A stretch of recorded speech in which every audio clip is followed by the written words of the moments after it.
Welcome to the 2025 NFL Draft, baby. I'm Paul Esden Jr., a.k.a. Boy Green. This is a 2025 live NFL Draft watch party with me, Boy Green. We'll be on for 4+ hours throughout the entirety of the first round with special guests. It starts now.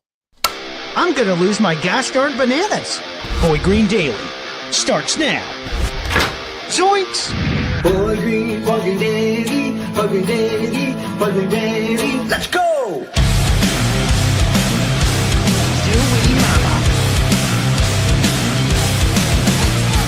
Put your seatbelts on. Get ready for the ride. We're the freaking New York Jets, so we're built for this shit.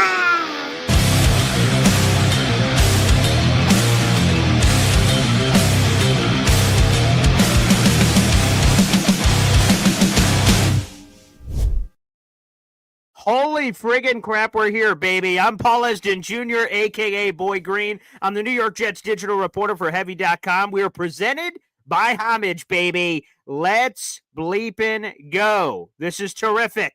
We're presented by Homage. Watch this. It's going to pop up right here. Booyah.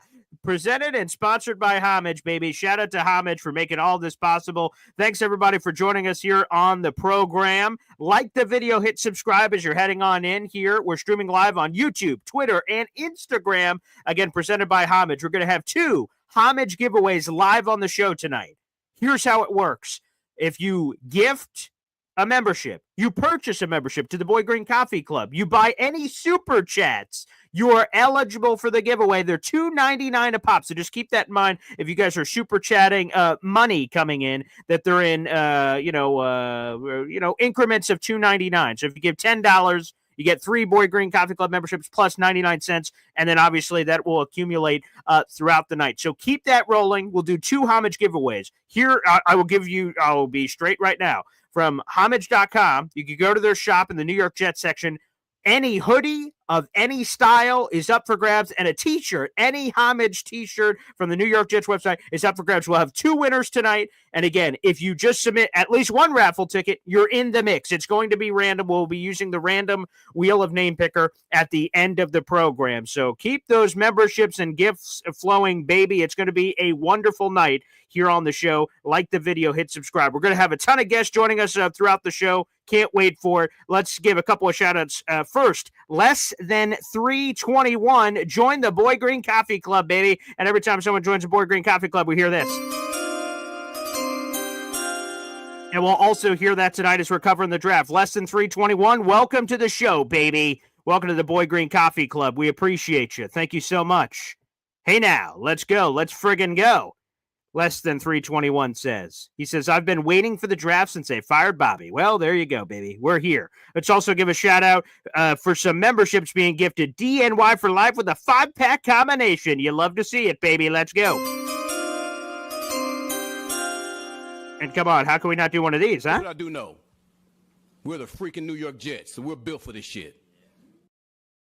Out Devin, a.k.a. DNY for life, baby. Here are the new members to the Boy Green Coffee Club. Let's give a shout-out to him. Fernando Velez, Famous J, Marcus Clark, Frank Costantino, and DF. You guys are members to the Boy Green Coffee Club, and 5 raffle tickets tonight for DNY for life. Let's get some more happening here on the program, and we'll talk about all the wonderful guests that will be joining us on tonight's show. Let's go. Cole Young _28. You just gifted 5-pack of Boy Green Coffee Club memberships. Let's go.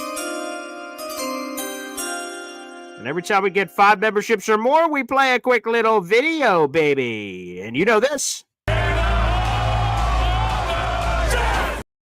Let's read those 5 new members to the Boy Green Coffee Club. Getting this draft party started. Jet Dogs 101, Gerald Janasco, Grove Pete, Mr. Flowers, and Jersey Jet. You guys are all now members to the Boy Green Coffee Club. Let's do this. We've got a YouTube super chat coming in. Fleur Lily and Big D getting this party started. Let's go. Every time we get a YouTube super chat, we hear from my beautiful daughter, Zariah Luna, baby. Wow. For Lily and Big D, that's 3 raffle tickets at 99 cents and change. Hold on to your change, young man, because more super chats tonight could get this party started. Let's go. Roger Goodell is at the podium. It's on mute, but I can only assume that he's getting booed aggressively. There's no question about it. Guys, we're going to have a lot of guests joining us throughout tonight's show. We're going to have the phone lines open as well. That is youtube.com/boygreen25. We're going to open those in about 30 minutes or so because we got a wonderful guest kicking off today's show, and it's amazing. He's one of the great New York Jets of all time. He'll be joining us on the show in just a moment here, and I can't wait. By the way, for Lily and Big D confirming that Roger Goodell is getting voraciously booed. Yes, hey, that's going to happen. I don't know what Roger Goodell has done to the people of Green Bay, but hey, man, it's part of the tradition that happens here on the program. And Less Than 321 says, like and subscribe. That is for free. Folks, let's kick off the show in this way. We had to have a very special guest joining us here on the program, and this is my guy. I love this guy. He's one of the greatest Jets of all time. He played in the National Football League for 12 years, a Jets legend, and the head coach at Limestone University. Let's bring him in. Jericho, Cotchery, baby. Jericho, good evening. Hey, good evening. Good evening, man. I appreciate you having me on. Well, let me ask you, Jericho, is there any special feelings here when you get the draft? Any of those juices and bubbles floating from yesteryear? Oh, yeah, always. It just flashes back to that memory where, 516 popped up on my telephone there and was just excited to hear, the New York Jets on the other side of it. Who was on the phone when they gave you the call? Yeah, Terry Bradway, and then he passed it over on to Woody Johnson, and then also Herm Edwards. Oh yeah. Do you remember the conversations, or is it a blur? What was the conversation like when you got the phone? Yeah, all of that is a blur. I don't recall anything that was said on the other end over there. I was just excited, man, to be to hear my name called and. Just to receive that phone call and have a dream come true. Well, let me ask you, what you end up doing for your draft day? Did you have a party at the house? Did you do something local? What'd you do for draft day? Yeah, just at the house. Hung out with the family. Just had a bunch. We just sat around and we ate, and we watched the draft from there, and just waited on that call. Let me ask you obviously, it's I guess it's evolved certainly over the years. The pre-draft process, where players are going through all the boot and caboodle with combines, pro days, all these top 30 visits, and everything else that's included throughout that run. Did you have any indication? Because there are a lot of teams in the National Football League, all talking to you left and right. It's hard to know what's true or what's not. How much of a connection did you feel with the Jets? Did it surprise you ultimately that the Jets were the team that selected you of all the teams in the NFL on draft day? Yeah, it wasn't a surprise at all. Really, I thought we hit it off, at the combine and that meeting there, just everyone in the room. It just felt like that was going to be the place for me, in the draft, So I was extremely excited about that because I just felt, just really comfortable with the group as a whole and especially Coach Edwards. So, combine interview. We hear all kinds of things. You guys sometimes get asked some very strange questions in there. Is it tape? Is it personal questions? What take us through for a lot of us that will never be in those rooms? My wonderful Hall of Fame career ended in high school, so I never got one of those chats in Indianapolis. What are the conversations like in those combine meetings? For me, I never got any of those weird questions that everyone speak about. Really, it was just them getting to know me, and one of the things I wasn't expecting to hear was, who's your favorite artist, your favorite music artist, and so that was an icebreaker there that really just kind of, set the tone for that Jets interview process there. So it was really good for me. 2004, number 108 overall, Jericho Cotchery, 4th round draft selection out of NC State. Jericho, did you have any idea where you were going to go in the draft? Because, again, that's something we all speculate and talk about. Obviously, that's blown up to maybe even a different level here in 2025 because of all the media attention. Did you have any idea where you were going to go in that draft? Yeah, they told me, leading up to the draft, middle of the 3rd to the top of the fourth. And that's kind of what I was hearing the entire time, and just really, I knew ahead of time it was a loaded draft, so that was pushing me down there. But Mhm. I was excited about where I landed. Well, the feeling's mutual, Jericho Cotchery. I am very excited where you landed as well. A wonderful experience with the New York Jets, where you spent the majority of your NFL career. And again, one of my favorite Jets of all time. We'll get into some of those memories as well. If you guys have questions in the chat for Jericho Cotchery, you guys can super chat those in, and we'll get to those as well, as we have Jericho Cotchery here, baby, on draft day. A wonderful way to kick off this live stream, which will be going on for the next 4+ hours here on the show. Which is going to be terrific here on the program. Let me ask you this, Jericho. What are some of your favorite Jets teammates of all time? You played with a lot of great ones during your time with the green and white. Oh, wow. There are so many. There's so many. To start off, really, I was spoiled because I had a lot of veterans when I came in as a rookie, so Chad Pennington, Curtis Martin, Kevin Mawai, all of those guys, Big Cat Sean Ellis. Hey. Donnie Abraham was a cornerback there. I was spoiled with a lot of veteran guys that can show me the ropes, on and off the field.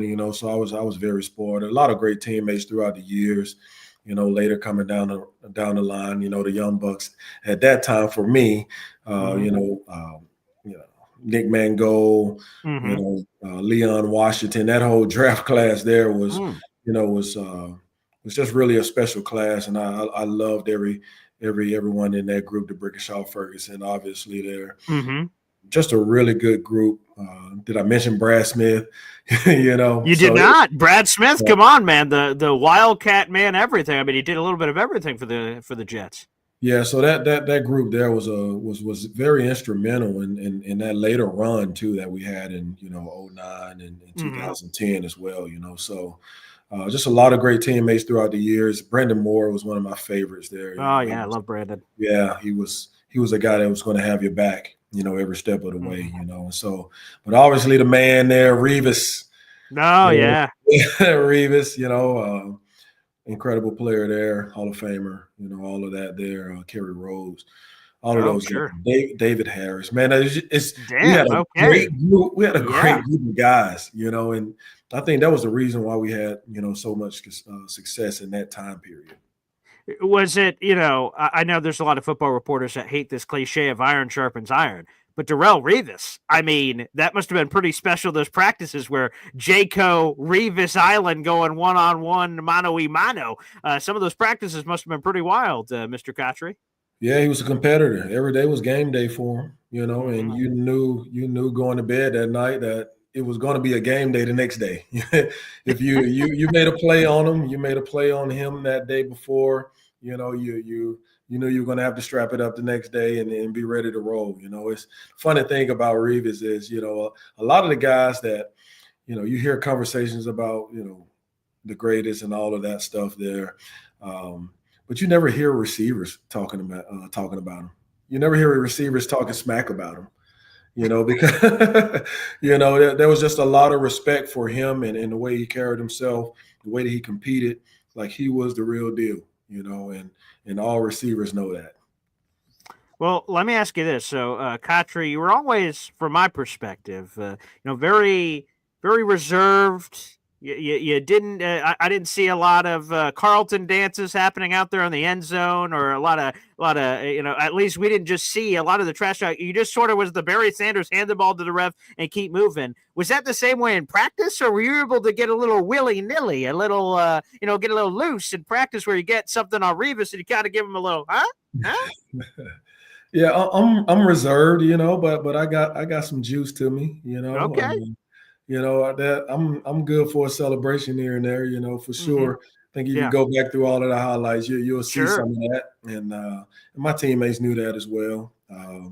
But yeah, the game produces a lot of emotions, But for me, I used to always try to, stay balanced, even keeled, and all of it. Where I was making a great play or a play that I didn't make, unfortunately. So just always try to remain even keeled. But yeah, I did have some celebrations in the repertoire. Yeah, there you go. Hey, quality over quantity, baby. They were always pretty damn good. I need to make sure I have my timeline right. When you came in 2004, did we still have Santana Moss in the wide receiver room? Yes, we did. We did. We Oh, had the okay. whole Was he team. someone that took you under his wing, or were there other guys that sort of filled some of that role, whether in the receiver room or elsewhere on the team? Yeah, I'm glad you mentioned that. Santana was great. He was great to me, when I first got in, all of the rookie stuff, how people treat you and stuff like that. But I had great vets in the room. Justin McCarron, obviously Wayne Corbett was still there. Just had a great group of vets in the room that I could learn from. And so I think that was instrumental in my career as well. I love it. Hey, throughout this show, we're going to have fan questions coming in, so we appreciate those. Less than 321, a new member to the Boy Green Coffee Club, is sending this one in. Jericho, you were on the first Jets team I fell in love with, fan since the early 2000s. What is your most memorable or your favorite catch of your Jets career? Oh man. I think just you always go back to the Cleveland game, the one where I got injured before the catch. Mm-hmm. I think that's the one that just constantly comes to mind because November 2010. Yes, Jets yeah, Browns. it just demonstrated the way that I wanted to play the game. Leave it all out there. Just scratch and claw. For everything that was out there for me. And so I think that was indicative of my mindset. That play right there. Well, let me ask you, because for people that may or may not have forgotten that play, so you appear to be injured. You're sort of limping, right? It's like you appear to be hurt, and then all of a sudden, out of nowhere, the ball comes up, and you go Superman. You just kind of and get it in, and we were like in disbelief. How did this guy who's injured and hobbling on the field all of a sudden out of nowhere just pull out like a Madden move? And I'm like, where did this come from Jayco? So what injury? I don't know if you remember what exactly were you dealing with? What were you going through? And then to be able to say, yeah, let me put that aside. I got a job to do here on the gridiron. Well, yeah, I released off the line and, just my hand warmer. I always wore it, for the most part behind me. And so the DB just tugged on it. And as soon as he tugged on it, boom, I felt my groin pop. It was just, just wasn't good at that point. And so I'm limping there. And Sanchez scrambles out and he throws it my way. And I think, at that point in time, it's just you see the ball, and nothing else matters at that point. And so, just came alive at that moment and made a catch, So the juices were still going after that. I was trying to line back up, but Brandon Moore said, get down, get down. But God. that was a moment you got to come alive for. Yeah, I love it. Also, again, so that would have been my number one. I'm not Jericho Cotchery, but if someone would ask me what's your favorite Jericho Cotchery catch, that would be up there. And so many countless ones from so many Jets Patriot games over the years, whether it's the playoff game in 2011 and you were able to, what's that, a 58-yarder where you move and groove and you're like, move out of the way, baby. Some people would have went out of bounds, not Jericho Cotchery, baby. And oh God, that one gets me all kinds of fired up too. So, let me ask you this, Jericho. Let's go here. What would a young Jericho Cotchery have said if I would have told them, and we go back in time, and I tell a young Jericho Cotchery in Birmingham, Alabama, and I say, hey, young man, you're going to have a 12-year career in the National Football League. What would a younger Jericho Cotchery growing up in Alabama have said? Oh man, well, I just had a firm belief that I was going to be able to accomplish this goal, accomplish that goal, and so that was a product of my dad instilling that in me, and just showing a great belief in who I was and what I could accomplish, and so if it was someone else, that was coming along the lines, I would agree with him because that's what my dad said, and so that's kind of how I look at it. Beautiful. Let's get another super chat in here. Bubba Badshaw, 1999. We appreciate that. He's a massive Jericho Cotchery fan. He said it in the weeks leading up, knowing you were going to be on the show. Jericho, I got to see you and Brett Favre take out the undefeated Titans. I remember that, the 10-0 Titans in Nashville. You are the meaning of playing like a Jet. God bless you, and thanks for all you've done for this organization. I wear your jersey with pride, and all of us should represent the 8-9, baby. What about that game? Because I remember the quote from Brett Favre after the game where he said, I don't know if we're the best team in football, but we just beat the best team in football, that 10-0 Tennessee Titans team, talking that talk. Hey, when you get the dub, winners are the ones that write history, baby. What do you remember from that game, Jaco? Just a fun game overall. Just the way we finished it out, just running the ball, ground and pound. That was our identity. Seeing Leon Washington make the long run at the end and just kind of put everything to bed. That was a fun time there. I know he kind of, used his fist there like the knockout punch. That was it. That was just an incredible day. Going into the locker room, celebrating with the teammates. Seeing the offensive line saying like, "Yeah, we imposed ourselves on them." So that was a great day. That was a great day. That was a day where we thought we were, gonna make a run at it and do it all. But unfortunately we had some injuries there that took place. But sure, yeah, that was a fun day for sure. Absolutely love it. Shout out to Jets Dogs 101 here with the $9.99 super sticker coming here. Thanks for all the supporters. We're talking with Jericho Cotchery for a few more minutes here on the show. What would your advice be, Jericho Cotchery? One of the things I love is hearing from the NFL Rookie Symposium of veterans being able to talk to these young cats that are coming in the league and they're getting life-altering money. Which again, I guess in the NIL world, some of these people are having some of that money in college now, I guess, but they're getting this life-altering money, and boy, that's got to be tempting when you have people in your lives that are going to see the money and want to do things with you. You're going to have all this money, and you have to make decisions and balance being a professional and things of that nature. As someone who carved out an amazing career, a 12-year career in the National Football League, what would your advice be to a rookie who's either going tonight, as we're seeing all these crazy moves in the first round here, or any of the following days? What would your advice be? Well, one, right, it's hard to make it to the NFL, right? But it's even harder to stay in the NFL, So yes, a dream is coming true, tonight and these subsequent days here. But it's even harder to stay in the NFL, And so, what got you there, right? You that's a thing of the past, right? It's not going to keep you there. So you're going to have to continue to grind, continue to improve your craft. At your craft, and you're just going to have to grind it out each and every year, in order to become, the player that you want to be, And so, other than that, off the field, money wise, learn how to say no. Right. At the end of the day, how hard is that, Jericho? It's hard initially. If you're coming from circumstances where no one has come across that type of money, but you got to learn how to say no. At the end of the day, and you may not be liked in those moments, but you'll be appreciated later, So that's one thing I would say there, and another thing with the money, right? Not learning how to say no. Don't try to keep up with the Joneses, because they're going to be a lot of vets on the team already established and. Big homes, and they've taken care of their money, and they've afforded themselves, opportunities to go out and, purchase homes where they can put their families into and all of that stuff. And you see all of those things like, wow, I want that.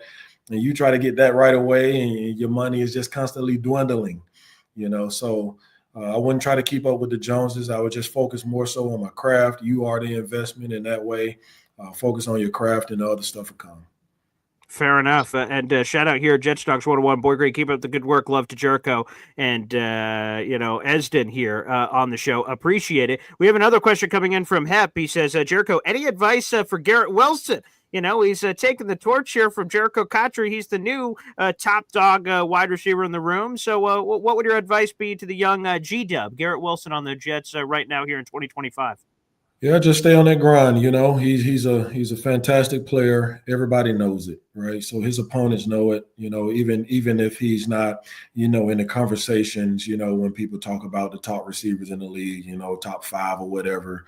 But the guys that he go against, the DBs, the corners, they know it. And so I would say just stay on top of your game and stay locked in on that side of it. Everything else is going to take care of itself, but.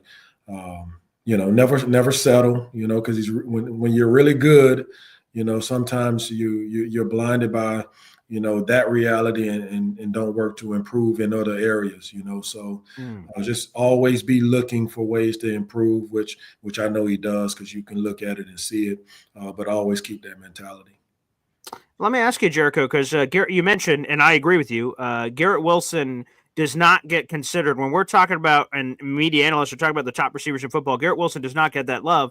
And what a lot of people say is, well, he's played with 8 different quarterbacks in his 3 years in the league. It's not his fault that he's not getting more love. How do you manage that as a receiver? Because you can run the crispest route and do the craziest move and create separation, do everything. You can do everything right, and then boop, quarterback hits the guy with the selling popcorn in the stands, for Pete's sake. Like, you could do everything so right, and then the quarterback doesn't get it. So I could understand if I was a receiver, that would be an easy position to get frustrated, because again, there's so much you can't control at the wide receiver position. Yeah, and in that instance, you just got to block out the noise, so because from the outside looking in, you're going to hear media, speak about, him not getting catches, or him not having the yards that other guys have, and all of those things there. But in the meantime, the guys that are going against him week in and week out, they're like, we got to account for him. We got to make sure that he doesn't wreck this game, and so I would just say locked in, block out all of the noise from that standpoint. But you can't control any of that, but he is a fantastic player for sure. All right, let's wrap up here with a few things. First off, are there any of your past Jets teammates that you keep in contact with? Well, Leon Washington. Hey Yeah, now. that's for sure. Brandon Moore. All of these guys. Brad Smith, Chancey Stuckey. These guys. We were in the same room and all of that. So, and Brandon lives in the area. And all of that. So. Yeah, it's a good group of guys, man. Fun to always speak with.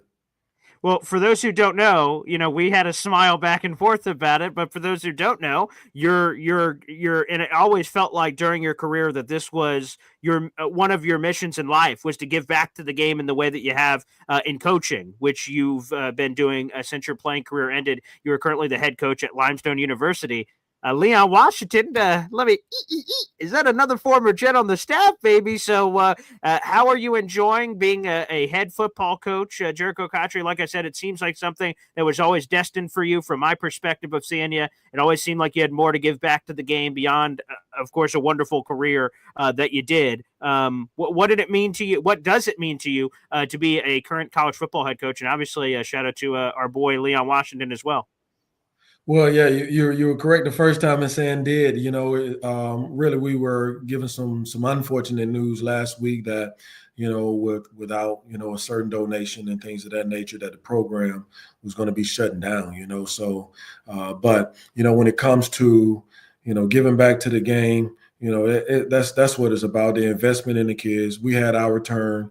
And all of that. We're just trying to help them accomplish their goals personally and professionally, and so, having Leon, on the staff, man, what a blessing.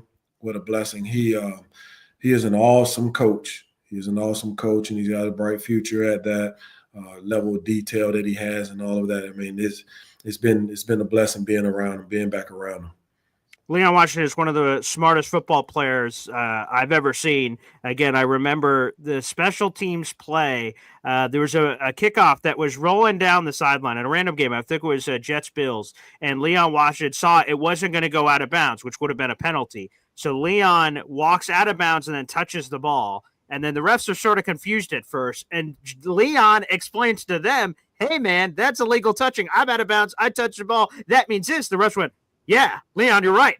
flag comes out, and I was just losing it because I was watching it here from home. I'm like, wow, look at the he was telling the refs how to do their job, for Pete's sake. So a wildly intelligent player, there's no doubt about it. And we'll end here with a super chat coming in. This is from Dark Knight. Thank you very much. He said Rex Ryan once had a quote: "Jericho can catch the ball in a tornado." So, Jericho, you always had absolute amazing hands for catching anything, and I think Jet fans are always going to remember that. Well, no, I appreciate it. I get so much love from the Jets fans, man. It's crazy. I always had a great love for the fan base.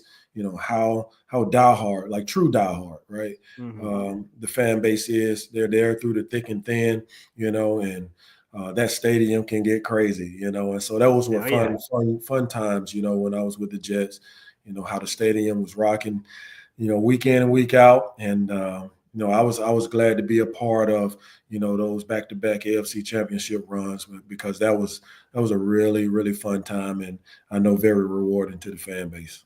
No doubt. Jericho, we'll end here. What's your final message to Jet fans? We have a couple hundred in the room here that are watching live. We'll have several hundred more and thousands more that'll be watching this after the fact. Any shout out to Jet Nation, baby, all the Jet fans? I mean, really, I would just say, keep supporting, keep rooting them on. You are the lifeline for the Jets in the way that they play, the way that they do things, so keep rooting them on, keep pushing them. And once we have that breakthrough, it's going to be fun. Right? It's going to be fun. I just want to say from both player and Coach Cotchery, I love all our conversations. I love when we get to chat. I love when we can work together to help out anything with Limestone University as well. And I just want to give another special shout out. Thank you so much for taking the time tonight to hop on the show. I see all these Jet fans in the chat. Really appreciated it. Oh, man. Thanks again for having me on. Appreciate it. There he is, Coach Cotchery, baby, one of the best Jets of all time, joining us here on the program. An absolute legend. Let's go, Jericho. Thank you to Jericho Cotchery for joining us on the show. We will continue here live on this 2025 live watch stream here. Let's do this. We got a double dip to do here. There's a lot to catch up on and the craziness of the 2025 NFL draft. We have a special guest about to join us, and we'll open up the phone lines.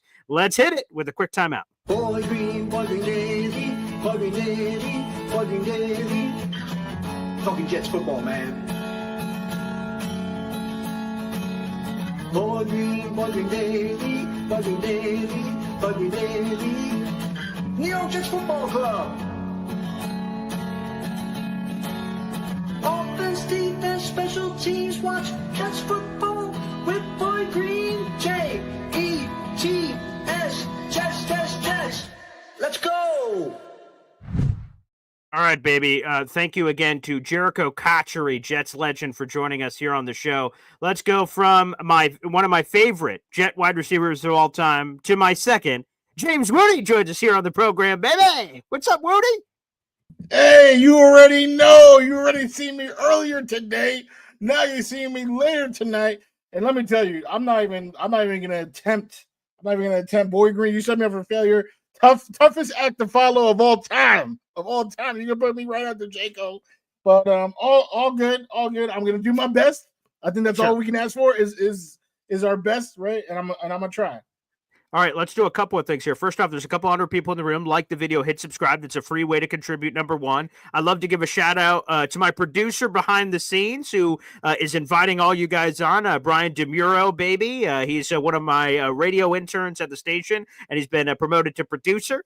So he's a wonderful guy behind the scenes getting everybody on the show. So I want to shout out to him. He's also keeping the updated ticker for those that are watching the show. There's no audio-only version, so I guess you can only be watching the show. The scrolling ticker will have all the updates on the picks coming in. And Woody, we haven't talked about any of them because we opened the show and then Jericho immediately joined us. So Cam Ward goes number one. Okay, past the biscuits.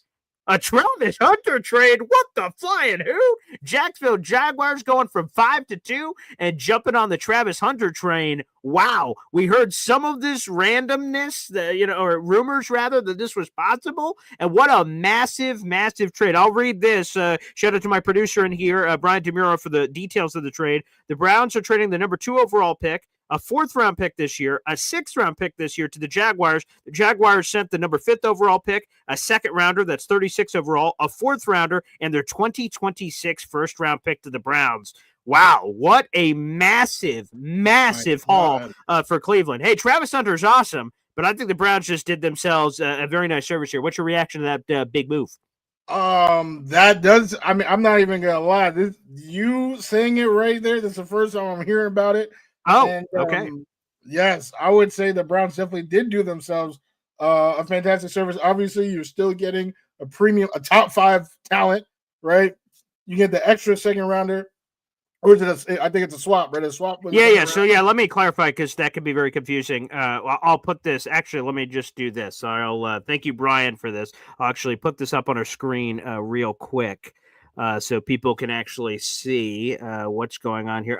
It goes past. Anywho, I'll just read it for lack of a better word. I was going to try to do something funky here, but I'll just read it from my guy Brian here. So the Browns and Jaguars are swapping 4th-round picks this year. So you could call that a wash if you want. That doesn't matter. They gave up a 6th-round pick, so they got a 6th-round pick there. But they picked up a 2nd-round pick in this year's class. It's 36 overall, so a very valuable pick, plus the future first. So and that's what I was. Yeah. Exactly. Swapping the 4th, whatever, that's a wash. But the 2nd and the future first, and then you're still picking in the top 5? Damn. That's unbelievable. It's unbelievable. And, next year. So now what happens is, right, we've been making fun of them for so long with Deshaun, right? Why are they not picking anyone up? But now now they have a pick that could end up being another premium pick. The Jaguars always find themselves picking in the top 10, right? So that could end up being a premium pick for the Browns next year. And what does it mean for the Jets now? So Travis Hunter was always going off the board at 2, fine. But we thought Jacksonville was going to get like a Mason Graham. Does Cleveland now take Mason Graham? Do they take someone else? We haven't really talked about other options for 2 because we just assumed it'd be Travis Hunter. So now that's different positional needs we need to evaluate for Cleveland, which could have immediate ripple effects on the Jets, Woody. Definitely. We're going to have to see. I know the Browns, they used to have one of the best O-lines in football. Since then, people have retired, people have gone. So they could be going offensive line, right? Getting one of those tackles that we've talked about.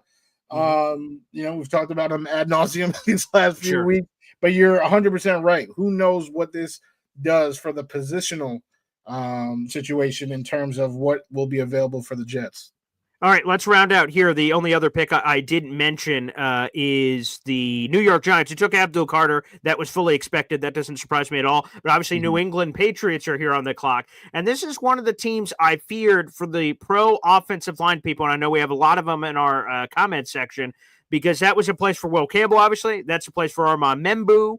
Like, what's going to happen there potentially? They're the only ones. For me, the Will Campbell short arms thing, and again, I've been beating it around a lot. If you watch the college tape, it didn't seem like the arm length really mattered for Will Campbell at LSU. But again, still outliers to that degree where he'd have the shortest wingspan of any offensive lineman since at least 1999.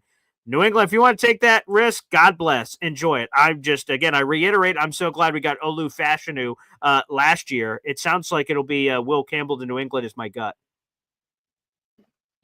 Yeah, I'm not too afraid that I'm not super high, or I was expecting Will Campbell to be gone, right? So far from a player perspective, correct, right? It's gotten the way that we've gone. So Will Campbell would be the next. It's number 5 now, like you said, that may be different. And in terms of the Patriots, right? Who I don't think anyone in this chat wants to see them succeed. We all of course hate the Patriots. I'm not worried about Will Campbell's small arms. Come on now, T-Rex arms. Yeah. Come on now, Will with the spin move on him. I'm not nervous at all. Okay, the Patriots pick is in. Okay, I'm getting ready to play the chimes here. Wait a second. As soon as I hear it, the New England Patriots are selecting.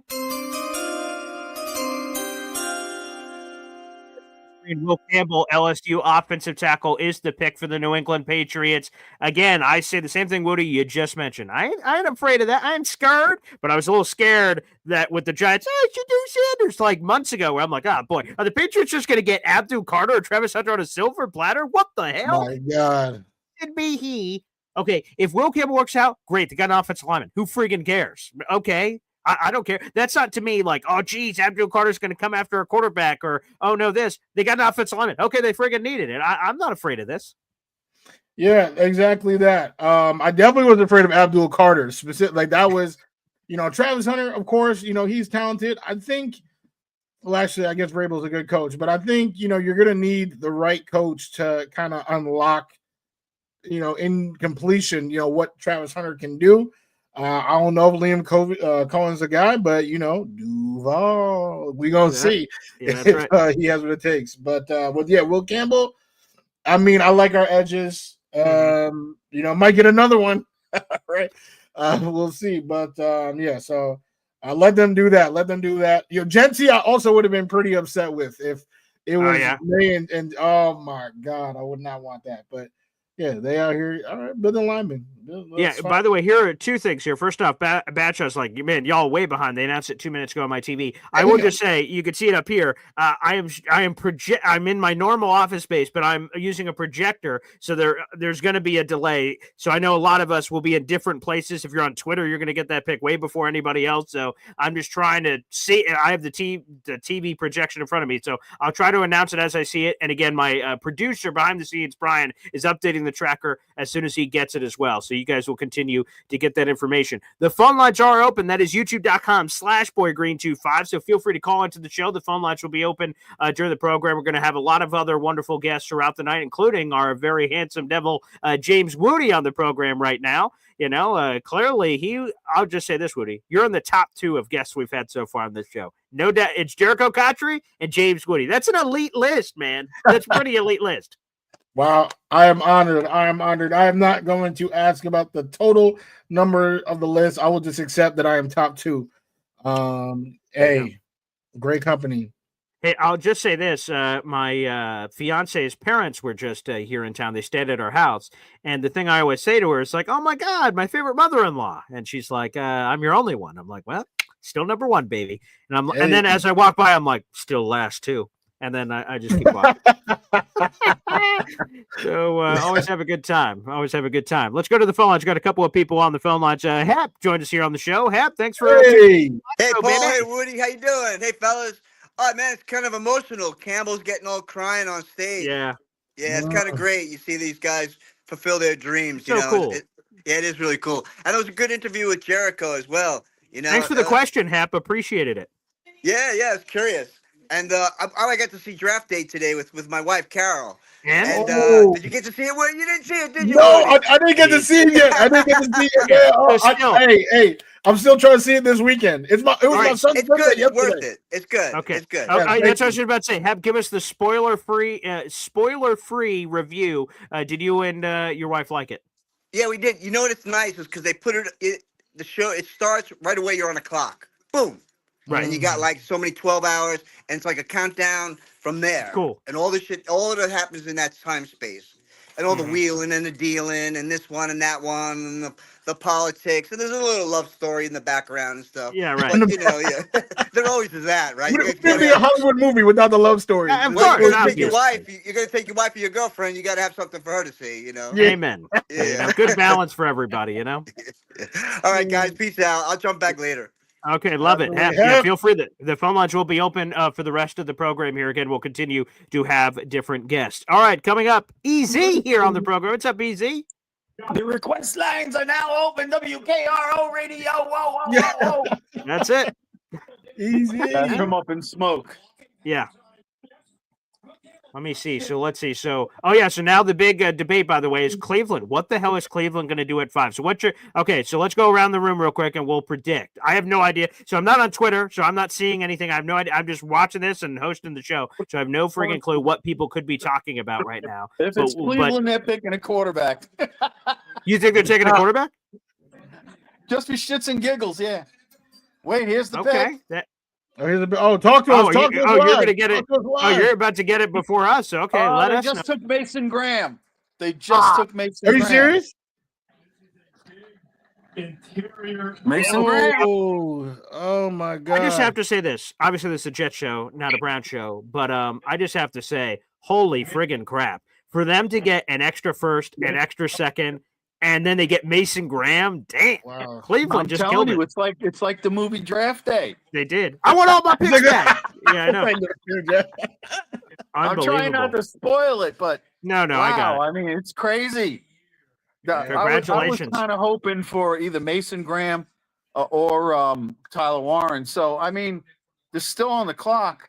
The best thing would have been if the three guys we wanted were all three were on the clock. Then we could have traded back and got more capital.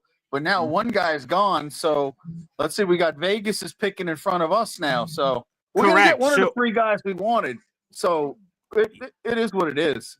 Right. And that's what I've always said to people that are like, geez, worst case scenario this. I'm like, folks, here's the math. And I learned this in college. Okay. They pick seventh. Only 6 players can go. I don't give a flying what the combination is. It's only 6. So we're going to get 7, whoever that 7 is. And to me, you're right with everything you said. I think for Vegas now, are they going to grab one of the offensive linemen not named Will Campbell? So obviously Armand Membu is available. Kelvin Banks Jr., who got a lot of love, he could be in the conversation. Or is it Esden Jr? Do they go crazy? And if they don't, and Genty's available at 7 to the Jets, are the Jets able to trade? Do they just take Genty and blow all our barn doors off? Or do they trade it? Because Chicago apparently wanted to move up for Genty. A 7 to 10 trade for the Jets would be great business for the green and white. Well, here's the thing that concerns me, or doesn't concern me. It's the thing that intrigues me. How should I put it? When we had Joe Douglas, we always knew on draft day Joe was going to come up with something amazing. And I think if Joe Douglas would have been paired, say, in Pittsburgh with an established coaching staff, I think he'd still have a job today. I think Joe Douglas's biggest mistake was that his coaching staff betrayed all the good players that he got, and it subsequently ended in his demise. Now, I know this year he did some bad things with the D-line, but I think he had too much faith in the coaching staff, and that I think was his Achilles. I think Joe D can eventually be back in this league as a GM. I know most people don't get a second shot at that, but it's true. The coaching was the Achilles of the Jets the past couple of seasons. I agree. EC, I'll come back to you here in just a second, but I agree with you though that I think there are some feathers in a cap, for lack of a better word. Apparently, the Jets are now on the clock, so I have no idea who the Raiders picked, but I just got the alert on my watch, so I guess we'll find out who the Raiders have picked when my television screen catches up. I guess we'll see. But so Woody, wow, man, so. I was totally wrong. We sort of speculated on what time the Jets will be up to pick, and I thought for sure it'd be in the 9:10, 9:20 range. So I apologize to NC Green, I believe was the one that was saying, hey, man, I think it's going to be around this time. And I said, oh, I don't know. And apparently it is. So, Woody? Oh, wait, what? Oh, did you see what happened? I don't even want to say the words of this text message until I can confirm. Okay. Okay, like I said, I'm significantly behind apparently because of the projector. So apologies. If you guys see it, I guess you could just release it. I like hearing it from Goodell, but hey, we're doing a live show here, so totally understand. Let's see. Make sure you guys like the video, hit subscribe. We got 400 people in the room. Go ahead, Woody. What's up? No. It's not real. That's the worst part. The worst part of these times. People just out here. They want. Oh, lying. I appreciate you waiting because, it would be easy for you to just read whatever's on your phone, and then I don't want to spread any misinformation. So, and again, I am fully aware that I am behind. So, we'll see what happens here, and I will try to. I'm actually going to put away the chat. I'm going to put away the chat here, Woody, because I don't want to find out the Jets pick that way. I do not want to find out the Jets pick by just seeing a couple of comments. I don't think Vegas has picked yet. I think the Vegas pick is in, so the Jets are on the clock. Oh, I see. So that's a notification I got. So okay, we'll see. Yeah. Okay, wait a second. So I have the comments turned off. Looks like Adele's coming up to the podium. All right, so let's see here. Again, I'm not looking at the comment section right now. So you guys, yep, here's Goodell. Okay. Pick 6th overall. Here we go, Vegas. I'll hit the draft chimes. I can't read lips very well. That's all. So I'm just got to wait to see. Oh, Ashton Genty. So Boyd State running back Ashton Genty was mocked forever, and it is true. He ends up going there. So we don't get the trade back scenario possibilities.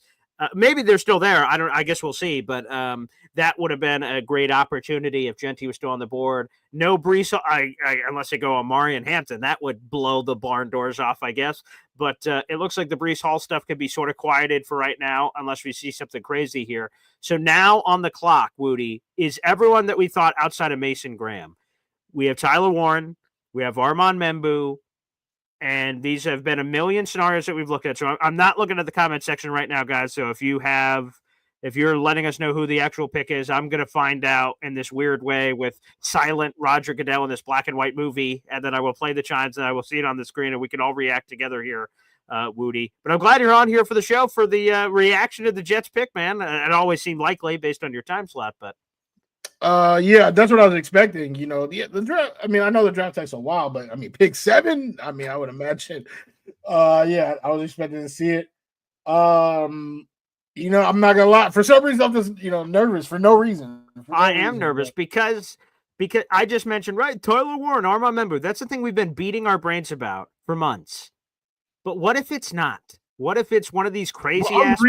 Like I said this morning, I'm really okay with any offensive tackle they decide. I really am, because it's their evaluation.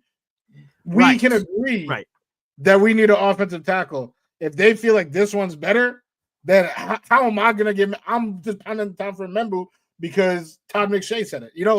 I'm okay with that. I have not been obviously pro offensive lineman for I want to say it and then we'll come back around to it. I've not been pro offensive lineman as my top choice. I've been very blunt about that. I want Tyler Warren. With that being said, if they take an offensive lineman, it's hard for me to go, geez, what are they thinking? Trying to protect Justin Fields? What idiots, right? It's hard for any of us to get mad. As much as I've campaigned and said, folks, the Jets have invested more quality into the offensive line since 2020 than any other team in the NFL. More than anyone. Top 14 picks. Mekhi Becton, sorry about that, folks. Elijah Vera-Tucker, Olu Fashanu. So there's already been 3. No other team has invested top 14 picks since 2020. And obviously the Jets take an offensive lineman right now. That number will be 4. So they would have invested more than anybody else in the league. And that seems aggressive. But if you're going to protect Justin Fields and open things up for Brees Hall, that is hard to be upset about ultimately, is how I feel, Woody. Yeah, I mean, I've been saying it for a long time, gotten into a lot of arguments on a lot of different social media platforms saying that you don't need the Monstars. I don't think you need the 7th overall pick on an offensive tackle when you have the guys that you named. Well, not Mekhi Becton, but you know what I mean. It's good for him. I mean, he won a Super Bowl. He got a big money deal from the Chargers. I mean, good for him. I'm glad that it clicked for him. Wish it would have clicked on the Jets, but I mean, his knee was clicking just fine, but everything else not really. So, I agree. I've always wanted a pass catcher, right? I used to say, give me Tet or give me Death. That's what I wanted. I wanted a pass catcher. Now I've moved down. I've been converted. Sharon, I've seen you in here before. Warren Warriors unite. So yeah. Hey, Woody, if you're looking at the comment section, God bless. I have the comment section turned off. I see that Brian, my producer, is giving me private chat messages. I'm ignoring those. Again, I am going to find out this Jets pick by this silent screen that is in front of me, and then we will all react together here. So I'm going to figure it out because the Jets pick, I got to imagine, is coming up here very quickly. So we will see. I am nervous too, Woody, because you just have no idea. It's a brand new freaking regime. Aaron Glenn's never been a head coach. Darren Muji's never been a GM. He could literally go any which direction. Again, my preferred path is if New Orleans is really gung-ho about either Shadur Sanders or Jackson Dart, allow me to trade from 7 to 9, pick up an extra third, and then they go take whoever their quarterback is. Carolina takes their defender, and then we go, okay, let's reevaluate. Oh, shoot, Tyler Warren and Armand Member on the board, or a Kelvin Banks Jr., whoever it is. Okay, let's ride. So that's how I would feel if a trade option is on the table. And again, you guys may be way ahead of me. I have no idea if trades are happening or anything. I'm not looking at any chat things. My phone's over to the side. I see nothing. I appreciate them going to a commercial break on the Jets pick. Thank you, ESPN, for that. Well done here. So the Jets pick may already be in, Woody. The Jets pick may already be in. I don't know. Yeah, I mean, What's your I'm not prediction? looking- So prediction right now. I gave it to you at Boy Green Meets Woody like 5 hours ago. I'll give you an updated one right now based on everything that's happened. The pick will be who for the Jets? I think it is gonna be. I don't even know. I can't say. I literally, I know who I want it to be. Warren Warriors unite. Offensive tackle is fine. Mason Graham is gonna look so great next to Myles Garrett. They are a beast. Oh my gosh! Tandem. Come on. They killed the draft so far. They're the clear winners of the draft. Again, Jacksonville, I would be really cool with Travis Hunter. If I'm a Jacksonville fan, I'm really excited. I'm not thinking about the long-term effects of this. I'm thinking about holy friggin' crap. We just got Travis Hunter, and we have plenty of fishing in Florida, so he's going to be just dandy, right? They're feeling pretty good. But Cleveland's got to feel friggin' awesome. And then they still got pick 33, and they got pick 41. So they've got all this ammo that they could trade back up and do crazy-ass crap. I mean, they got a lot of ammo to do crazy crap. They do. Well, I mean, it's the least they can do after the Deshaun debacle. They got a lot of cleaning up to do. Perhaps the worst trade in NFL history. My prediction will be Warren Warrior. I think they do it. And at the same time, it's hard to say that with 100% certainty because how do they feel about tight end? Again, if Tyler Warren is the pick, he'd be the highest drafted tight end in Jets franchise history. Never happened before any higher than 9. Yeah. But you can't hold that to this regime. I mean, this regime wasn't. No. I just mean and tight end in they general. clearly are doing things their own way and don't really care about the for repercussions. Sure. Yeah. So, it seems like based on how the comments are jumping, I feel like some people may know. But I'm riding with you, Boy Green. I'm out here. Okay. I don't know nothing. All right. Okay. So I'm not even going to look. I was going to ask Brian because I can see on my side, we have a private chat for us, and there's messages in there. I'm going to look at Brian. I can see him off camera. Shake your head yes or no if I should look at that. Yes. Okay. He says yes. Okay. Let me take a peek. If he just spoiled me, he is fired. He is fired immediately. Let me see. My phone is starting to light up a little bit. I think someone. Okay. Okay. And so I'm going to turn it off. So we have someone else that we're going to bring on the show in just a little bit. He told me the pick is in. There's no trade for the Jets. So that's all I know. The pick is in for the Jets. They did not trade. I see it on my screen now. Okay, here we go. Oh, my God. Oh, my God. Breathe. Oh, God. Oh, God. Oh, God. What are they going to do? 7th overall. I feel like if the prediction is Warren or no Warren, I feel like they're going no Warren because they never give me what I want. Okay, here we go. Let's get this ready. Oh, Goodell's coming up. Okay. Here we go. Oh, my God. I'm seeing random JETS chant. Okay, here we go.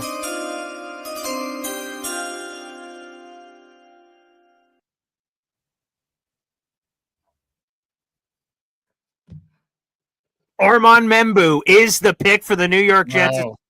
The offensive tackle out of again. This is the Jets are the team that has invested more in the offensive line than any other team in the National Football League. But again, it's hard to be mad. They have this awesome offensive line. He is the final puzzle piece. You've got Olu Fashanu at left tackle. You've got John Simpson at left guard. You got Joe Tippmann at center. You've got ABT at right guard. And now you have Armand Bleepin Membu. And I think the depth, you've got Chukwuma Okorafor, who I think could have been a fine spot starter, potentially at that position. So he's fine. And then obviously you got the Josh Myers, the Green Bay Packers starting center for the last 4 years. He's your backup interior depth.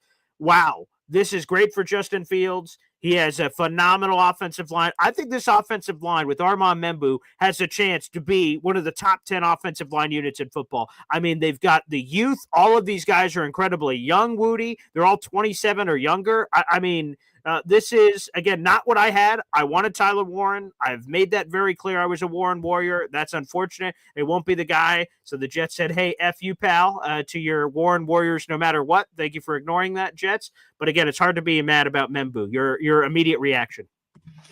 I mean, hey, this game is won and lost in the trenches. So adding one to the trenches, there's absolutely nothing wrong with that. Now in back-to-back years have drafted offensive tackles. I really liked Olu, right? His rookie year. They developed Membu. Now we got Membu, Olu. AVT, somebody who Coach Glenn already identified as a winner, right? I think they're going to retain him. So now you're looking at 4 young players. I'm only excluding Simpson because of contract situation. I'm assuming they're extending AVT. 4 young players, all on their first contract. AVT will get extended, and they're about to grow together for the foreseeable future. Talent is one thing. Continuity is another that helps build amazing offensive lines, right? You need that. You need that trust, that continuity, that camaraderie amongst these 5 guys. And I think this goes a long way to ensure that they have it now and for the future. I think it's a fantastic pick for the Jets. I'll also say this, because it was a new regime, and we sort of said to ourselves, like, is there going to be a surprise here? Like, what's going to happen? Are they going to pick someone that we've been talking about, or are they going to go off the left wall? Here's some details on Armand Membu from Dane Brugler's The Beast. 6'4", 332 pounds. He's a 3-year starter at Missouri. Again, a right tackle. He's playing right tackle. There's no projection, no Kelvin Banks Jr. action happening here. He is a right tackle. More from Dane Brugler. As a pass blocker, Membu displayed above average balance, quickness, and a jolting punch in his sets to mirror up and down the arc. He was equally effective in the run game with Missouri, often running it behind number 79 and his drive overall. Overall, Membu might not have ideal height for tackle, but he plays long with exceptional control and finishing skills. His tools remind me of Troy Fontenot from the 2024 class. All the talent is there for him to be a long-term NFL starting tackle. So absolutely terrific. They get Armand Membu in here, and now we've got an absolute beast of an offensive line. And again, meat and potatoes, doing your veggies, all that stuff that's happening here as well. Let's go. Beautiful. All right, let's do this. Let's go to the phone lines. We've got so many callers waiting. Let's get everybody in here. We'll start off with Badshaw. And first off, Badshaw, before you even go, thank you so much for the super chats. And Jericho really loved your question as well. So thanks, brother. Hey, I just want to say I just saw Woody looking so glum. I can't even talk. No. But I have been telling y'all for weeks. I don't know shit about the draft, but we were taking Membu, baby. I knew it because there's one thing that you've got to think about when you're going to draft a player. 3 letters. S-E-C. Hey. That boy is out there grinding with the best fucking players all day. And I'm telling you, we're going to take him. And in the second round, we're either going to take Landon Jackson or we're going to take Rotro Raggy. I'm telling you right now, it's happening. And we're going to be fine. I'm pumped about this. Brees is going to stay. We're going to have a great O-line. Dude, I'm so fucking pumped for the season. My wife is pumped for the season over here. We're all ready, man. We're going to meet up. The Coffee Club's going to unite. We're going to take this world over. Jets Nation, baby. I'm so pumped. You should be.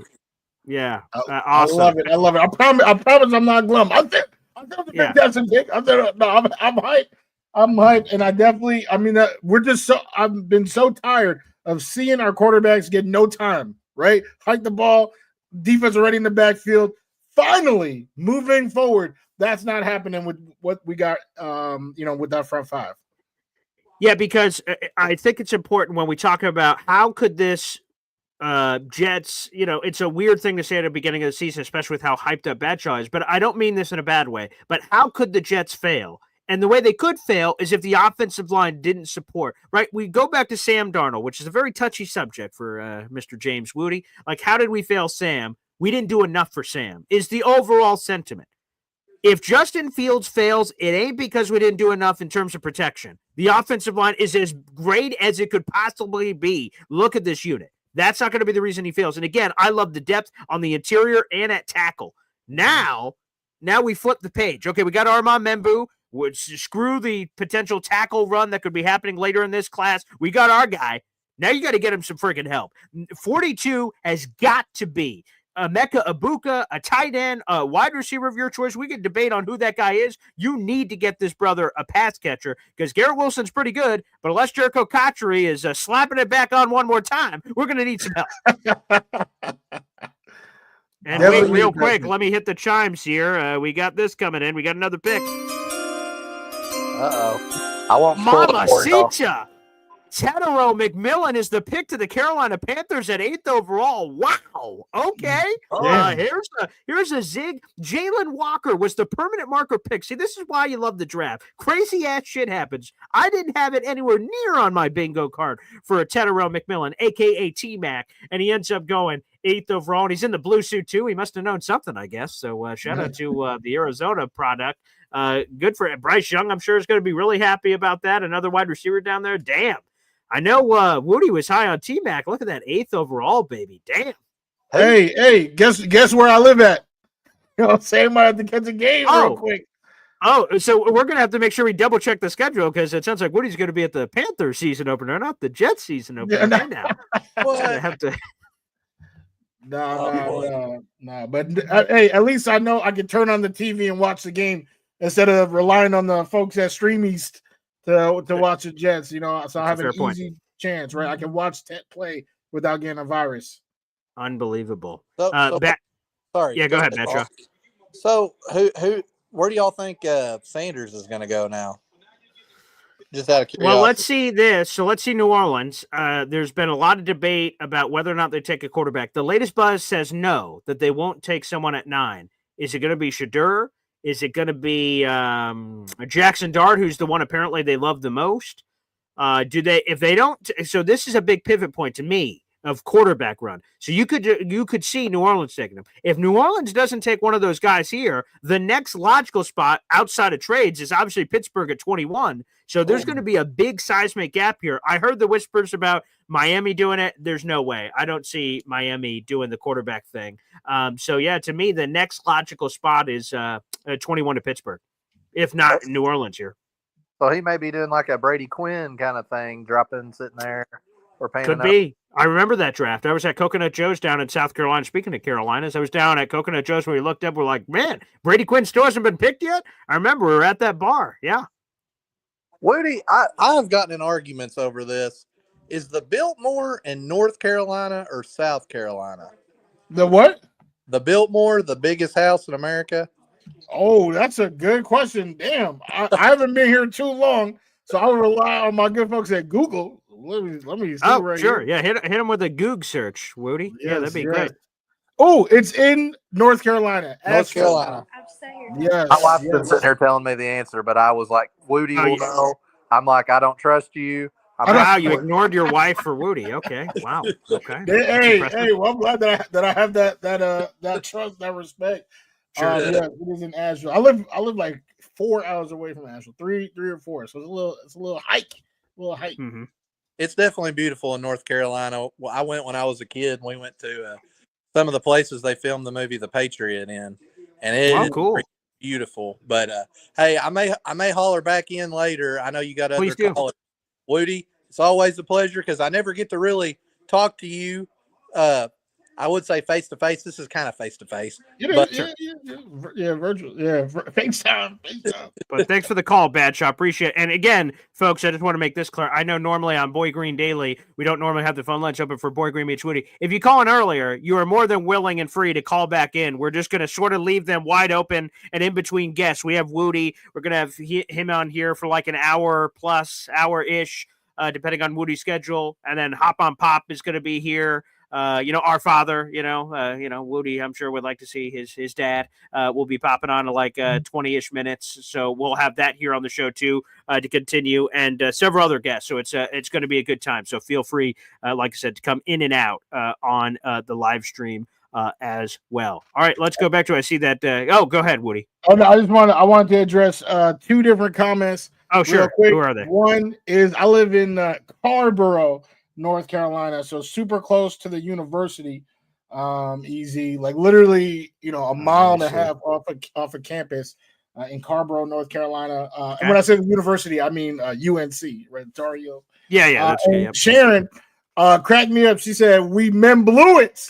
We men blew it." And I can't lie. Tight end room is looking terrible right now. Oh my God. But I would still be happy with a Terrence Ferguson, with a Mason Taylor, which I think are Elijah Arroyo, a Rutrow as a. You're right. Yeah, I'm cool. all three. I think there's another one that I'm forgetting. I think there's like So 4. we got here's just a bunch of guys. I don't know who you may have met. So Harold Fannin Jr. out of Bowling Green, he's one. There's Gunnar Helm out of Texas. Obviously, you mentioned Terrence Ferguson, my boy out of Syracuse, Rondé Gadsden, Mason Taylor, LSU. So there's I think. Well, I think I'm another one that hasn't been picked yet, but I would assume he's going to either Chicago or Indianapolis. We'll see what the Saints pick is. This could be a sneaky pick at tight end too. I guess we'll see what happens here. They could go quarterback. They could go offensive line. They declined the 5th-year option on Trevor Penning, so offensive line could be an option too. Let me hit the chimes here. Let me hit the chimes. Calvin Banks Jr. There you go. The offensive tackle out of Texas. So he ends up being the pick. Again, makes a lot of sense. Trevor Penning was a god-awful pick a couple of years ago. They just declined the 5th-year option on his contract. They accepted the Chris Olave 5th-year option. So makes a lot of sense. So there you go. Calvin Banks Jr., a pick that Rich Samini said the Jets would be all over, ends up being there as well. Again, I just want to give another shout out, everybody. And yes, Sanders is dropping for Lily and Big D. Good comment on that as well. Again, keep the super chats and memberships flowing, baby. Appreciate all of them for Jericho Cotchery. My producer on the side, Brian, is keeping track of all of these. We're doing 2 separate giveaways tonight. Both thanks to Homage. We're presented by Homage tonight. We're giving away a Homage hoodie of your choice. Any Jet, I mean, it doesn't have to be Jets, I guess, but I would assume it'd be Jets. Any Jets hoodie of your choice in the Homage shop. We will randomly do the wheel and name picker, and anyone that gifted has an opportunity. Obviously, the more raffle tickets you have, the better chance. And then we're also giving away a New York Jets shirt of your choice. So there is a ton of stuff there as well. So feel free to take full advantage of that. 2 separate Homage giveaways, 2 winners. I guess technically it could be the same winner, depending, I guess, on it'll be the wheel of name. It'll be up to the gods, I guess. So I guess it's possible. But feel free to continue to gift all night long. We'll be doing it at the end of the show to give everybody an opportunity to try to win it. Raffle tickets are $2.99 pop. You can join the Boy Green Coffee Club in the YouTube description down below. Join the Boy Green Coffee Club here for $2.99. You can also gift channel memberships on YouTube. If you hit the money sign, the final option is gift channel memberships. Or, of course, you can send in a variety of super chats throughout the show. And look at Cole Young, baby. Hit him with a discount check. Hey, now. You love to see it. Yeah. So, Brian, let's put that one down for Cole. He's got another 5 on the board here. Here are the 5 new members to the Boy Green Coffee Club. Shout out to Cole here. Party with Peg and Artie is back. NYJ Dave, T-Town Jet, Gang Green Catskills, and Kyle Clifton. Kyle Clifton's back, baby. Here we go. Shout out to Cole, baby. 5 more raffle tickets for our contest. We appreciate it for the Homage giveaway coming up later this evening. All right, let's go back to it. Devin, a.k.a. DNY for Life, is here on the program. What's up, Devin? You. What's going on, BG? Woody, man, it's nice to meet you, man. Hey, Right back at you. Hey, man, I really appreciate. I enjoy you guys. You know, when you hook up on Tuesdays and Thursdays. You know, BG, I'm always checking in the background. But Woody, I'll never get to talk to you, so this is kind of cool to get to talk to you for the first time. Absolutely, that's dope. Hey, and Woody, I'm with you, brother. The O-line is done. The O-line is done. We can rest. You know what? It's a mature decision. It's not an impulsive, childish decision. That, very sensible, very responsible. Very responsible. It's like it doesn't make you want to go out and be like doing some dance or some shit like that. But you know what? We know we will appreciate this in this coming season when we got our bookend to the left end and we got our bookend to the right end and our boys in the middle are solid. And so Brees is just dancing. And you know what? So I feel good about it, man. I'm just like, I would have loved Tyler Warren, but the idea of like, now we got to get it right and hopefully he could chip right. And I don't know, man. I'm like, you know what? If this kid doesn't work out, we gave it a great shot. And the last thing I'm going to say, I want to get your feedback too. What do you guys think about this? What if we were to like, you see somebody dropping like, and towards the end of the first round, you get, Emeka Ibuke or, you see Matthew Golden dropping and then we just jump back up at the end of the first round right here and just go get one of them. How would you guys feel about that? Would you feel like that's not an adequate use of resources or? I Hey, think we both would be hyped. Gaspard, sensible, responsible. Screw it. Let's get a little freaky. Let's push the curfew. Mom and Dad say, be home by 8:30, 9 o'clock. Let's get a little crazy. So I will not hide it. Emeka Ibuka, we'll see if he falls and slips. In the mock drafts I saw about a month ago, he was consistently at 35, 36, 37, 38 in the second round. And I'm like, well, that's within range at 42. And in some recent mock drafts, I've seen him going sort of in the 20 to 25 range. So we'll see, because there seems to be a lot of varying opinions on this wide receiver run. And Tetero McMillan, T-Mac, going earlier, that may push some sort of a wide receiver run. We'll see if that does happen. I would imagine Chicago probably going either Omari and Hampton here, maybe Colston Loveland. Again, I'm behind, so I don't know what's going to happen here for Chicago, but it seems like they were gung-ho on an offensive weapon. So we'll see what happens here. I doubt it's wide receiver, but okay. Goodell's up here, so I'm behind as all hell. But it's all good. It's all good. Is Indianapolis going to be screwed? Is this about to be Colston Loveland? You might have to explain. Geez, I'm so sorry. They're doing a tribute to Steve McMichael, aka Mongo, who just passed away. My apologies. Like I said, I'm watching this on mute, so I thought he was about to read the pick. But no, salute to Steve McMichael. I will just say this quickly on Mongo. He played most of his career with the Chicago Bears. I'm just so happy he got his moment of being at the Hall of Fame. He had been waiting forever, and I'm glad. One of my biggest pet peeves is people being inducted into the Hall of Fame once they passed away. I hate that. If you're a Hall of Famer outside of tragic circumstances, like Mongo lived a very long life, unfortunately, before undergoing that disease. We just lost Devin there, but I hate when people get inducted after the fact when they could have clearly gone in alive and well. So I'm glad Mongo got that chance. It's still incredibly sad from that perspective. So I still don't know what the selection is because they're doing a 50th anniversary Walter Payton shout out here. Wow. Which, hey, sweetness, baby. What? Well, no, it is not Tyler Warren. That's what I gotta say about that. But it's a because Warren hasn't been picked yet. I'm an idiot. Tyler Warren is going to be the pick at Chicago. Then I'm an idiot. No, it's not. No, it's not. That's what I'm saying. It's another tight end. Colston Loveland got picked over Tyler Warren. Yes, Colston Loveland. Oh my God, Drew Beatty. He started drafting us. He joins every Monday. He's going to give me so much shit later, that bastard, because he said it. He was like, "Oh, Colston Loveland might be the first tight end off the board." I'm like, "Shut up! It's Tyler Warren." So, wow, Warren's in a slip and slide. What the hell's going on here? Jets. Oh, let's go, Jermaine Johnson on their ass. Let's go. Darren Mucci, let's start cooking. Let's jump back into the first round, get Tyler Warren. Then we got right tackle with Tyler Warren. Come on, Devin, a.k.a. DNY for lights back. Let's go. Let's get Froggy. Let's start. That would be a nice jump. That would be a nice. Hey, I don't think any Jet fan would complain. We came out. We said like I said, most Jet fans when you talk, everybody, even you guys, you've said you want to come out of this draft with at least 3 starters, right? Like I've heard you guys say that, definitely. Right? And so if you jump back up there and you get Tyler Warren, you just got to find one more, and we've achieved that goal, right? And I feel confident in the staff to be able to do something like that. But that would be crazy. That would be a little saucy. My God. That would be a little saucy right there. That would be saucy. Let me look up. What we need. Let me see. And like, hey. Oh wait, we got the scrolling ticker. I'm an idiot. I could just look below. So let me try to see where he could possibly go. So okay, so he's not going to. Yeah. So I'm just trying to speculate, like who could. It won't be the 49ers. It won't be Dallas. Who else am I missing here? So okay, I'm seeing now on the scrolling ticker, so we can kind of go one by one in a very slow, methodical way. So obviously, it won't be San Francisco. It won't be Dallas. It won't be Miami. Oh, it could. Oh, Indy. If those bastards get Tyler Warren at 14, that's just gonna piss me off. And they waited, didn't trade up for butt kiss, and they just get him in their hands. That's probably it. And then I keep looking.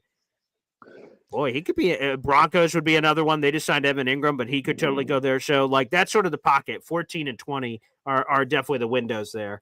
Loveland went above them. You think Loveland went above them because he's been more productive longer?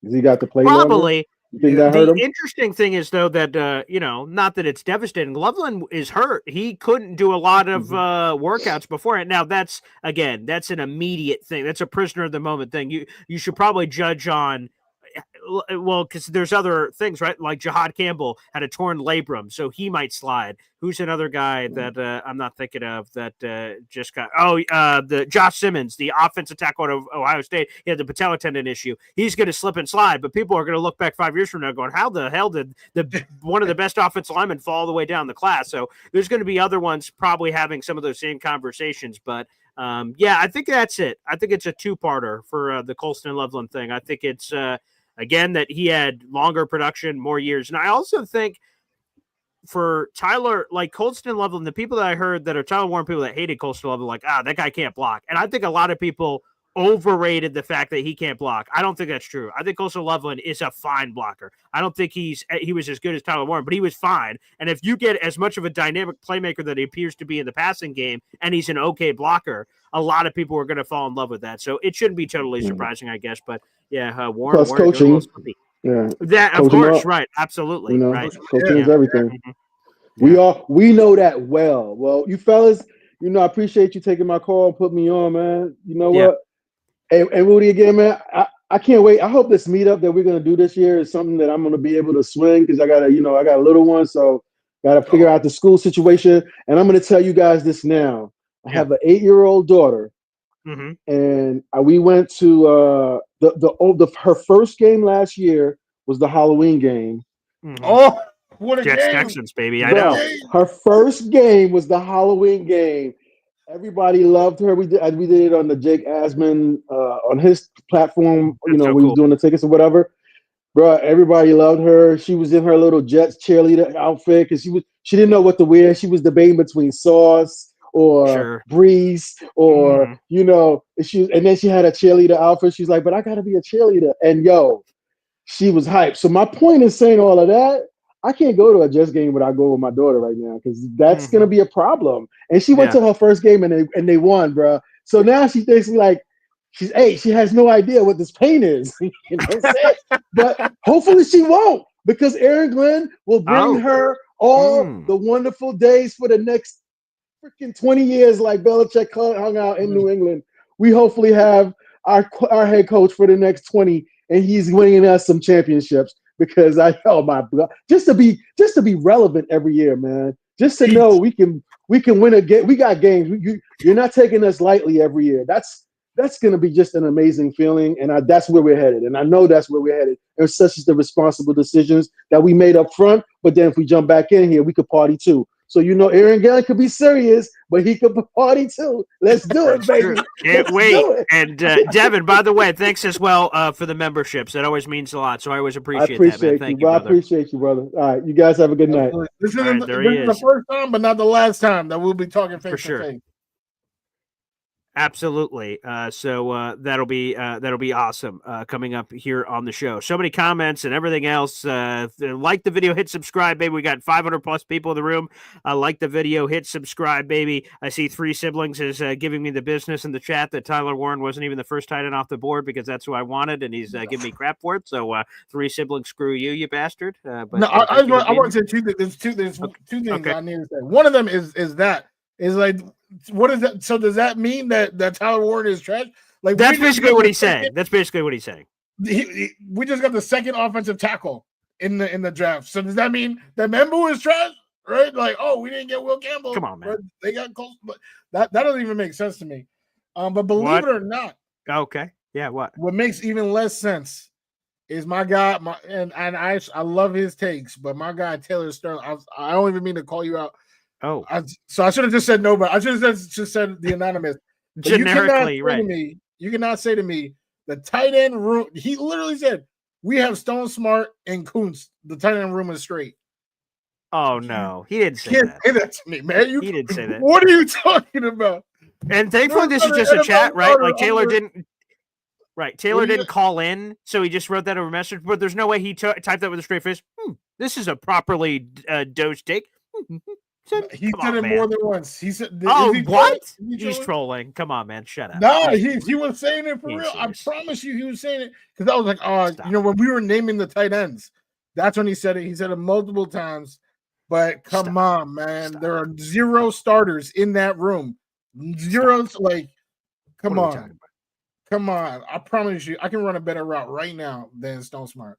All right, we got another pick coming in. The USO military announcements again. Salute to all our members of the armed forces. That always is a special place in my heart. Again, we got more phone calls. We'll get to those in a second. I believe the 49ers pick is about to be announced here. Okay, Goodell's coming up. Okay, we're just doing a USO shout out, and then Goodell's coming to the plate. So, okay, here we go. We're about the 49ers 11th overall, San Francisco. Man, they could go anywhere, man. They need Trent Williams is old as hell. They could use an offensive lineman. I don't know which offensive linemen are still on the board. I don't have my big board in front of me. But defense could certainly be it. They gutted their defense. That you could totally go in that direction too. What's a gut? Do you have a gut here, Woody? Gut. My gut's bubbling. Let's see. We can go maybe DT. Maybe defense. Oh, it's already up. Michael Williams, a pass rusher out of Georgia to San Fran. A little higher than I thought he was going to go, but there you go. Beautiful. Okay, wonderful. So shout out there as well. Taylor has answered. He has confirmed that he was not. He was not trolling. Right? He was serious. Multiple starts last year. Oh boy. Yeah, I mean, come on now. Solid. He said solid. He said that I said solid, and I'm telling you right now, they are gas. They are gas. They are ass. They are solid. Literally solid. See, Pepto Bismol, literally the worst tight end room in the NFL. Stats. What's the worst solid NFL tight end room right now? Solid. Is that unit. Wait a second. Stone Smart's career numbers. 31 catches for 300 yards and a touchdown. What in God's green earth are we talking about? Solid my ass. What the hell? Come on, man. Come on. If we had Tyler Conklin back and you want to say it's passable or something, okay. Yeah. That's fine. I love, again, Conklin joined our show 100 times. I'll never, forget that from Conklin. He doesn't have to do that for some little show like mine, so I appreciate it for him to do that. That's super cool. But, that would have been okay. I don't feel great about it, but I'm like, okay. But no Tyler Conklin. What the hell are we talking about? Anywho, let's go to the phone lines here. James, I'm so sorry, James. My fellow born warrior. I'm so sorry, James. Oh. All right. Yeah. So I'm gonna hear a lot of the revisionist history. I didn't see Loveland going before him. Obviously, I wanted. Yeah. Right. Yeah. Didn't see that. Obviously, I wanted Tyler Warren big time. I still think he's gonna be an absolute stud. However, I said it before. I'm not gonna be upset if we take Membu, and I'm not. We have two bookends. We're going to run the shit out of the ball this year. So I'm okay with it. But I'd be lying if I said my heart didn't hurt a little bit right now. I wanted this guy bad. I really did. Yeah. I did. I feel you. And I pounded the table for him. It didn't happen. It is what it is. It's time to move on. I would like to come back into the first round if possible. Yeah, I would too, man. Hey. If Tyler, here's the big pivot. Oh, wait, we got Goodell back. All right, here we go. How about them Dallas Cowboys? 12th overall are selecting, I assume, wide receiver, maybe Matthew Golden. Tyler Booker, whoa, interior offensive line, the guard out of Alabama. Another surprise. Wow. Whoa, mama. Okay. I did not have that on the bingo card. Okay, that's surprising. I didn't see that. This is why this thing is such an effing crap. It's such a crapshoot. You never know. You don't know what the teams are thinking. And it's not an exact science. You can't predict what's in these guys' heads, how hard of a worker they are. Sure. All that plays into effect. But I'm okay. I'm okay with the pick. I'm not upset at all. Little hurt, but not upset. But now it's time to really just slam this rock every Sunday, Monday, Thursday. Whatever we do now, any day that they pick a game, it's time to run the shit out of the football. We're not trading Breece Hall right now anyway. I don't want to hear it. Breece, Braylon, Isaiah Davis, and Justin. Let's run the shit out of the ball and let's go, gentlemen. I'll talk to you later. I appreciate it, it. I James. love every Thank word. you. Every word. Let's And I just I just have to say this because we're seeing Tyler Booker, who just got selected by the Dallas Cowboys, did a dead sprint. Like, so he got picked and he dapped people up. He did a 40-yard dash to the stage. That was friggin' hilarious, by the way, for those watching the television coverage. I have the ESPN stream up, and he slapped the Cowboys sign and ran all the way out there. So shout out to my pop. We'll get his reaction to that Cowboys pick because I'm sure you guys want to hear that. So that'll be great coming up here momentarily. So there you go. Tyler Booker. Wow, that surprised me. But I would just say this to James's point real quick on the Warren thing.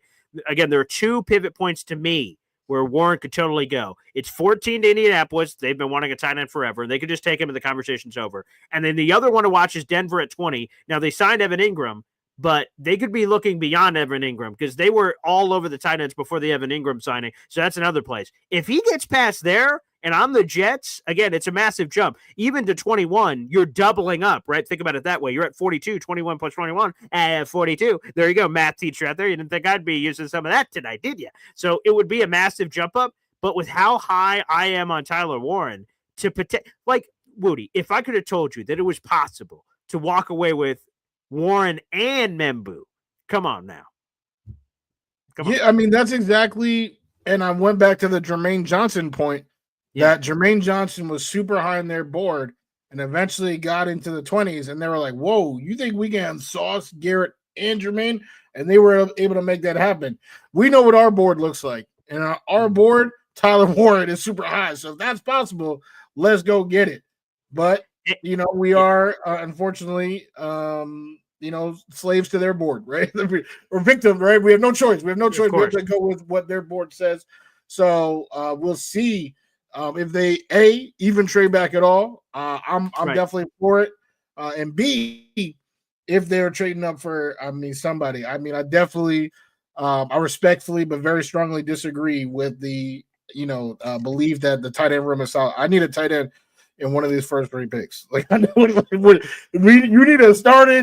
You need someone in the first 3 picks to be in that room. If they listen to Taylor. And we're entering the 4th round. We're entering day 3, and the tight end room remains Stone, Smart, and Jeremy. I'm going to lose my bleep because, there's no way you could say, come on, man. We can't have a tight end room like this. God bless Dustin Keller, but geez, Alou, come on, man. I don't want my last memory to be 15 years ago, for God's sakes. Yeah. I'm being a little aggressive, but you get my point. Real quick, Woody, this is, I guess, just doing it on air. How much time do you have left? Because I know we're all have pockets of window here. Yeah, I got like 10-ish minutes.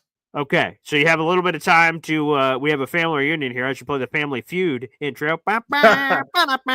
Because the next person joining us as a co-host for a big chunk of the show, baby, is none other than our father, Hop on Pop, baby, from Abu Dhabi, all jetted up. With the Jets shirt on, out here rocking the gear. Oh, look at that, the official Jets draft shirt. There you go, baby. Draft shirt. Yes. Draft shirt. Well, it's good to see you, Pop. So we mistimed this horribly. Again, shout out to NC Green. He knew exactly when the Jets are going to be picking tonight. I tried to do the math on it, and, well, that's always a dangerous place to go, I suppose. So they picked about 30 minutes ago, but it ends up being Armand Membu, the offensive tackle out of Missouri. First off, let's get your initial reaction to that. I don't feel great about that, but I am not a pro scout. I am not a dissecting the combine. I've looked at the stats, and he was not the tackle I would have drafted at number. I wouldn't have drafted a tackle number 7, by the way, just on the record. But he would not have been the tackle I drafted. There was questions, and he was more likely to move interior line based on all the experts. It's and based on that, that's not a need for the Jets at this time. Maybe long term, but you don't draft for the long term. When I don't think the Jets, and I've said it before, are in a turnaround year. I think they're in right now. I think that they have the ability to reload. I really don't think they were missing that many pieces, and a lot of it hinges on Justin Fields. Obviously, when I say that, right, it's really if the Jets are able to come back out and win 9-10 games, it's going to be because of Justin Fields. But anyways, back to Membu.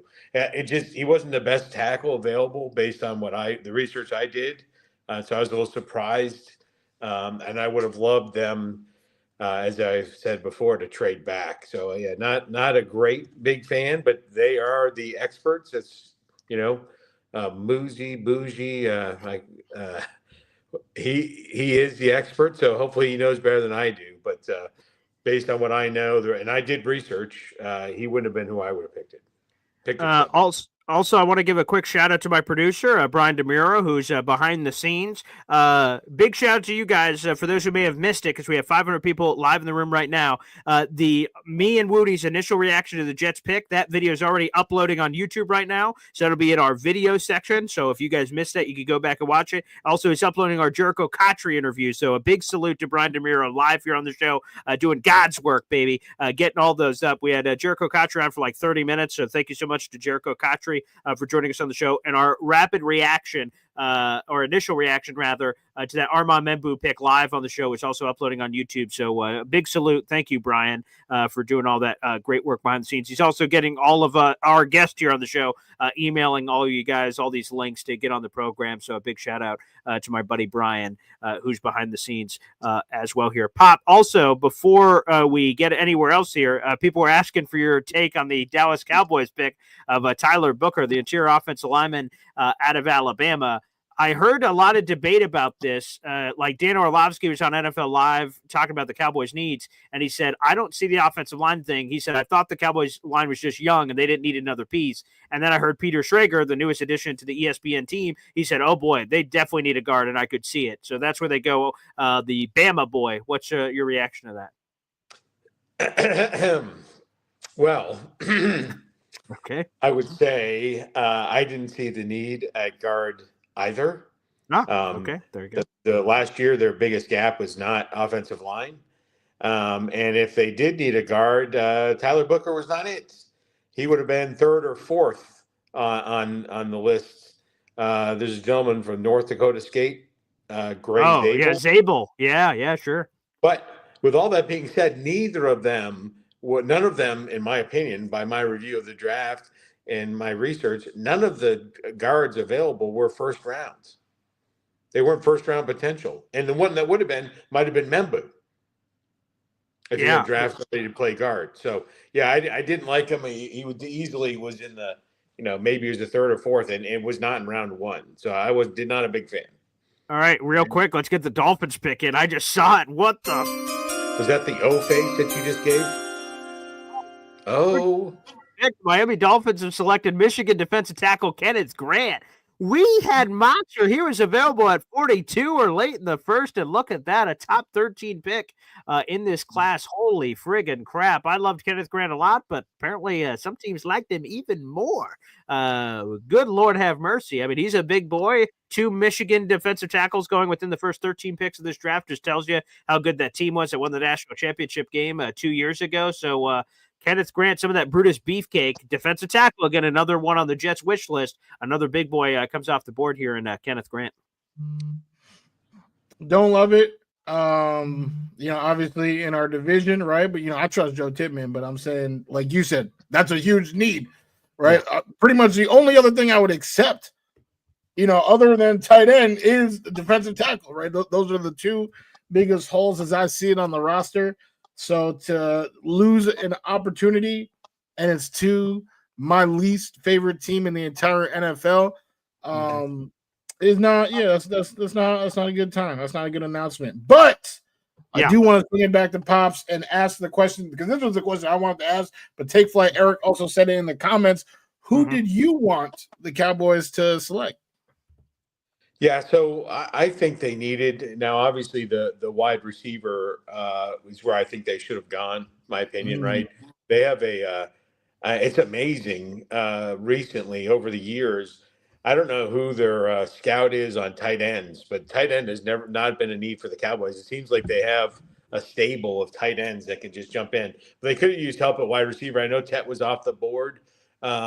But I would have taken the best available wide receiver, and that doesn't jump out to me at this time who it was. It would probably be a little early for Golden, but I wouldn't have been upset about that either. I would have said wide receiver, get a compliment to CD Lamb. Yeah, there you go, baby. But I would tell you this, Boy Green, I am not surprised at Kenneth Grant that earlier in the draft process, this marathon that we've been on, he was very close with right up there with his teammate. You know, they were neck and neck. The talent was close based on some experts. And I would have not been upset if the Jets had drafted him at number 7. So I don't think it was a stretch at all for Kenneth Grant.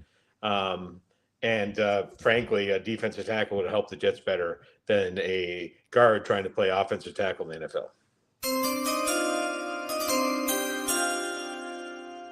Disgusting. The 14th overall pick is in. Tyler Warren, tight end Penn State, to the Indianapolis Colts. Oh, I'm just sick, man. Again, it's hard to be mad at the Membu pick, but for the Colts to do nothing and just fall right into their lap, Tyler Warren, who I think is the best tight end in this class, but let's say he's number 2. He's such a freak, man, and I wanted Tyler Warren so bad. What a great pick for Indianapolis, just falling there. Oh, God, what a swift kick in the loins. I have no real other reaction than that sucks. I mean, it's all good. This kind of, Bowers, right, just fell into the laps of the Raiders. And the Raiders picking 6th, you know what I'm saying? Yeah, right. It is what it is, hopefully has a good career, whatever. But hey, we got the offensive line of the future, the present and the future. These young kids, hopefully, like Devin was saying, right? His daughter is 8. Hopefully, when she's 12, right? We still got the same line, right? 15 could still have the same line, same guys growing up together, and just maturing, getting even better each year. So I can't even be mad at that. And again, Terrence Ferguson, Arroyo, one of these guys, they need to be a Jet this year. Well, real quick, Woody, I just want to thank you for joining us on the live stream. Boy Green Meets Woody, Tuesdays and Thursdays. You were here for the Jet pick. Again, that video is uploading on our YouTube channel. Make sure you guys like the video. Hit subscribe for our 4+ hour live stream that's popping here on the channel. We got more callers. We'll get to those in a minute. But Woody, thank you, brother. Appreciate you. Yes, absolutely. Appreciate you guys. Mi familia. All right. The 2 Paul Esdens out here. Well, there's three, but I can't say what up to him right now. He's he's all screen. But yes, 1 and 2. Appreciate you guys. It's kind of disrespect. You have me followed Jericho like that. I'm out here trying to do my best, but hopefully I did admirably. And hey, that offensive line. Let's forget about this trading briefs. The offensive line. This is what we've wanted. All right, the tools are put in place. Now we know, right? Like you said, with Fields, was not gonna. You can't blame the O-line, man. It's on you now. It's on you. Just get the boy tight end, and we should be set. All right, beautiful. Woody, thanks, brother, and we'll check back in after the draft. All right. Continue the great show. I'll be watching. All right, there you go. There's Woody, and shout out to his kids. A little bit of a birthday, which is in the middle of all this draft action. So a big salute to Woody as well and his family celebrating a birthday this week. Easter was this week. I mean, he had a lot going on, so I appreciate Woody carving out the time to join us on the show. A little hop on pop Boy Green action on the live stream.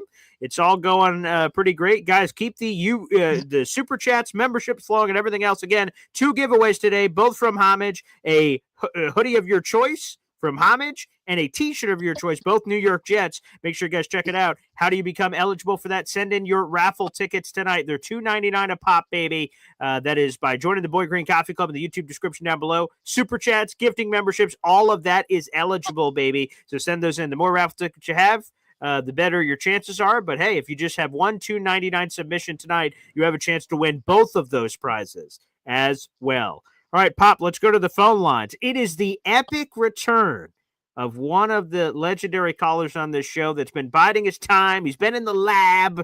Okay, he's been working. Now he's back. Terrence is back on the show, baby. What's up, Terrence? Hey now.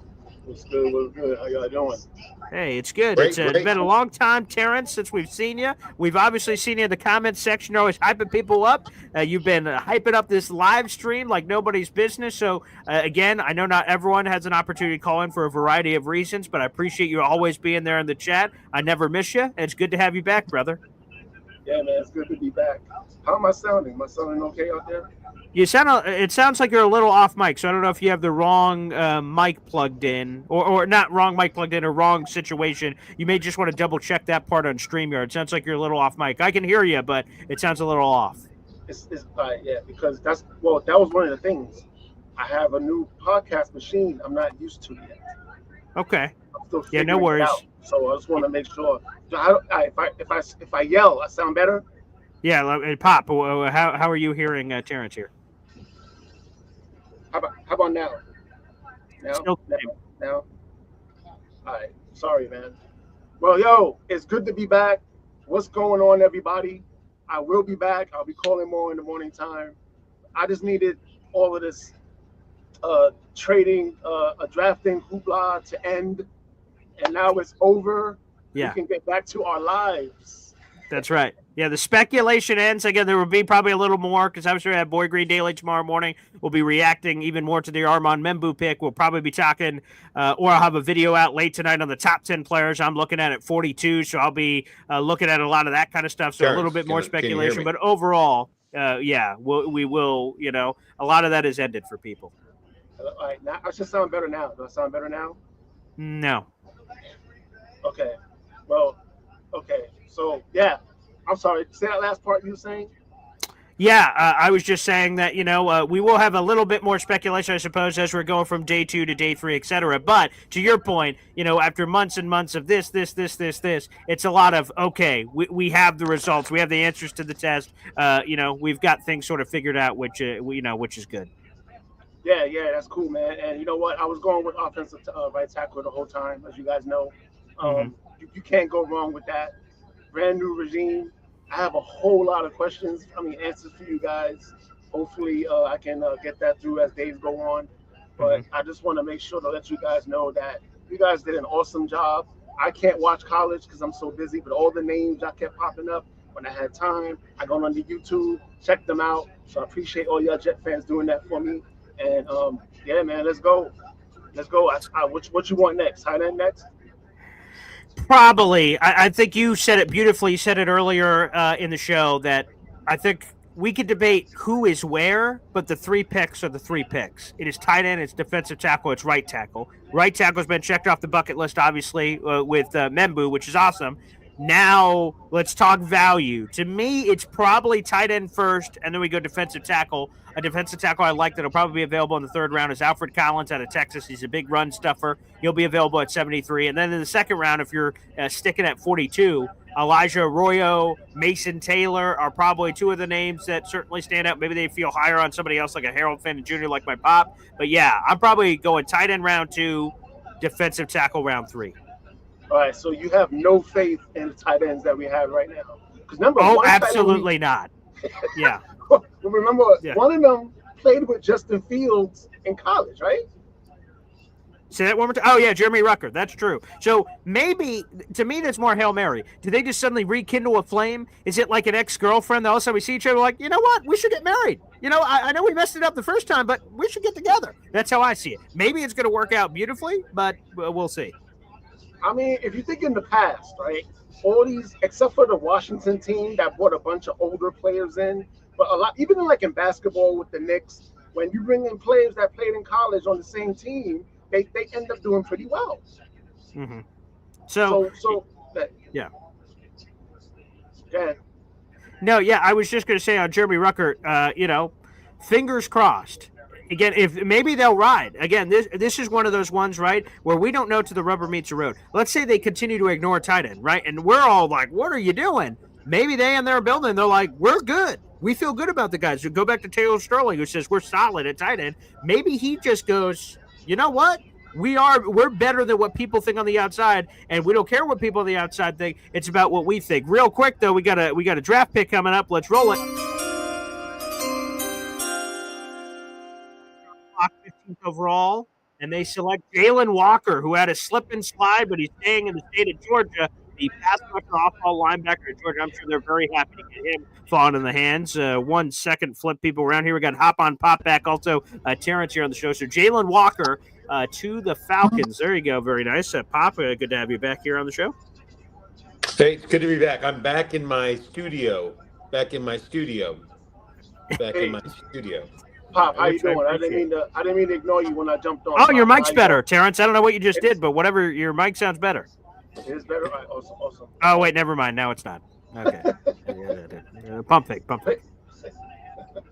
Well, I'll get this all set up and ready to go, and then I'll be jumping back on. But what do you think? All right, so do us Jet fans really think that we're going to fill up all the holes this season? I falsely thought that, but FL Phil 98 and you, I think, have been pretty consistent. Like, guys, we have 8 picks in this class. We have more than 8 needs. Because all 8 of your picks, obviously, some of them are in the 6th round and stuff. You're not just going to find an automatic starter there. So there's going to be a bit of a process. So I probably falsely thought, we'll figure it out. And then I think I just have to accept that, let's use tight end as an example. Maybe the team's going to be comfortable with something I'm not, right? Like Stone Smart, Jeremy Ruckert. Maybe they're going to say, hey, defensive tackle is more important. Safety's more important. Make it an off-ball linebacker, running back, wide receiver, whatever they say. And then there's going to be a position that they're just going to have to ride with something that isn't sexy. And maybe it is tight end. And maybe that's something I'm going to have to come to grips with. I hope not, but maybe. So, they can't fill everything. I don't think I think you have you're wrapped around the tight end axle. The talent that's going to be available at the Jets' next pick is not the difference between the tight end talent, the talent that's going to be available at 42. There's a lot of solid defensive tackles that were ranked in the top 15. They're still on the board, and that's where we got to go. You got to get the best player for the biggest need, the best player, and it's not tight end. And I'll tell you that Elijah Arroyo, he doesn't spark any interest, but in the middle of the tight ends, there's a lot of quality there. You look at the defensive tackles that are still on the board that have not been taken off. Derek Harmon, he's right up there. Walter Nolan, Darius Alexander, those are all first-round picks. If any of them are available at 42, we better jump on them like a fat kid jumping on a hot dog. I would say I guess, and you're right, I got to be more open to that at 42. When I saw Kenneth Grant go earlier than I thought, I was like, oh boy, we're getting a run here. Now, that run has not happened, right? You just have the 2 Michigan boys that have come off at defensive tackle. So maybe the run is sneaky coming because, Cincinnati, I'm looking ahead at a pick, but Cincinnati at 17 needs defense, so who knows what they do there. And maybe, the Bills need defensive tackle at 30, and there's a couple other teams in the middle of those 20s. I could see Pittsburgh. I know everyone says Shadur Sanders to Pittsburgh. I could totally see them going defensive lineman. So we might get that run that sort of depletes that crop you're talking about. But you brought up a lot of names, so who knows, what's going to happen. Yeah, I would say right now we're in the sweet spot for Shamar Turner, the defensive tackle from Texas A&M, who would be a fine pick at 42. Right. Sure. And all of the, and there's multiple defensive tackles available right now that on the draft grade, on the big board, they're all above the tight ends that are available now. So I think we sit tight to the next pick after that, which I think is 72. And then we're going to really still have some good pickings left at tight ends, especially the Bowling Green gentlemen who will go nameless. I wouldn't mind going defensive tackle next and then tight end the 3rd pick. Well, Paul, I can't hear Paul. Can you? Yeah, I can't hear him either. Paul, we can't hear you. I'm an idiot. Sorry, I somehow muted myself. I don't know why I did that. No, but, you're not an idiot. You're not an idiot. You're a moron. Thank you for clarifying. So thank you both for confirming that. There was, I don't know what I was lost or didn't say, but there's other defensive tackles my pop didn't even mention, like Tyleek Williams out of Ohio State, who's another big boy who's going to be available too.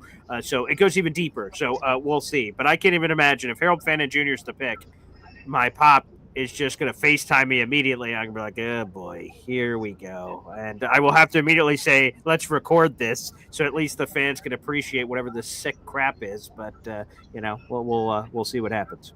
Well, I want to bring back something that's repeating. Ready? I was thinking about this. Yeah. I couldn't say it in the chat, so I'm going to say it now. let's go back to 1998, right? Remember that team? All right, Please. so we started with Glenn Foley as quarterback, and I think we were like 1-3 or something like that. Mm-hmm.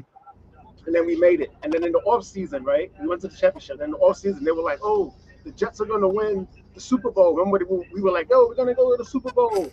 And then first game of the season, Testaverde gets hurt, right? Okay, Yes. now let's fast forward to the Pennington time when Herm Edwards was like, "Hello, we played to win the game." They were like 1-5. Yeah, right. And they made that turnaround, right, to win the And then they made division. the Yep. turnaround, went over to the championship game again, right? The next season, Mhm. we were like, yeah, we're gonna go. Pennington gets hurt in the offseason, right? Yeah. Then the season that we had with Rex Ryan, his first year, with Mark Sanchez and them, we wasn't expecting to go to the championship game, and there we were, right?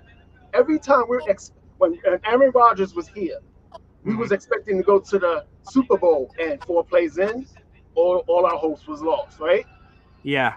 So my point is, this year they're not expecting us to go anywhere. So we might get That's the true. AFC Championship That's, game. You know what I'm saying? who knows? Hey, by the way, here's this. Arizona Cardinals in the 16th overall pick took Walter Nolan, another one of those defensive tackles coming off the board. Out of Ole Miss. He had such a wide range. I know Leger Dusible was very high on Walter Nolan. Some people had him as a top 5 pick. Some people said that he could be a 3rd or 4th round pick just because of the inconsistencies on tape. But obviously, he's super talented, so he goes off the board. Now we're getting a little bit of the defensive tackle run there. I was a little worried about. We'll see. Like I said, Bengals could totally do that here. We'll see what happens over the next couple of picks. And I think we're losing you, Terrence. Yep. Okay, there you go. On I think technology is happening there for you, Terrence. But either way, appreciate Terrence. Thank you so much coming up here on the program. Very He nice. was in his studio. Nobody's getting this joke, by the way. No, but I guess you're probably satisfied that I'm getting it. So Yes, there that's you have correct. it. Yeah, there you go. Yeah, every time I hear someone say Chad Pennington, I hear John Madden's voice or Pat Summerall's voice going, he doesn't really have a lot of arm strength. Yeah, that used to happen every time I was playing my dad in Madden and I was playing as the Jets. I would just attempt like a intermediate 15-yard pass, and the first thing Matt would say is, "Oh boy, doesn't have the best arm strength, but boy, he's got a lot of heart, got a lot of grit." You know, he like used every fiber of his being to get that 15-yard in route, and I'm like, "Ah, Jesus," for God's sakes, man, let it easy, pal. So yeah, that can happen every once in a while. Yeah, I expect another Michigan player that might come off the board here. Who's that? You're Will Johnson? Yep, that's right. Will Johnson. I expect him to go to Cincinnati right here. Oh, I could see that. For sure. Yeah, they got a couple more minutes on the clock here. Again, I'm behind. I have a projector action happening here, so there's a delay for me anyway. But we'll see. Yeah, we will see. That'd be again. I think they go defense. Jesus, I mean, their defense was so horrifically ravaged. Excuse me, that it would certainly make an absolute ton of sense if they went defense after what transpired last year. The offense was awesome, but defense left much to be desired there, Pop. Yeah, it was probably the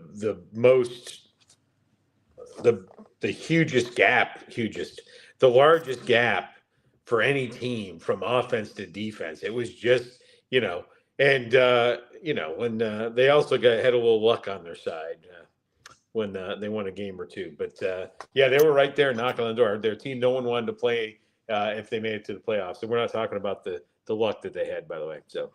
Yeah. I will try to leave that nameless happening here on the program as well. Again, we're over halfway through the 2025 live NFL draft show. So thank you, everybody. We're going to have another special guest. Let me make sure I have my my alert here. We're going to have NFL insider Matt Lombardo joining us here in a few minutes. Me and my pop will interview him, Matt Lombardo, coming on the show to give us all the latest from his perspective, covering the National Football League. That'll be happening here shortly. Matt Lombardo is our next guest to join us here on the program. Again, we got 600 people in the room. Like the video, hit subscribe. Pop, how are you enjoying the draft experience in international waters? What time is it there right now? Well, I had to wake up before 5 to hop on. So it's almost 6 o'clock here. Oh, 6 a.m. Again, my father is an international waters baby. So there you go. He's a real trooper. So what's been your stock on the draft, Pop, before we get to our next guest? It's really interesting how it shaked out. I mean, the first couple picks, it's interesting to me the Jaguars, and I did not see what they gave up to get to number 2. Because Oh, you still have not seen it, you're saying? I had to catch up. No, I have not. Oh, but you know now or don't know? I do not know. Okay, I'll give it to you. Shout out to my producer behind the scenes. He gave it to us earlier here on the show. It was a massive package. So here you go. So buckle your seatbelt here. The Browns gave up the number 2 overall pick, and they swapped 4th round picks with Jacksonville, and they gave up a 6th round pick. In exchange, they obviously flipped to 5. They picked up a 2nd rounder. That's 36th overall. Again, they swapped those 4th rounders, and they picked up the 2026 first round draft choice. Okay. Whoa, the 2026 first round draft choice? Correct. Right. So they swapped first rounders. They picked up a 2nd. They got the first next year. They swapped 4th, and then they had to give up a 6 too. So yeah, they got a future 1 and an extra 2. So I thought they killed the draft, Pop. Yeah, that's amazing. And I would tell you that I'm not sure I would have paid that price, the iron price for Travis Hunter, and that's not about him. It's just that's beefy. And I imagine the Jaguars pick in 2026 is going to be pretty good. So I'm not sure. The rest of the board is kind of fell out where I thought it was going to fall out until the Jets. The first 6 picks, I was like, check that checks out.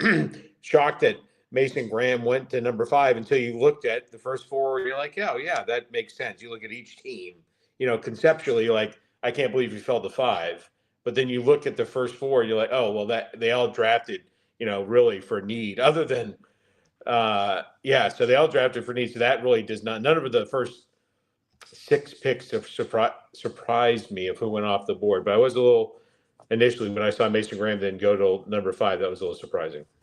Yeah, no doubt about it. As again, we're here on the live show, baby. Appreciate you. In just a few moments, we'll be having NFL insider Matt Lombardo joining us on the program. Looking forward to that to get a National League perspective. We're about to have the Cincinnati's pick coming up in here. Roger Goodell is clapping at something for some reason. Let's hit it. So I will play the chimes real quick, and then we'll hear from the commission.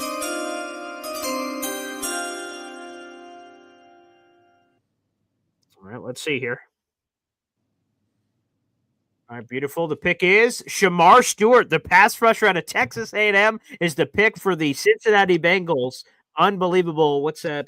17th overall here. Wow. Again, another guy who is dynamic, but not a lot of sack production. So you're betting on traits, and that Cincinnati defense was awful. So certainly makes sense to risk it to get the biscuit here. That Joe Burrow on the other side is pretty good. And man, look at that ice. Look at that chain around his neck. Good Lord have mercy.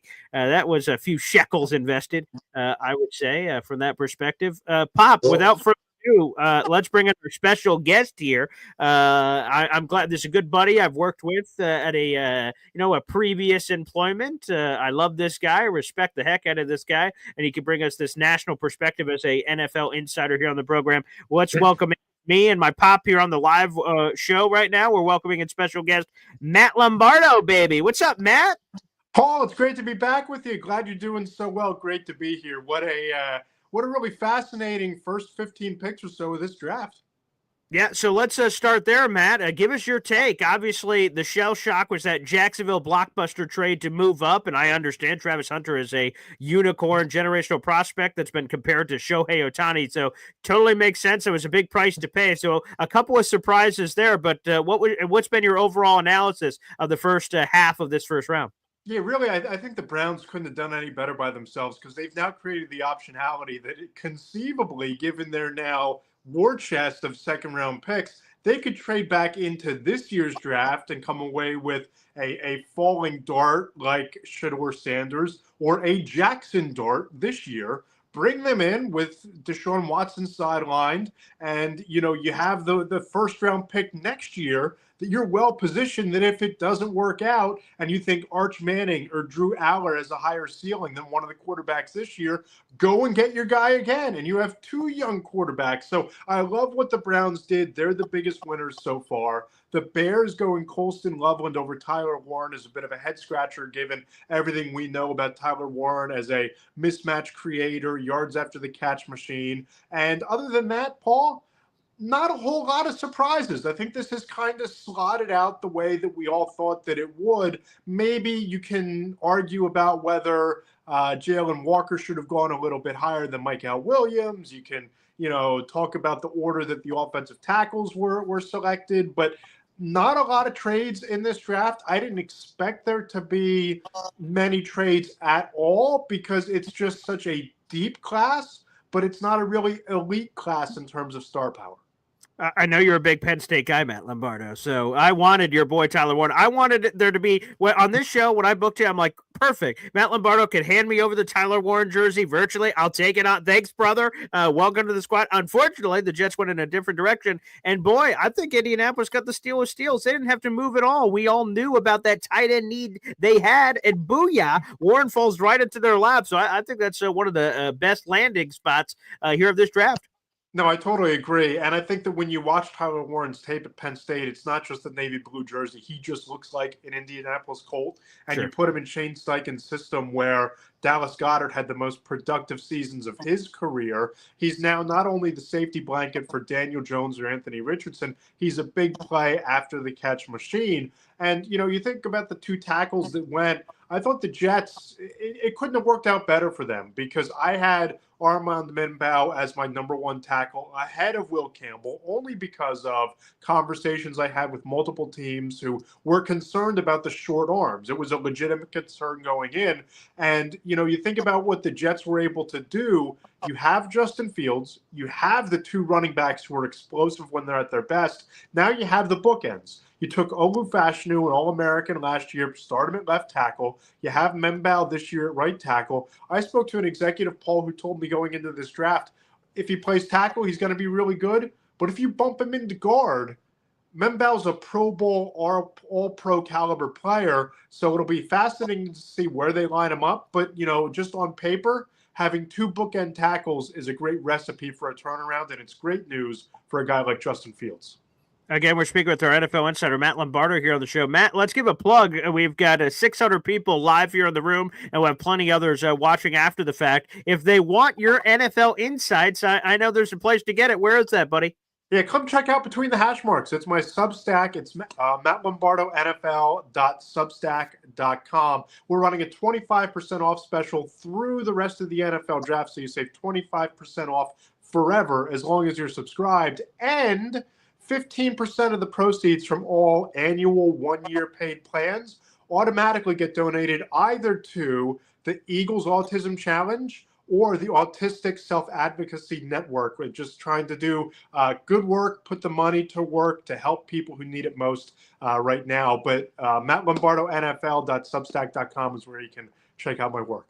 Matt, that's awesome that you're doing that, brother. So thank you so much for being so generous with, obviously you're a needle mover, the thing that helps pay the bills for you and your beautiful family and your children. So that's massive that you're able to do that. Let me hit up this real quick with a new pick coming in. You're one of his favorite players in this draft, Zabel, jumping over to the Seattle coming in as a pick. He is a 5-tool offensive lineman that can play all the different positions. Really talented guy. So Zabel off the board. I wasn't sure where he was going to go. I didn't know how NFL teams felt about him because he kind of reminds me of, and the name's going to escape me now, the Duke kid that went to Tampa Bay and could play all over the place from a year or two ago. I'll look that up in a second to get that name that's escaping me. But I'm kind of curious. Sometimes you can either be a jack of all trades, master of none, and sometimes that can sort of be the perception in the league. I'll tell you this. My first introduction to Gray Zabel was down at the Senior Bowl in Mobile back in January, and Mike Green, the edge rusher from Marshall, was just destroying dudes in one-on-ones, putting offensive tackles on their backs, bursting through the line of scrimmage in the full team periods. Gray Zabel erased him. And Zabel was the most dominant offensive lineman on the field in Mobile. If I'm not mistaken, he took home the Senior Bowl MVP award. Rare that you give that out to an offensive tackle. This kid is he's a stone wall in pass protection, a road grader against the run. And you think about Seattle going out and picking up Sam Bradford, who's really struggled against pressure throughout his career, never more so than down the stretch of his Cinderella season a year ago.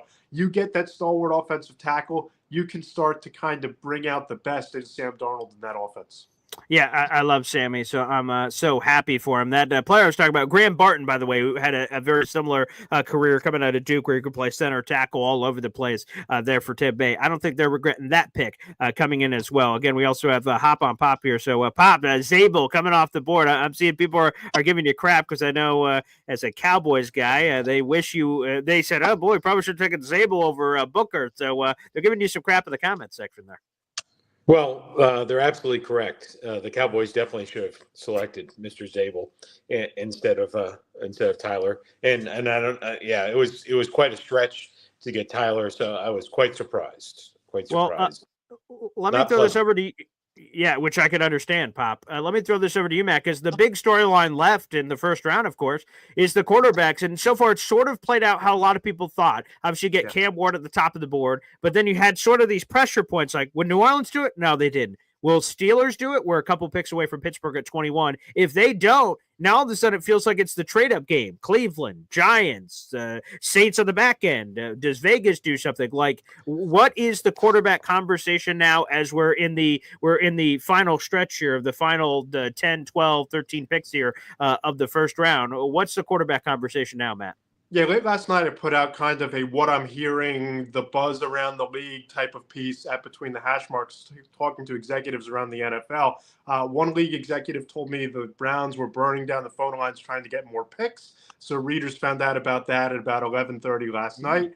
And another scouting director told me that teams are trying to trade back into the bottom third of the NFL draft in that first round.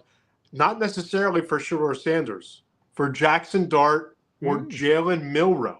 Jalen Milroe's stock has been, I don't understand it. I had high hopes going into Mobile in the Senior Bowl that he would just wow me and blow me away, and this kid was going to surge up boards because there's a lot to like on his tape.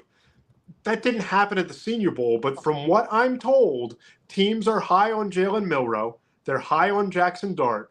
And in my own head, Paul, my presumption is that if Shedeur Sanders doesn't go off the board at 21 to the Steelers, he might not go off the board until Friday.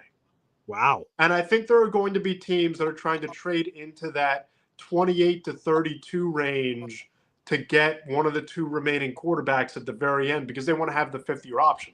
They want that fifth-year option on a Milroe or a Dart to have that extra year to evaluate them. So look for the Giants, look for the Browns, look for maybe Pittsburgh, maybe New Orleans. Those could be the teams to watch to trade back up. And I think the Eagles, if there's one of those quarterbacks on the board, they're a team to watch to move back because I think that Howie Roseman works the board and works positional value better than just about anybody. They're probably going to have a need at tight end because I think they'll eventually move off of Dallas Goedert.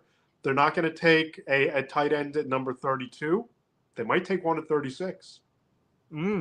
Well, Matt, obviously you're a NFL insider with information all over the place. You just talked about what would be very important between the hash marks, that kind of update. If people were signed up, they would have saw that last night. I also know on top of your overall NFLese, you also have some ties with the Philadelphia Eagles. And the thing that Jet fans, now it's particularly interesting because a lot of Jet fans wanted Tyler Warren. If they got Tyler Warren, then this next question I'm about to ask would be irrelevant. The fact that they didn't now opens the back door because this always seemed like a potential backup plan for the Jets or maybe another team. I'm sure you know where I'm going. Dallas Goedert, who obviously has been a wonderful player for the Philadelphia Eagles, but some of the Eagles commentary has been like, yeah, he's on the team for now. So that doesn't sound incredibly, convincing that he's going to be sticking around for the foreseeable future. What's sort of the conversation there? What would it take to move him? Is it inevitable that he's going to leave? Is it only trade? Could they cut him? What's the plan there with Dallas Goedert?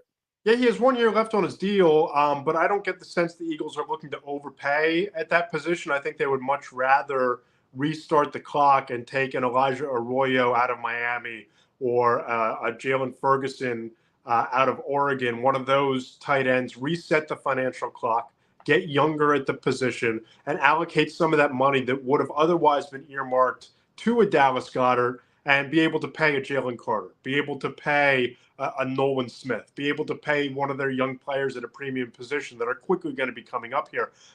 I don't really have a sense of what the market trade value is, but I can't imagine if the Jets would offer a 4th-round pick. I don't know that the Eagles are even hanging up the phone because they seem to be in asset collection mode. Get as many assets, get as many draft picks as they can because, you think about this year's draft, all the talk was there's only 4 or 5 blue chip players, right? It's not a very talented draft, and there's quality all over the place, but not elite players. Next year's a lot different. And the Eagles have something like 9 picks already next year. I could see them stockpiling even more selections to be more aggressive to add in next year's draft rather than taking a player this year. All right, give it to me straight here, Matt. Just me and you. There's no one else here. Don't worry about the thousands of people, the millions that are watching at home. Dallas Goedert, how much gas does this guy have left in the tank?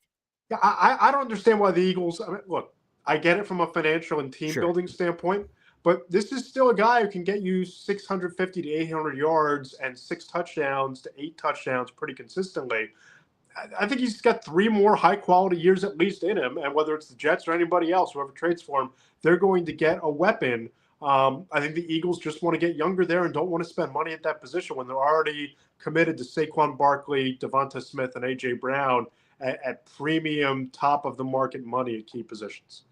All right, let me do this. First off, if anyone has questions for Matt Lombardo, you guys could super chat those in. Feel free, and we'll give priority to those responses. Again, he is our resident NFL insider, so anything for this draft or Jets specific or anything of that nature, feel free to throw in there. Speaking of that, I'll throw it over again. We got my Pop here, who's on the show for a period of time. I'm sure he has some curiosity for some more takes from you, Matt Lombardo, on what the Jets did at 7th overall. Pop, go ahead. Yeah, I have a quick question for you, Matt. And really, it's I need you to help resolve the moron debate. And so for the Jets' next pick, Boy Green is leaning towards tight end. My opinion, as I told them, is there's a grouping of tight ends now that we got past the past 2 that really 3rd through 8 or so are really almost the same player with the same amount of value. And they're all, unlike the rest of the draft, there's a lot of talent here at tight end in the draft. So my opinion, the Jets' bigger need last year, they would have won 2, 3, 4 more games with a more solid defensive tackle, a bigger defensive line. I said there's no question when they roll in at 42, it's got to be defensive tackle. So please solve the debate. Defensive tackle, tight end. Yeah, I'll tell you this, that talking to people inside that building last year, there was a lot of frustration, obviously, with how everything played out with Aaron Rodgers, how the offense has consistently underperformed over the last 2 years. And the consensus feeling from my conversations was that defense was built to protect leads. They fell behind and they weren't built to come back because they were built to pin their ears back and blitz and rush the passer and create turnovers and take chances and all those things that you can't do when you're down by 2 touchdowns, right? And the teams are thrown over your head and your offense is going 3 and out. So I think that you need, with Aaron Glenn coming in there, you need to establish a punch you in the mouth identity on defense. And there are still some really good edge rushers available. There are still some really good interior defensive linemen available. And as much as tight end is a need for them, and you look at what Justin Fields was able to do with Pat Freiermuth in Pittsburgh a year ago, I think you need to go front 7 with that pick just because of what that defense has been through over the last couple of years. Because personnel-wise, you would have thought the Jets should have been a top 5, top 10 defense in the league based on the young talent and what they had the last couple of seasons, but they just wilted and wore down. You need to get some physicality up front to prevent some of that happening. Yeah, it makes a lot of sense, doesn't it, Boy Green? different strokes, different folks. Matt Lombardo is a handsome, intelligent bastard, so I totally understand why he's got so many gosh darn subscribers to his Substack for all of his insights and whatnot. So, every time he agrees with my father, an angel loses their wings somewhere in the pearly gates. I appreciate that. That's somewhat disturbing, but that's neither here nor there, I suppose. Again, we're speaking with Matt Lombardo, our NFL extraordinaire, here on the live show, baby, for 4+ hours live here on the show throughout the entire first round. Thanks to all the wonderful guests that have joined us so far. Quick shout out, by the way, thanks to our producer, Brian, who's behind the scenes. Our Jericho Cotchery interview that started the show, Jets legend, for about 30 minutes. That's live on our YouTube channel in the video section, and the instant reaction to the Jets taking Armand Membu with the number 7 overall pick in the first round. That's also up on our YouTube channel. Thank you to Brian, who's doing God's work behind the scenes. Appreciate it here. Matt, so far from what you've said, there hasn't been a lot of surprises yet. So perhaps the answer to this question won't be as titillating, but is there a player that's still hanging around here as we're at pick 20? Denver's about to submit their pick in for the rest of us. That is sort of surprising. Like, man, how is this player still available at this point in the draft? Yeah, there weren't many of those guys in this draft, right? There weren't that many of those guys that you thought, oh my God, they're going to go top 5 or top 6. I talked to an executive last week, and he told me there's only 5 or 6 blue chips in the entire class. But if you twisted my arm, I really liked what I saw on film from Texas wide receiver Matthew Golden. I thought he would have gone a little bit higher. He's still on the board here at number 20 with Denver about to make their pick. But I spoke to a coach who told me that he looks at him and he thinks that he's more speed than skill. And I think that when you kind of put a lot of these guys under the microscope, I talked to someone who wasn't that high on Walter Nolan and thought that Walter Nolan in the top 20 was a bit of a stretch because all he really does is take up space and he's not a real difference maker and all these things. I think that there are a lot of negatives to a lot of these guys where you don't have that, oh my God, how is he sliding moment. Even Shedeur Sanders, right? I mean, the whispers that you've heard that he's really struggled to make a good impression in these private meetings and team visits. I talked to people in 3 different buildings that hosted him on top 30s. It's very real. And the sense that I got is that the caliber of player doesn't make up for the caliber of person/teammate that Shedeur Sanders has presented himself as. So I'm not surprised he's sliding. But a guy like Matthew Golden, it's a little surprising that, with receiver becoming this premium position, especially what you've seen teams like the Eagles and the Vikings and the Dolphins build with their receiving duos, kind of surprised that Golden's still out there. Yeah, I concur 1,000%. I did a mock draft earlier, which again was supposed to be 1,000% right. I guess the NFL did get the memo on that one. I had Matthew Golden be my first wide receiver off the board, and obviously that did not happen. Tedero McMillan ended up being the 8th overall pick. Baby. Yeah, I unbelievable. I had him to Carolina, had him number 1 receiver. You did? The board. Wow. Yeah. Okay, again, that's part of the Substack, baby. I was surprised and fell out of my seat over here, but Matt Lombardo's like, pass the biscuits, baby. Of course that happened. Why wouldn't it have happened? So I love that. By the way, let's hit the chimes. 20th overall pick is in. Good pick, Jahdae Barron. Yeah, oh, yeah, there we go. Jahdae Barron, the Texas do-it-all defensive back. Some people have him as an outside corner. He could play a little bit all over the place. Interesting. I thought for sure, speaking of this pick in particular, that Denver would have been tempted by the running back thing. They seemed all over the potential of Omarion Hampton. That's a very sexy mock draft pick. Instead, they go defense with Sean Payton, which to me is fascinating here. So now we're here at Pittsburgh. So let's get freaky. There's the Shedeur Sanders stuff that makes a lot of sense. They obviously could use a defensive lineman. They lost Najee Harris to the Chargers, so Omarion Hampton could be incredibly tempting here, I imagine, as well. And remember, they don't have their second-round pick. That was the DK Metcalf trade. So if they don't take anything now, they got to wait all the way to the 3rd round here, Matt. Yeah, I mean, that's where I think that you start talking about your Jackson Darts or your Shedeur Sanderses. This is the breaking point for Shedeur Sanders, in my opinion. If he goes to Pittsburgh, it's a great spot with Mike Tomlin. Arthur Smith, his scheme probably works well with what Shedeur Sanders does best. You have DK Metcalf, you have George Pickens, you have Pat Freiermuth, you have a soft landing. If he doesn't go here, man, the bottom could fall out pretty quickly. And I think it might just come down to who's the flavor of the week in that front office. Is it Jalen Milroe, who teams across the league seem higher on than the media is? is it Jackson Dart? Is it Sanders? Or do they decide to punt on the whole thing and take another edge rusher, take a Mike Green, or take one of the other edge rushers that are still out there? Right? It is Nick Scourton, maybe. Sure. We'll see what happens. Well, let's talk about quarterbacks real quick. Just your opinion or what you've heard around the league, because again, we've only had the one quarterback go so far. That could change here in minutes with Pittsburgh. Is there just a guy you like, or the teams that you've talked to have liked? You've mentioned the flavors, and boy, is there just a lot of different kinds of guys. You have Tyler Shuck, who's an older prospect, but only has one full season of starting college experience despite being in college for 7 years. He was Justin Herbert's backup for 2 years, for Pete's sake. And then we're going full circle. You got Jalen Milroe, who I love a lot. Obviously, we've talked about Shadur Sanders for some time, and Jackson Dart we've mentioned. So who is the quarterback? Is there a consensus, quite frankly, in this quarterback conversation? Or is it truly, to your point, the ice cream flavor thing, depending on Browns, Giants, this team, it's going to be a different answer per team? Yeah, the answer is that it was Cam Ward and everybody else, right? I see. Wow. Okay. That was the answer. And there was even some doubt, a couple people, of whether or not Cam Ward has franchise quarterback potential. It was just a really – I've said this a few different places. I've written it the last couple of months. Whether it's free agency or through the draft, this was just a very bad year to need a quarterback because the supply just wasn't there. So I think it's just going to come down to, what do you like in your building? We've heard about all the work that the Giants did on Shadur Sanders. Then you hear the whispers today that Brian Daboll loves Jackson Dart because he sees shades of Josh Allen, who he coached in Buffalo. You hear Jalen Milroe's name as the player that teams are coveting.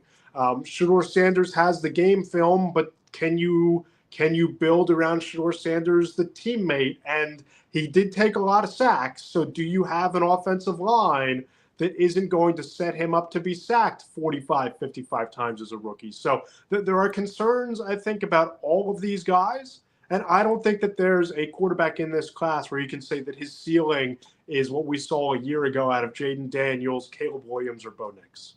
All right, the Steelers pick is in. Hit the chimes, baby. Oh, one more time. Is this going to be a quarterback? We're about to find out. It is not. Okay, so you already have seen it, Matt. All right, just give it to us. Who is it? Yeah, it's Derek Harmon, defensive tackle out of Oregon. Yes. A Pittsburgh Steelers pick through and through. Wow. Okay, so but this goes to our point. Pittsburgh, we had these pressure points in this draft after you got past, like, really the top 8. New Orleans, were they going to do it? No, they didn't. Is Pittsburgh going to do it? No, they didn't. Again, they don't pick again to the 3rd round, so now it's either slip and slide time or people get froggy for their choice. Or, again, there's the other part of it. They just get bold and say, you know what? Only one quarterback has gone so far. We're good. Cleveland, we're 33. Somebody's going to be there if they have a lot of the guys sort of graded similarly. So here's the difference. Here's the difference. The 5th-year option matters. So if you like a guy and you're picking you're the Browns, so to speak, at 32, and you have all of these picks, you could wait and you could get him on Friday at 33. But if you trade up and you toss a 3rd-round pick or a 2nd and a 3rd-round pick to move up 1 or 2 spots, you have team control for that 5th year. So that extends the window of the rookie quarterback contract where you can build around them and try to win. So I think that's why you're hearing all of this pressure and all this conversation about moving up, because teams want that extra year of control. Again, you would know it better than anybody, Matt. Again, you are an overall NFL insider, which we've talked about in the show, but your ties to the Eagles. Jalen Hurts, a 2nd-round draft choice. A very unique story with Carson Wentz already being there and how that all ended up working out. But obviously, when you're a non-first-round pick, you're picked somewhere between 2nd and the 7th round. You get the 4-year standard contract, which, again, like an example is Breece Hall. I remember him being very upset at the time that he was a 2nd-round pick because the Jets were trying actually to get a 4th first-round pick. They were unable to make that trade. They ended up getting him in the 2nd round, and he was sort of like chip on the shoulder annoyed that he wasn't a first-round pick. But after you get past the initial crying of not being a first-round pick, you get to free agency faster. And for a running back, I imagine it's even more important. So you can't be a Saquon Barkley. Sorry, Giant fans. Happy for Matt Lombardo in the Super Bowl championship. That, you don't get franchise tagged left and right, and you're able to sort of clear your path out there a little bit sooner, like I said, which is always an interesting part of the conversation as well. Matt, with your national perspective perspective, I would love it here on the Jets hirings of Aaron Glenn and Darren Muji as their head coach and general manager perspective here, as we only have you here for a few more minutes. I'm curious, what was the take on this? It's a fun homecoming story for Jet fans because Aaron Glenn was a first-round draft choice back in 1994. But Darren Muji, to be honest, a lot of people in the fan base didn't really know before he was hired. So what's been the perspective of the Jet new regime taking over? Yeah, I think it's a wait and see approach. It's a wait and see to really get a feel for whether Woody Johnson is going to take even half a step back and let the new brain trust build it their way. But I think there's a lot of optimism about Aaron Glenn's arrival. On the eve of free agency, of the eve of the legal tampering period, I was told that there was a strong mutual affinity between Aaron Glenn and Justin Fields, that this wasn't just a one-year shotgun marriage. Glenn really liked what he saw out of Fields when he was in Chicago, going up against him twice a year, and Fields really wanted to come and play for him. So this is going to be a very interesting audition year for the quarterback, and also how quickly this team can turn it around. But listen, you talk to anybody in Detroit, any of those defensive players who would run through an absolute brick wall for Aaron Glenn, and it's not surprising that he was one of the more coveted head coaching candidates in this cycle. I thought the Jets got a good one. It's just a matter of whether ownership will let these guys cook. All right, let me ask you one last one from me here. Justin Fields, do you believe in him? Come on, is he just the next Jalen Hurts, baby? Huh? I am one of the few stragglers looking around the Justin Fields bandwagon. My buddies jumped off years ago. So some guys slinked off the back when he got benched last year. I'm still here. I think that when you look at Garrett Wilson, when you look at a power running game, a decent offensive line, I think that this kid can be a 25 touchdown, 12 interception quarterback, and he adds the mobility factor. And if that's what you get, you can push for 500 or better. Maybe he's better than that. We'll see. Yeah, that'd be great. Go ahead, Pop. Yeah, so the Jets, obviously, a lot of needs, not necessarily in quarterback. But what mid to late round quarterback would you see the Jets taking for that developmental? Because Jordan Travis does not appear, he's not appear. Where is he? He jumped off. Not practice yet. He got run over by the bandwagon. But that's why he's still hurt. But, who do you see as the next developmental quarterback that should be the Jets should be looking for in the 4th or 5th round? I don't know that I would take one, right? Because next, if it doesn't work out with Justin Fields, you're going to be in a position to draft one next year, right? Will Howard maybe is a guy that you take a flyer on out of Ohio State. A lot of big game experience. I don't know that he's necessarily a starting quarterback in this league, but he could be a serviceable backup. But I'd almost rather survey the landscape of the next wave of free agency and try to find a veteran to come in as a mentor and somebody who's played NFL games before should something happen to Fields rather than get a developmental project. Fair enough. Well, Matt, give us one more plug, baby. You're one of the best guys in the business. I love reconnecting in this way on the live show. How can people, support your work? How can they follow along and hop on the bandwagon, which I imagine is getting, unlike the Justin Fields one, pretty full. I appreciate you, Paul. And seriously, always happy to come on here. You do fantastic work. You built up an incredible brand for yourself. I'm proud of you. Excited for what you've become and what the show is becoming. But yeah, people can check out Between the Hash Marks. It's mattlombardo.nfl.substack.com. You can follow me on Blue Sky and Threads at mattlombardo.nfl if you want to chat there. But the Substack's where it's at. That's where you get the Monday morning column. A couple of NFL executives are actually subscribers. A Hall of Famer is a subscriber. So you're in good company there. And we have the Monday column, Friday mailbag, features, insight, the kind of knowledge I'm bringing to the table tonight are brought into the Substack each week. Awesome. Matt, thank you so much for taking the time, brother. And we'll reconnect. I'm sure that'll happen after the draft. Let's make it happen. Have a great night. There he is, Matt Lombardo, our NFL insider, joining us on the show. Love Matt, and great to get his perspective on the show. A great variety of guests from my pop, of course, Woody, Jericho Cotchery, NFL insiders extraordinaire. We've had a great show so far, everybody. Again, we have 600 plus people in the room watching live. Like the video, hit subscribe, baby. Show your support. And again, another reminder, shout out to my producer extraordinaire, Brian. We'll have the Matt Lombardo interview up shortly. We'll have that up as well in a separate feed on top of this massive live stream where someone could rewatch the entire stream if they'd like. We also will have the separate interviews cut up, like I said, with Jericho Cotchery. Our live reaction to the pick is already up, and then we'll have Matt Lombardo in. Again, Brian is killing it, baby. So I owe Brian a lunch, baby. He's gonna when I say a lunch, he's gonna like pick out a steakhouse or something. He should bend me over the barrel and get the prime rib, perhaps. I don't know, but yeah, he's gonna get the full shish kebab. There's no Let's question be honest. about it. You're gonna give him a gas station burrito. Come on. Well, hey, I'm talking a big game on the live stream. We'll see what actually happens when no one can hold me to it after the show. That's he's snipping this too. This will be crap. Right, you're right. He's been cutting clips all night. He cuts this when he said Paul footage. I'm like, son of a. Well, here we go. So that could be happening. Do you hear that in the background? I think that's Tom Petty free falling. As I predicted, Shedeur Sanders out of the first round. Out.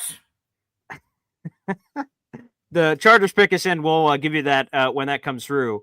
I'll tell you this. I think Bacho is the one who said it, that Shedeur Sanders is on a Geno Smith-like slide. Again, another guy. I don't think he even had I'd have to go back in time over a decade ago to see if he was getting like top 5, top 10 pick hype. But so Shedeur's fall may be even more stunning. But even though it was possible, we sort of talked about it. But like Geno, I didn't think we had it in the same light. But anyway, the reason why Batshot brought it up is Geno ended up falling 39 right into the Jets' laps. I'm curious if the Jets get a quarterback, right? Like we talked about this. So I'll give you this, Pop. You can feel free to react to it. So Rich Cimini of ESPN dropped his Thursday column earlier this morning about like what he's heard with the Jets. And one of the things he heard is it's not happening in the first round. And he was right. It didn't. But quote unquote, all bets are off after round 1. So if the right quarterback they love is there at 42, they could take him. And the quarterback he mentioned actually was Tyler Shuck, who looks like he would definitely be available. But we'll keep an eye on these other quarterbacks. I guess that's sort of arrogant to say because there's so many picks left that could happen. If Shedeur or something is there at 42, I'm curious if the Jets go, now wait just a second here. We didn't have this on the bingo card. Do we just take this guy? And I would bet this. We're about to get your answer live. I bet you would feel a little bit differently if the Jets are grabbing Shedeur Sanders at 42 as opposed to if they would have grabbed him in the first round. Is that true? I feel differently. I would feel the same. Well, okay, never mind. Yeah, I would feel the same because, again, I don't know what they would be doing. And I mean that. They have one of the best solid backup quarterbacks in the NFL. Mm-hmm. Now you have Justin Fields. So I don't know what you're doing, right? And long-term answer, baby. If you don't believe the opportunity to shore up one of the there's 2 gaping holes, and I'm talking about gaping holes like that girl you knew in high school. Anyways, I'm talking about defensive tackle and tight end. Those holes are so wide that Shedeur Sanders could fall in sideways. So there's no reason to draft a quarterback with it. It'd just be a huge mistake. Fair enough. We got a pick in.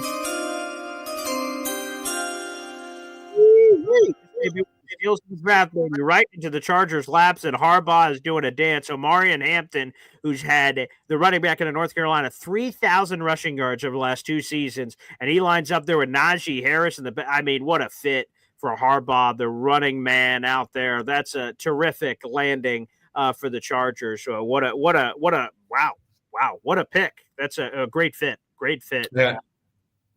And that's what, if it wasn't an offensive line, it was either going to be another offensive lineman because of his love affair or a running back. There was no doubt. So yeah, that's stunning. Here, we'll go to the phone lines again. The phone lines are open. That is youtube.com/boygreen25. We have another special guest coming up around 11 o'clock. That'll be our NFL draft analyst that joins us every Monday. That is Drew Beatty. He of Iron City Film. He'll be giving us a really good perspective. He knows the draft like nobody's business with his analysis for draftprofessors.com. He'll be able to give us a good temperature of what's transpired so far and then finish us up because the draft is moving and grooving here. We only have, 9 picks left in the first round. So he'll be able to put a bow on this puppy coming up. I believe we have a caller, Muji Believer. How are you? Hey, I'm doing great. Welcome to the show. Humor me. I see. Okay. Well, thank you very much. Appreciate that. All right. Let's go to our next caller here on the program. Okay, they just dropped out. So the phone lines are open. Feel free. That is youtube.com / boygreen25 here on the program. Again, 600 people live here on the show. Appreciate it. All right, 1 second here. Pop up. It looks like we're going to have another pick in here shortly with Green Bay coming up here on the program. 1 second here. All right, actually, 1 second. We're going to play a quick hep timeout. We'll be right back here on the show. Hang on tight, everybody. Boy Green Daily, Boy Green Daily, Boy Green Daily. Talking Jets football, man. Boy Green Daily, Boy Green Daily, Boy Green Daily. New York Jets Football Club. Offense, defense, special teams, watch Jets football with Boy Green. J-E-T-S, Jets. Let's go. There you go. From Hep, baby. We got the phone lines open. That's youtube.com / boygreen25 here on the program. All right, Pop, we're getting moving and grooving here. We're at pick 23. Yeah, this is where Will Johnson comes off the board. The number one need for Green Bay is cornerback, and he's the best available. I'd be surprised if it wasn't. Yeah, that would make sense with the Jair Alexander rumors that he could be traded. You could do a flip-flop in and out. The medicals is the big thing on Will Johnson. We'll see what ends up happening there. Another one that's been rumored here for Green Bay is finally taking, and obviously the Green Bay people are going wild because, of course, the draft is in Green Bay. Wouldn't it be funny, post Aaron Rodgers to finally give them that first-round wide receiver? That could be another fun one. Matthew Golden on the board. That could be another possibility. Yeah, absolutely. I don't think that's to me, that's farther down the need list for Green Bay, but it would pump up. Right. Sometimes the crowd gets pumped up for cornerback. Wide receiver gets the juices flowing more. That's true, especially for the crowd that's out there in attendance. That's for certain. Hey, Pop, just because I need to double check, how much time do you have left here on our program here? I got a few more picks in me. Okay, all right, very nice. Earlier, I had issues with the phone, and I only caught you half the time, so I had to switch over to the computer. So I appreciate no issues now. Oh, good. I'm glad because sometimes that can happen with the phone usage because you obviously can receive phone calls or anything of that nature, which can come in. People, let me know. We had a few issues on the phone line, so if you're unable to call in, please let me know. If you're attempting to call in, you're having an issue there. I'll try to see if I can fix whatever is there. If someone wants to try to call in just to make sure I can see if it works in the green room, like a Badshaw or Hep or someone that's already called in before, I just want to see if it had a glitch. We had a problem with that last caller coming in, so I'm not sure if the phone lines are working. So excuse me. So apologies for any technical difficulties as we're doing the live stream here on the show. Was Badshaw wearing a shirt when he called in? Unclear. It was dark, and he was there with his wife. So I did not see. It sounds weird. I did not see his chest, so I have no idea. It was just a zoom in on the neck, so unclear. I see. There's an opening there. I will not take it. So I appreciate you not. Thank you very much. So I appreciate you not doing that, resisting the urge. That's appreciate. It's difficult. It's difficult. I'm gonna have to go back and watch that. Okay, there you go. So Badshaw says it's giving me issues calling in. Son of a gun. I will see if we can fix that here coming up. So my apologies, folks. Boy Green troubleshooting. Yikes. Okay. Yeah. Let me see if I can. I'll work on that behind the scenes. Norbert's girlfriend finding the bottoms of her swing outfit. There you go. Pop, just give me a moment here if you can. I'm just going to try to see if I can fix this real quick. My apologies, everybody. No, that's all right. So let's see who's on the clock right now. Green Bay is still on the clock. Green Bay, yes. Well, we'll see if they're going to go cornerback, wide receiver. I'm thinking they're going Will Johnson. We'll see.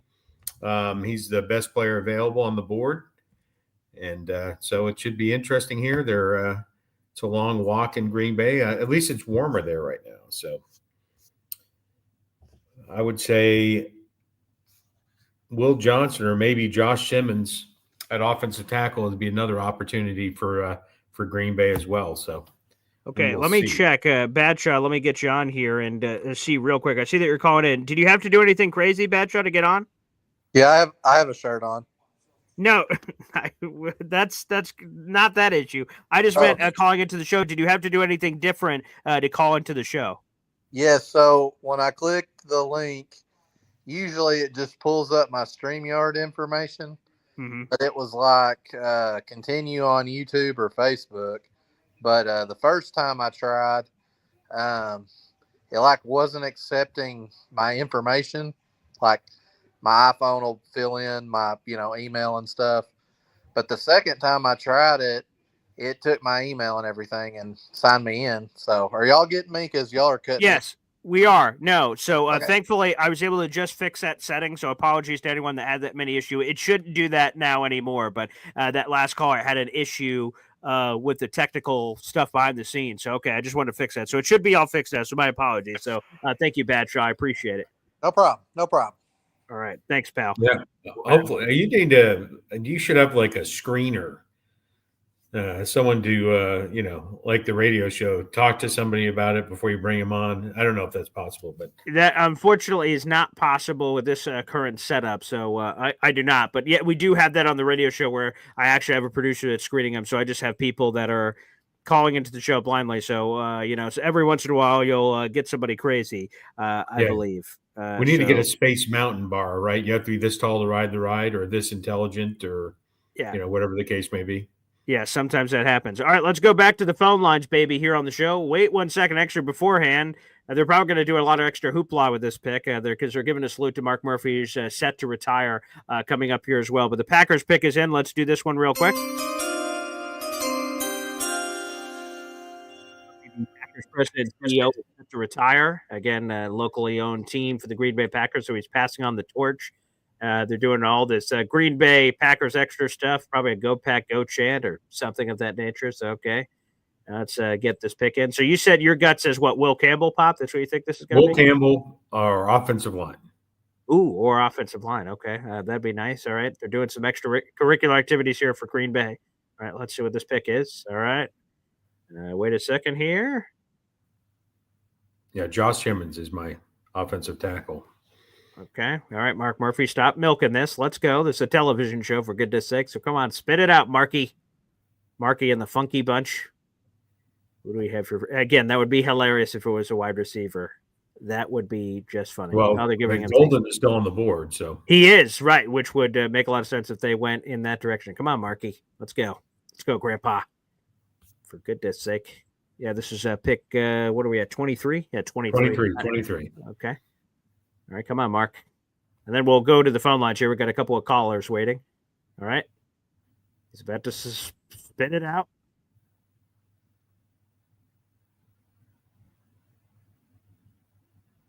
Come on, Mark. For God's sakes, Mark. Come on, man. He's doing fist. Oh, he's doing Go Pack Go. Come on, man. A moment of silence for Badshaw and best wishes that his play pans out. There it is. Matthew Golden, the wide receiver curse is over in Green Bay. Oh, my God, the fans are going crazy. That is hilarious. Aaron Rodgers is pissed off somewhere. That is friggin' funny. Oh, my God. That's their first wide receiver, first-round pick in like 20-something years or something. That is wild, and the fans are going absolutely bonkers. That is terrific. All right, let's go back to the phone lines, baby. We've got, look, Indy Jets. Indy, where are we at? We are at home. Oh, geez. Yeah, I spent 6 hours at the airport for my flight to get canceled today. Oh, I'm so sorry, man. You missed out on the Jake Asman party. That yeah. It has just been just a shit day. How about that? I don't know how. Other than we got Mimbo. Yeah, right. Yeah, there we go. Yeah, I mean, so I've got to give it that. I told you I was going to call in, so I'm going to do it. Hey, Pops, good to see you. But yeah, so yeah, spend at Charlotte Airport, and American Airlines. I've got some other words I can't say on your show. Sure. Yeah, I can But only imagine. but no, so here we are. We've got our pick. So now let's just tomorrow and Saturday. Now let's just build this team. Now we can start kind of agreeing on what the direction. That first pick was. We were all on. The Tyler Warren or Membo or trading back and that's done. So I think that now we're pretty much all in agreement of where we're going to go from here. And so, yes. So what do you think of? I know it has nothing to do with the Jets, but with Shador being where he is, he's exactly where I thought he would be. Well, he's where he should be. Yeah, that's right. I would just say again, I obviously based on this call, I am the biggest Shedeur Sanders fan of all of us. I think he's a tough son of a gun. I think he's going to be, and I think all of this is just going to add to the fuel to his fire. And I think this is the sort of thing that's going to motivate him. And great, we're here now at pick. What is it, 24? So we only have however many picks left in the first round. We'll see if any trades or anything happens from that perspective. The more we'll see if that fifth year option, Matt Lombardo, our NFL insider, is just on the show with us, says how important that is for teams. So we'll see if someone sneaks back in for Shador or Jackson Dart or any of these guys, or it just is that flood on Friday night. I think Shador is going to use this as motivation. He's had motivation all his life of people doubting him. So again, I like the Shedeur Sanders kid. Well, it's not nothing against the kid. I think it's more of anytime something negative happens, you've got to deal with dad who did what he just did. He's going to get on social media. He's going to go to the press and talk. And nobody wants that as their starting quarterback right now. So I don't think that I think he's, like I said, well, I agree with Pops. He's right where he needs to be right now. Yeah, needs a little humbleness. But hey, I've missed most of your show because I was on with Jake. But I got you now. And so how was the guest tonight?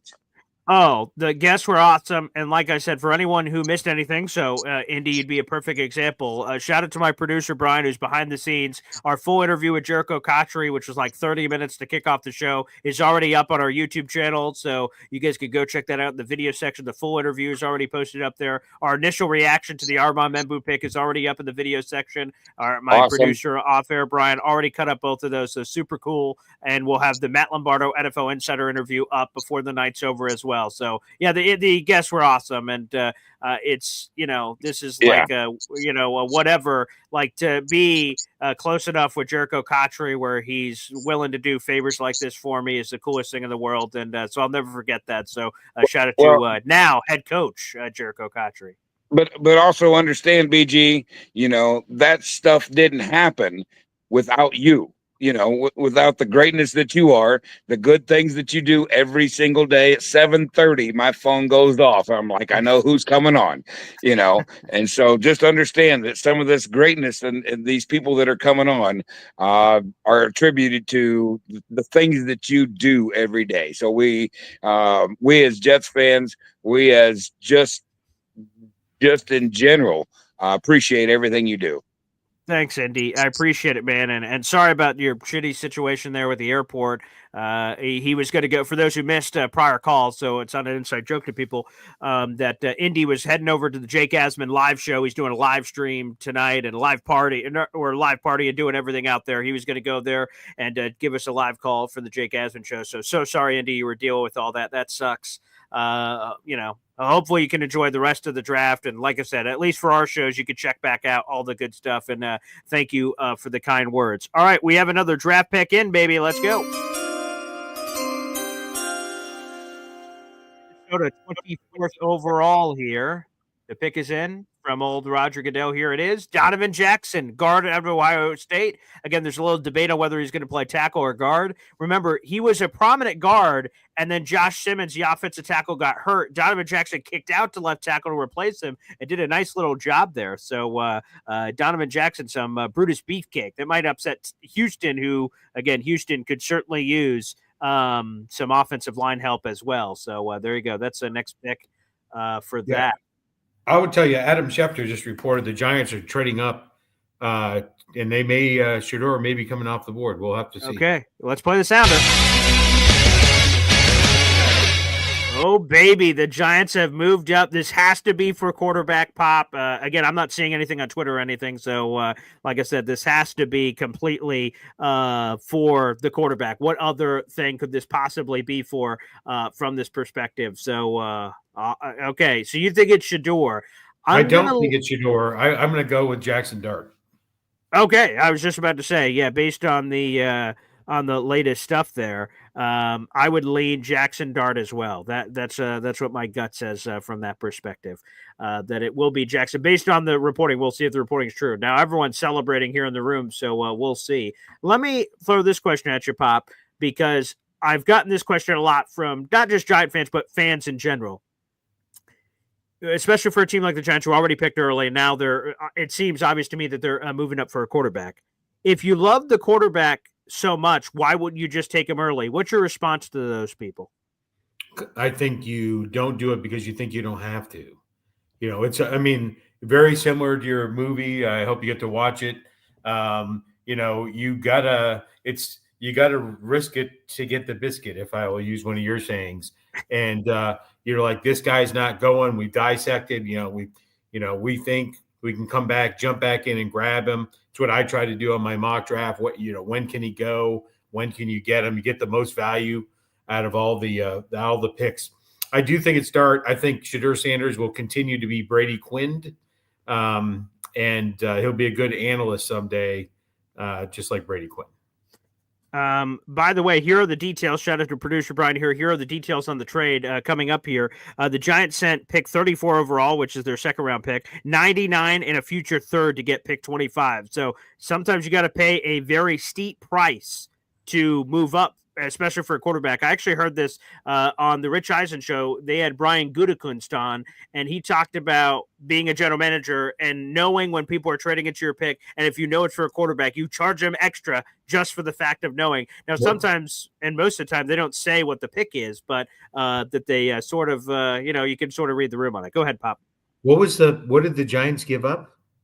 Where was their next pick before 34? 34. Oh, that's 34. Okay.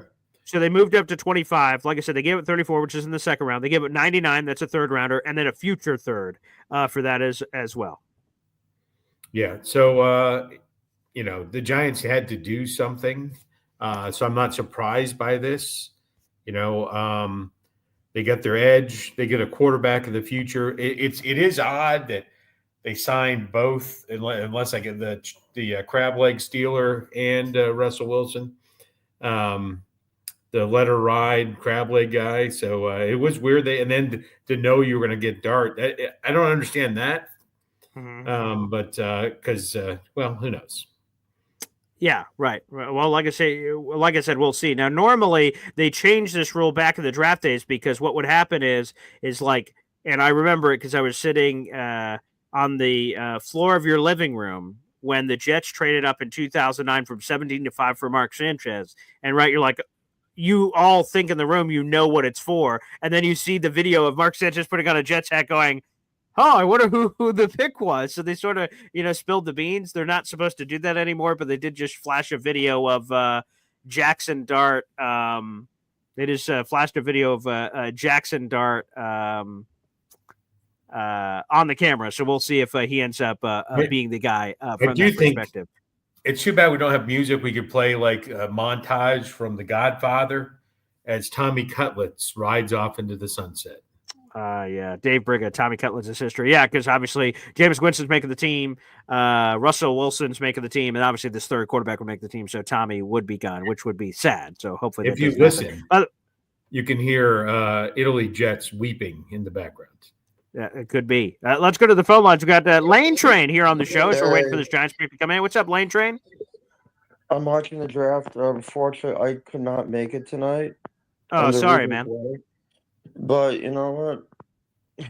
There's always the next time, and I want to do a Long Island one, hopefully. But yeah, I mean, how do you feel that member went to the Jets? Sort of surprised me. Oh, I my wanted, goodness. well, I guess surprised me is too aggressive Yeah. because like it was possible, but I wanted Tyler Warren. But again, I said it before the show when we had this conversation. I'm not going to be mad that they went offensive line. How can any Jet fan say, I geez, know. man, now our quarterback's protected? Like that just doesn't Yeah, make any sense. So it was a responsible pick, very sensible. Yeah, because like honestly, like I thought Mason Graham was gonna go Jets, and he ended up going to the Browns. I mean, I don't know why he didn't go to the Jets. Mm-hmm. And Yeah, that's too bad. oh yeah, the Giants drafted somebody. Now the pick is up now. Yeah, Honestly, we're about to see. I want the Giants to get Jason,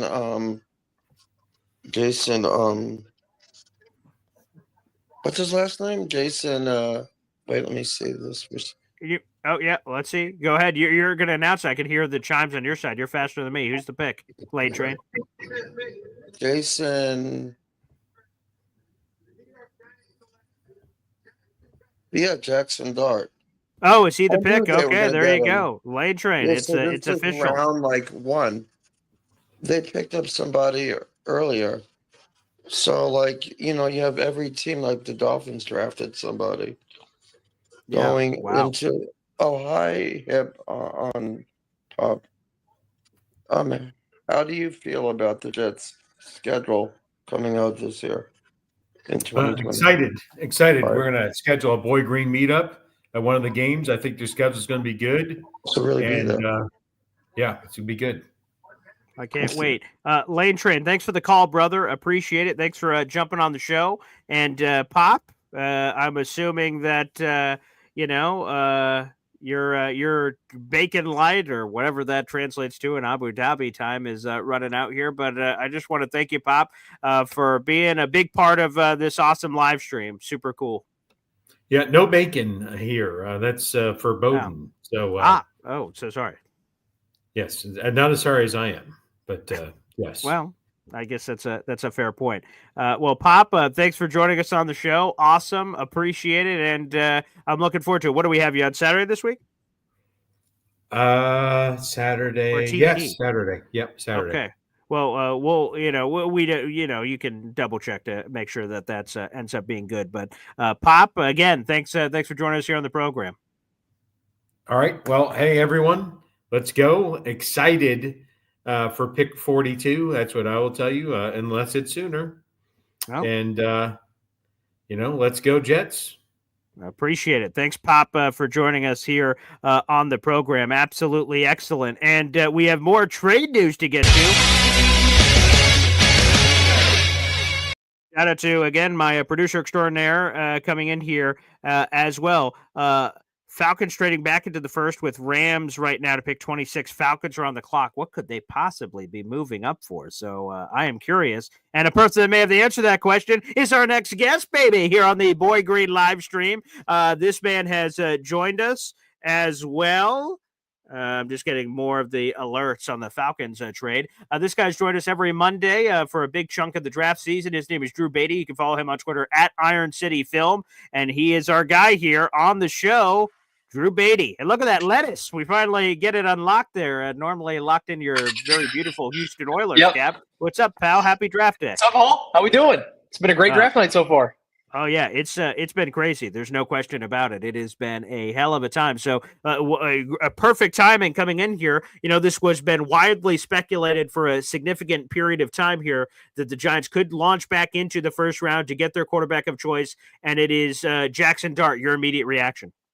It is yikes is my first reaction to that. I understand. I get it. Joe Shane, probably the guy that's is close to just accepting that he's going to get fired. You have to make a splash move. You got to go for a quarterback. I'm honestly not that shocked that they go Dart over Shedeur Sanders. I thought the price was good to get back up in the first round. If on the off chance a QB does work out this late in the first round, you're going to look like a genius only giving up, a couple of day 2 picks like they did for that. So philosophically, I understand the move. I really don't like the player. I've said before, I think past Cam Ward, I'm kind of completely out on this quarterback class. But the more surprising move to me is the Falcons sending a first-round pick to get to this pick. Wait, what? Wait, give me. Okay, you have the results. Wait, what? What in the flying, dude? So okay, I assume it's got to be for Jihad Campbell, right? I have no idea. Falcons trade 46, 242, and a 2026 first for 26 and 101. What the bleep? It's got to be for Jihad Campbell. I thought they were going to take him at 15. So I imagine that's what it's got to be for. He's 6th on my big board, and he's still here right now. That's the biggest shock to me. But I don't know. That's crazy to me to send a first round pick next year to get up this late from where you were. And like, if it's for Jihad Campbell, I understand it, but I mean, it's just, that's a shock to me, honestly, frankly. Wow. So I think they're announcing the pick right now, so we'll see who that is. Okay, yeah. We'll see what happens here. Okay. Okay, let's see. Okay, I think we're getting it. I'll throw up the chimes here on the screen real quick. Here we go. Sounds like you may get this faster than me, but Goodell's up at the board here. What a future first round pick. What in the name of everything that's holy? What could this be? Oh my God, here it is. It's about to come up. Okay. I won't spoil it, but wow. What the? What? James Pierce Jr., the pass rush out of Tennessee. I thought you could have put a gun to my head, and I would have thought James Pierce would have gone in the 60s. I thought teams were terrified of this guy. Again, the talent is enticing. He's 30th on my big board. Very, very athletic. Some of the highest like pass rushing ceiling for an edge rusher in this class. Can be a great wide 9, even if pretty good run defender for his size. But doing this, sending a first round pick for a guy with this level of character concerns is terrifying to me. If I'm a Falcons fan, I am extremely scared about that. And now, I mean, that might be out of all the shocks we've had tonight, which is a lot. Yeah. This has gone so far off from where I thought we would.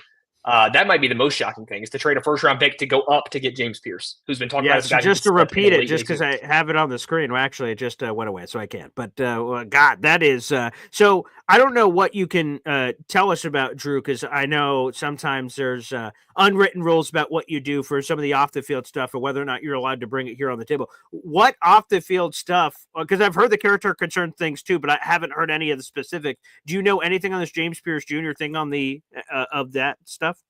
So to me, I don't think from everything that I know, there's no like legal issues. That it's nothing like too crazy. It's just purely personality stuff. Teams are scared. They don't think he loves football. Very, very poor teammate in the locker room, from what I know. Some significant anger issues. He just the quote I heard thrown around a lot was just hates people. So just a guy that did not want to be around, was not cooperative with teammates. Uncoachable was also something you heard thrown around a lot. And you could see that on the tape, because it was a guy that he's 240 pounds and he's a pure power rusher. There was very, very little finesse and technique to his game. The hand usage was all over the map. So I think when you hear that uncoachable get thrown around as much as it is, you really, it shows up on tape. So for the level of concern that there is surrounding those off the field issues, sending a first, like I said, is just kind of crazy to me. Especially like with Jihad Campbell on the board, like that's the shocker to me, is that felt like such a good fit for Atlanta. And what was that? Rams had 26. Is that correct? Yeah. Mm-hmm. Wow. I mean, if I'm the Rams, I got that call. I'm like, what? Sure, okay. Like, yeah. Wow. I mean, that's first. The Rams are killing it right now. Man, this one for the Ravens, like the Ravens are sitting pretty here. You've got two of the best edge rushers in this class, in my opinion. Both. So no Malachi Starks here? That's a common mock I've heard. Starks would be. I think Starks would love that. I was just like in the mindset of edge because Donovan Ezaraku and Mike Green are both still here, which I did not think was possible. And those are both great fits for that defense. So I think the Ravens, between those three players, you can't go wrong with any of those. We mentioned Nick Worry for them, I think, a lot too. That he still hasn't gone. Mm-hmm. I'd be surprised to see him go over Starks, but I think he's on the board. We've seen kind of the interior offensive line board, like Booker and Donovan Jackson both going earlier than a lot of people thought. Those have been thrown around for the Ravens. But I mean, like I said, I think with them having the number one safety and two of the top edge rushers on the board, they're looking great with their board right now. It's probably not in the same vein. Again, you seem pretty convinced it was going to be Jihad Cable, but the reason I bring it up is I'm going to butcher the year, but I thought it was 2018. We saw the Saints launch up to the middle of the first round. Everyone goes, "Oh, Lamar Jackson. That's got to be what they're moving up for." And then they go up, and it's Marcus Davenport, and you're like, "Holy, what the flying dude!" So this wasn't as early as that, but still the assets are giving up a future for. I mean, you got to be bleeping sold on this guy to do something like, man, that is crazy. So the first two picks for Drew coming in here, great timing, Drew. Jackson Crazy, Dart, yeah. Okay, and then all of a sudden James Spears Jr. Both Okay, trade-ups. Ravens, you're next. Let's see what you do. But the Ravens are not the type of organization historically. This is probably unfair to label them like this, but it doesn't feel it. They're just so all right. Who's up here? They don't take a lot of zig and zagging from my experience. Yeah. The Ravens, they're always one of those teams that just sits back because they're always picking late, and they're just one of those great BPA teams where they always have a guy fall to them that shouldn't. And like I said, those three guys I mentioned all fit that bill for them. So they're looking great. And while we're waiting for this pick to come in, I'll just throw a quick round of applause to the Jets for drafting correctly tonight. Outstanding job from New York. There were three straight teams that should have taken Armand Bimbo, and they all passed on him. The Jets are going to have a top 5 offensive line unit in the league for a very, very long time to come. Having that tackle duo, both on rookie contracts, back-to-back years, outstanding job. I know the offensive line pick is never the most exciting thing. The fan base is probably, wishing you had a, kind of a shiny new pick, a Tyler Warren, like we talked about for so long. But those two together, that is invaluable to have a bookend tackle duo on both sides of the line like that. Both blue-chip guys, in my opinion. And that is just outstanding process from the Jets. I think Aaron Glenn and this whole first-year regime has absolutely killed it tonight. Wow. Well, I appreciate the review. I think fans really, and I'm glad that we got there naturally of you just going over there. I'm sure fans are like, okay, because again, we're evaluating the entire draft here, but a lot of people say like, okay, what does this mean? What is Armand Membu, good pick, bad pick. We've been beating it up for so long. You now have to sort of take a step back. Oh yeah, it actually happened. Now let's sort of walk our way through it. Which is just sort of wild. So, but let me give you the other side, right? Because I was obviously this Warren warrior. And by the way, you were right. I said it as soon as it happened earlier in the chat. I'm like, Drew's going to come in here, boasting his Colston Loveland, all that action. He ends up being the first tight end off the board at 10, which was fascinating. But I want to start off with the Warren part first. Warren falls right into the hands and laps of Indianapolis, who wanted tight end bad. It seemed like they really wanted Warren. They were going to have to trade up and do something crazy. I throw it to you that they actually landed Tyler Warren. Is that a great pick, even though how you feel about Warren?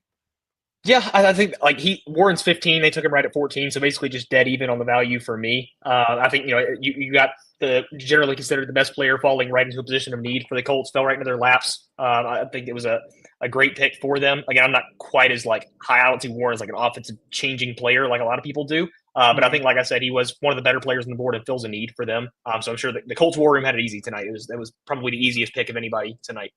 All right, the Baltimore Ravens pick is in at 27. Again, we're near the very end of the first round. Shout out to Drew Beatty for joining at a perfectly great time here. I blame him for all the craziness that's happened in the draft. It's obviously his fault.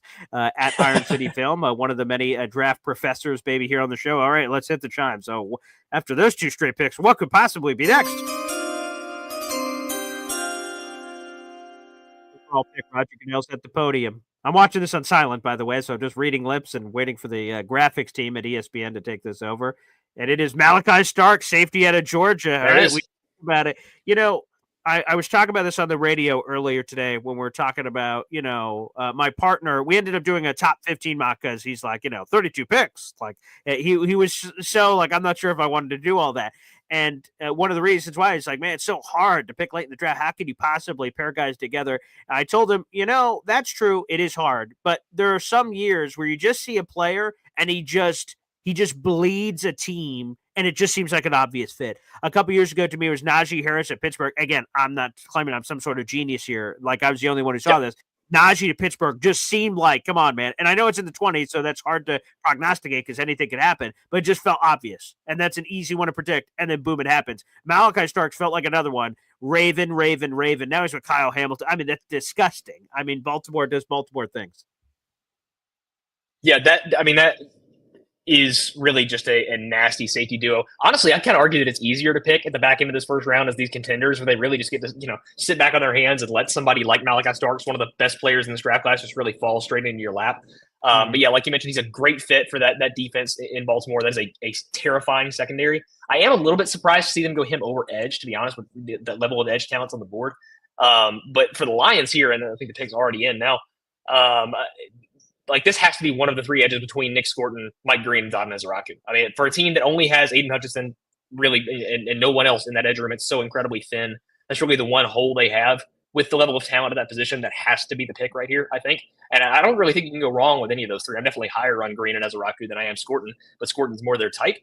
So any of those three, I think, are great picks for Detroit right here. Yeah, I think you have the temperature here. I think it's 100% edge rusher. They're looking for their other guy opposite of Aiden. And then how does Aiden even recover? I mean, let's just be honest about that conversation, too, about a very serious injury. And if Mike Green continues to slip, it's got to be, again, we're speaking about character concerns or alleged things, because, again, something can be true, something can be false of what's been accused out there in the universe. So let the legal course play its part, but with that floating out in the universe, that could be part of sort of the evaluation process here. I love freaking Mike Green. 17 sacks last year, a beast, the Thundering Herd. Obviously, has a special place in my heart. Chad Pennington, and let's go. Okay, with all my Thundering Herd action, but the Lions didn't waste much time with this pick. Again, I think you're right. It's got to be all pass rusher, and as we wait for that, because there's a juicy bro hug happening on stage between Roger Goodell and looks like Malachi Starks here. Let me ask you: is there players on the board that you're like, what is going on? How are they still available? And who else are some of those names? So Green and Ezeraku are definitely the first two that pop out to me like that. I think Josh Simmons, the offensive tackle out of Ohio State, is one. I was surprised to see the Texans move out of that pick, because I thought, Josh Simmons, one of the best players at his position. He's my offensive tackle one, and I think obviously it's a major position of need for them after they get rid of Laramie Tunsil. So that's one. G.I. Campbell, again, continues to be the by far the craziest one to me.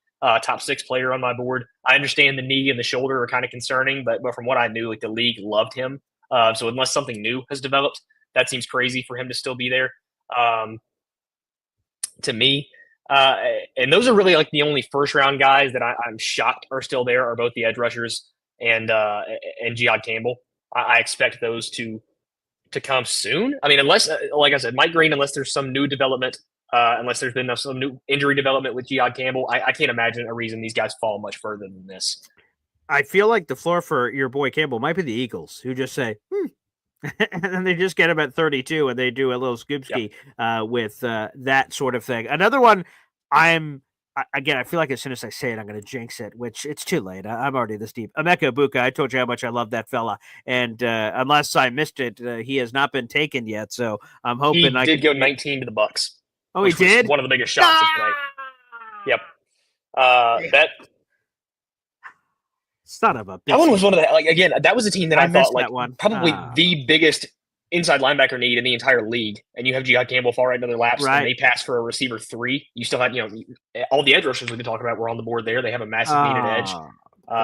My producer, who has the scrolling ticker down below. That's the one pick in between our guests coming in that I missed. And I was trying to do the math in my head. I'm like, oh, no, I didn't miss a pick. Oh, son of a gun.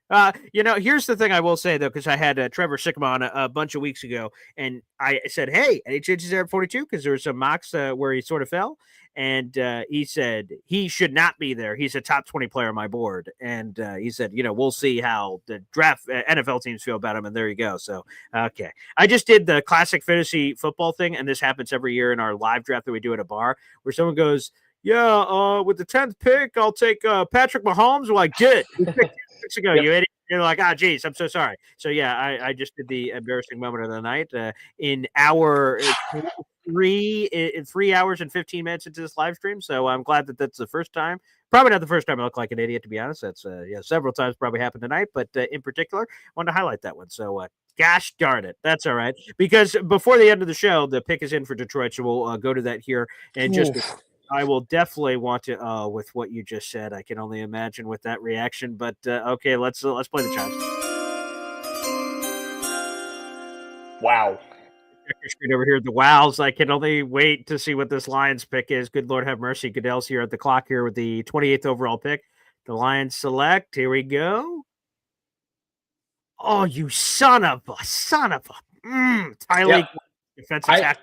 State. I didn't think we were going to see Tyleek Williams until the 60s either. That is shocking to me. He feels like a great fit in the Dan Campbell defense. I understand, the best run defender in any class that doesn't have Alfred Collins in it. Very heavy hands. Like, he's got more pass rushing juice than people give him credit for. But, like, again, with how thin that edge room is and all the edge talent that was on the board, that is shocking to see them pass on a Mike Green, on a Donovan Izaraku, on a Nick Scorton. And again, even like with Tyleek Williams, like there's teams that have Darius Alexander higher. There's a lot of teams that have that. There's teams that have Alfred Collins higher. I'm really surprised to see him be the, what is that? 28th, fifth defensive tackle off the board, because we had fifth, I guess, because it was Nolan. Because Mason Graham, Kenneth Grant, Nolan, Harmon, and I guess that's the fifth. You said. Yeah, so he was the fifth. I'm kind of surprised to see him go before Darius Alexander. Honestly, that's the biggest shock to me. Again, I understand the fit. You need somebody on the interior next to Aleem McNeil. I think they're kind of too similar stylistically. We've talked about that before. Yes. But you run into more problems when you have two run stoppers. You can't really have too much interior pass rush. You can't have too much, run defense on the interior. That's why I would have gone Darius Alexander if you wanted a defensive tackle there personally. But like I said, if maybe you're looking to part ways with Aleem McNeil, but they just kind of re-signed him to a longer term contract. So that's a little bit of a head scratcher for me, honestly. But I think Washington is, again, just jumping for joy right now at 29, a team with a massive hole at edge rusher. And you have all of those guys we've been talking about falling straight into their lap. Yeah, it feels like the pick because they obviously lost, for people who forget, Dante Fowler Jr. went back to Dallas. So, it seems like a big circle hole there. Buffalo, I talked to our Buffalo Bills sideline reporter for WGR 550. He has Bills all over one of the defensive tackles. Maybe to your point, you get Darius Alexander there, the Toledo kid. Maybe he ends up being the pick. Real quick, before we continue our analysis, again, we're reaching the end of the first round. We'll analyze these last couple of picks. I'll interrogate Drew with some thoughts for the Jets at pick 42 as we get ready for day 2, and pick 73 for some early thoughts on what they'll do based on what is remaining here on the big board. But people, if you want a chance at the giveaways, remember earlier at the beginning of the stream as we get to the end of the first round here, we're doing 2 giveaways live on the show, both from our friends over at Homage. This stream is sponsored by, as you can see on the screen, by our folks over at Homage. We're giving away a free hoodie of your choice. You could look over for whoever wins this. Go over to homage.com, check out their Jets hoodies. You can pick any one that you'd like, and we're doing a separate giveaway for a New York Jets t-shirt, whichever one that you like. Great quality. I wear them all the time. So guys, if you want an opportunity at that, just submit raffle tickets. That is purchasing the Boy Green Coffee Club membership in the YouTube description down below. Join the Boy Green Coffee Club here, only $2.99. If you're on YouTube, hit the money sign. Final option is gift channel memberships. You can gift as many as you'd like. There's no limit on the raffle tickets, or send in your super chats. Do you have questions for Drew? We've got our NFL draft expert here. Send in your super chat questions and you could get your question answered. Plus, get some raffle tickets. That might be the best bang for your buck tonight. With that being said, my producer extraordinaire, Brian, behind the scenes, has been killing it for this entire 3+ hour live stream, plus our pre-production meeting before the show. So much credit to Brian for all the hard work he's doing behind the scenes. So he's been counting and tallying all of your raffle tickets, guys. So continue to send those in. We have 700 people in the room. Like the video, hit subscribe. We're trying to make a chase to 10,000 subscribers. Thank you guys so much for the support so far here on the program. It's been awesome. And the Commander's pick is in. We will see officially what that pick is. They're in the middle of a ESPN television commercial break. So we'll be getting to that here very soon. So again, full expectation here, Drew, that this is just going to be the pass rusher du jour. You would think, but I've said that for the past 3 picks and been wrong every time. So all the bets are off at this point. This is also a team that can use secondary help, and you've seen the corner board is still abundant right now. You've only seen, again, I count Johnny Barron as a nickel, who also fell way further than I thought he would, like we were talking about him in the past couple weeks. But you've seen, as far as outside corners go, only Travis Hunter. Am I wrong in that? Is anybody else gone that I've missed? Because Will Johnson's still on the board. Zaire Thomas is still on the board. Trey Amos is still Johnny Barron. Yeah, I mean, I count him as a nickel, so I guess maybe if fair enough. I think Denver would also. So interesting. Okay, that's what I expect him to play in Denver. But yeah, past Johnny Barron being the only if you don't count Travis Hunter being the only corner off the board so far. Now I expected the Will Johnson fall. I had heard that for a little while because the NFL was already scared of the top end athleticism concerns, and I've heard the term degenerative thrown around for that knee injury a lot, which is a terrifying word to hear for a corner. So that slide doesn't shock me all that much. I think this team is in play for a corner. I think Buffalo's in play for a corner. You could see Savon Rebel out of or Savon Rebel, I think is how you say it, out of Eastern Carolina go at either one of these picks. I think you could see Trey Amos that I talked about going.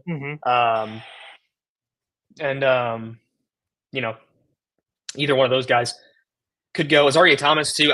We've been talking about him in like the mid-second round. I've had him at 25 on my board for a while. I think he deserves to be in this range. I think the league is a little bit higher on him than people realize. But yeah, any of these guys could go in this range. All right.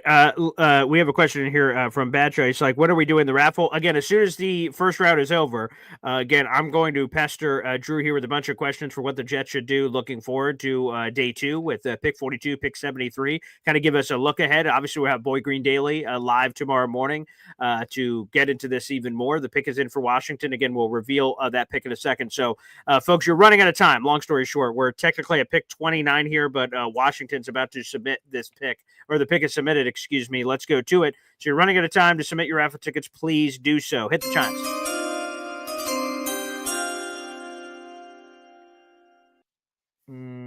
Wow. Josh Connolly Jr., the out of Oregon now. He's had range all over the place. There was some buzz that he could surprise and be a top 15 pick with some of the rumors this morning. Obviously, that did not happen. I'm sure the Chiefs are not overly excited about seeing all these offensive tackles flies, but if I'm the Chiefs and the Josh Simmons medical clears out, that's probably my thought process, quite frankly, at 31. I think that'd be awesome. And then we may look back 5 years from now and go, look at this. They had one of the best offensive tackles, if not the best offensive tackle from this class. And my full expectation for Buffalo here is, and feel free to fact or fiction me, you're the genius here. I'm just some boob pressing buttons back here, but defensive tackle also seems in play here for Buffalo specifically.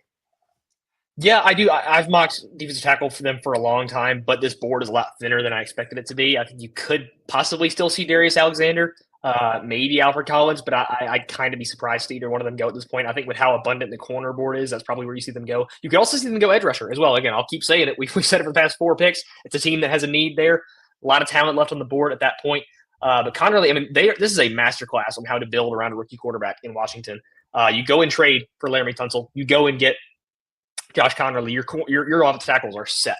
I'm a big fan of Josh Connerly. I've got an early second round grade on him, so he's around in this range for me.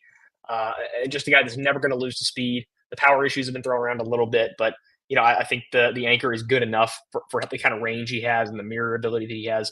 So the weapons are still concerning to me in Washington. I think you would like to get some more offensive juice around Jaden Daniels, but the most important thing is protecting him, and they've solved the 2 tackle spots at this point. That's just reeks of good process to me. Any trades do you anticipate here for one of the other quarterbacks, or just is Jackson Dart and Cam Ward going to be the only 2 quarterbacks taken in the first round? That feels extremely weird to say, but I just don't. I mean, maybe you see the Eagles trade out of 32, but even at that point, like they already have 8 picks and they can't pay 8 rookies. I don't think with how that roster is looking right now. I think they're going to be looking to trade up instead. But if they really get a great offer for somebody trying to come up and grab Shadur, maybe that's how it goes. KC could also trade out, but like you mentioned, Josh Simmons still falling there. Again, all of these teams in the back end of this first round need edge rushers, and there is so many good edge rushers on the board. I don't know that I see many of these teams really jumping to trade. I think the trade out window was really in that like 24 to 30 or 24 to like 28 ish range. And now that we're through that, these teams kind of feel like they're set in their ways. There's players that have fallen here that shouldn't, and they're going to take advantage of that. But there's really all bets are off at this point. We've had so many surprises tonight. I don't want to say anything definitively. Yeah, I would also say go to best available. Another thing I could totally see here for Buffalo is Will Johnson. I've heard Bills fans talk about, now my mock earlier this morning on the radio had Maxwell Harrison here, who I would love, but it all depends, I guess, on the medicals for Will Johnson.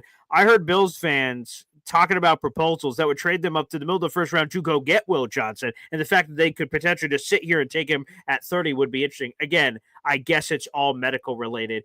The other one is speed. I heard some people questioning the speed and him refusing to do the 40-yard dash apparently pissed off a few teams. So that could be another one. Depending on what you trust, the Bills pick is in, so no trade happening here. Brandon Beane also is a sneaky guy who doesn't give a flying hoot. He did the trade last year with Xavier Worthy and said, we'll just get our own receiver in the second round. Nice one, Buffalo. But the pick's in for the Bills, so we'll keep an eye on that. Yeah. And I don't have this one ahead like I have the past couple of picks. I'm going to go ahead and guess either Trey Amos or Will Johnson right here. Okay, say that one more time. It's who or Will Johnson? Trey Amos. Okay, my guess will be I'm not seeing anything. I'm not on Twitter anyway right now. Is Darius Alexander or Will Johnson? And then a third one is Maxwell Hairston. Because again, if the Will Johnson medical, let me just give you 20 picks. It's going to be one of these guys. But no, I mean, if the Will Johnson medical, which again, I get the speed questions, but he's just so friggin' good. Before the year, he was a top 5 pick, so to fall all the way here based on a couple of nicks, the knee is pretty scary from what I've heard. Say that one more time. The knee is pretty scary from what I've heard. Okay, well there you go. Really, that would be it. Really dangerous flags from the medical reports on those knees. And the quick question was, I want to make sure I don't incorrectly represent you. Was this the one that was degenerative, or was that a different player that you said? I've heard it thrown around. I don't have that confirmed, but that term has been thrown around for Will Johnson's knee. Yeah, interesting. That has. Okay. Again, it's not confirmed, but it has been floated around. Okay. All right. Here it is. The pick is in for the Buffalo Bills. Again, I spoke with Sal Capaccio. He's the Buffalo Bills sideline reporter for WGR 550. He's as plugged in as a guy as you can have. That was on our radio show, brand new YouTube channel, The Man Child Show with Boy Green. He was all over defensive tackle. Now, you never know because, as he arrogantly said, that bastard, he's like, I don't know, we're picking 30. It's a little harder than when you're picking 7th, Jet Boy. So I appreciated the random shot that we had to take for that. Thank you, you bastard. But so we'll see what happens here for Buffalo. Okay, great here. Let me just tell you this random story as they're about to announce a pick here, Drew. Like I told my fiance this, on my bucket list of something I want to do before I kick the keister, before I kick the bucket, is I want to announce a pick somewhere for the Jets. I don't give a shit if it's a 7th round, 1st round, 2nd round, doesn't matter. Before I'm dead, I want to be at a draft and announce a pick for my favorite team. That would just be awesome. Yeah, that is the dream for everybody. And we have just had a trade. The Eagles have traded up one spot with the Chiefs. So they are on 31, and we still don't even have the Bills pick in.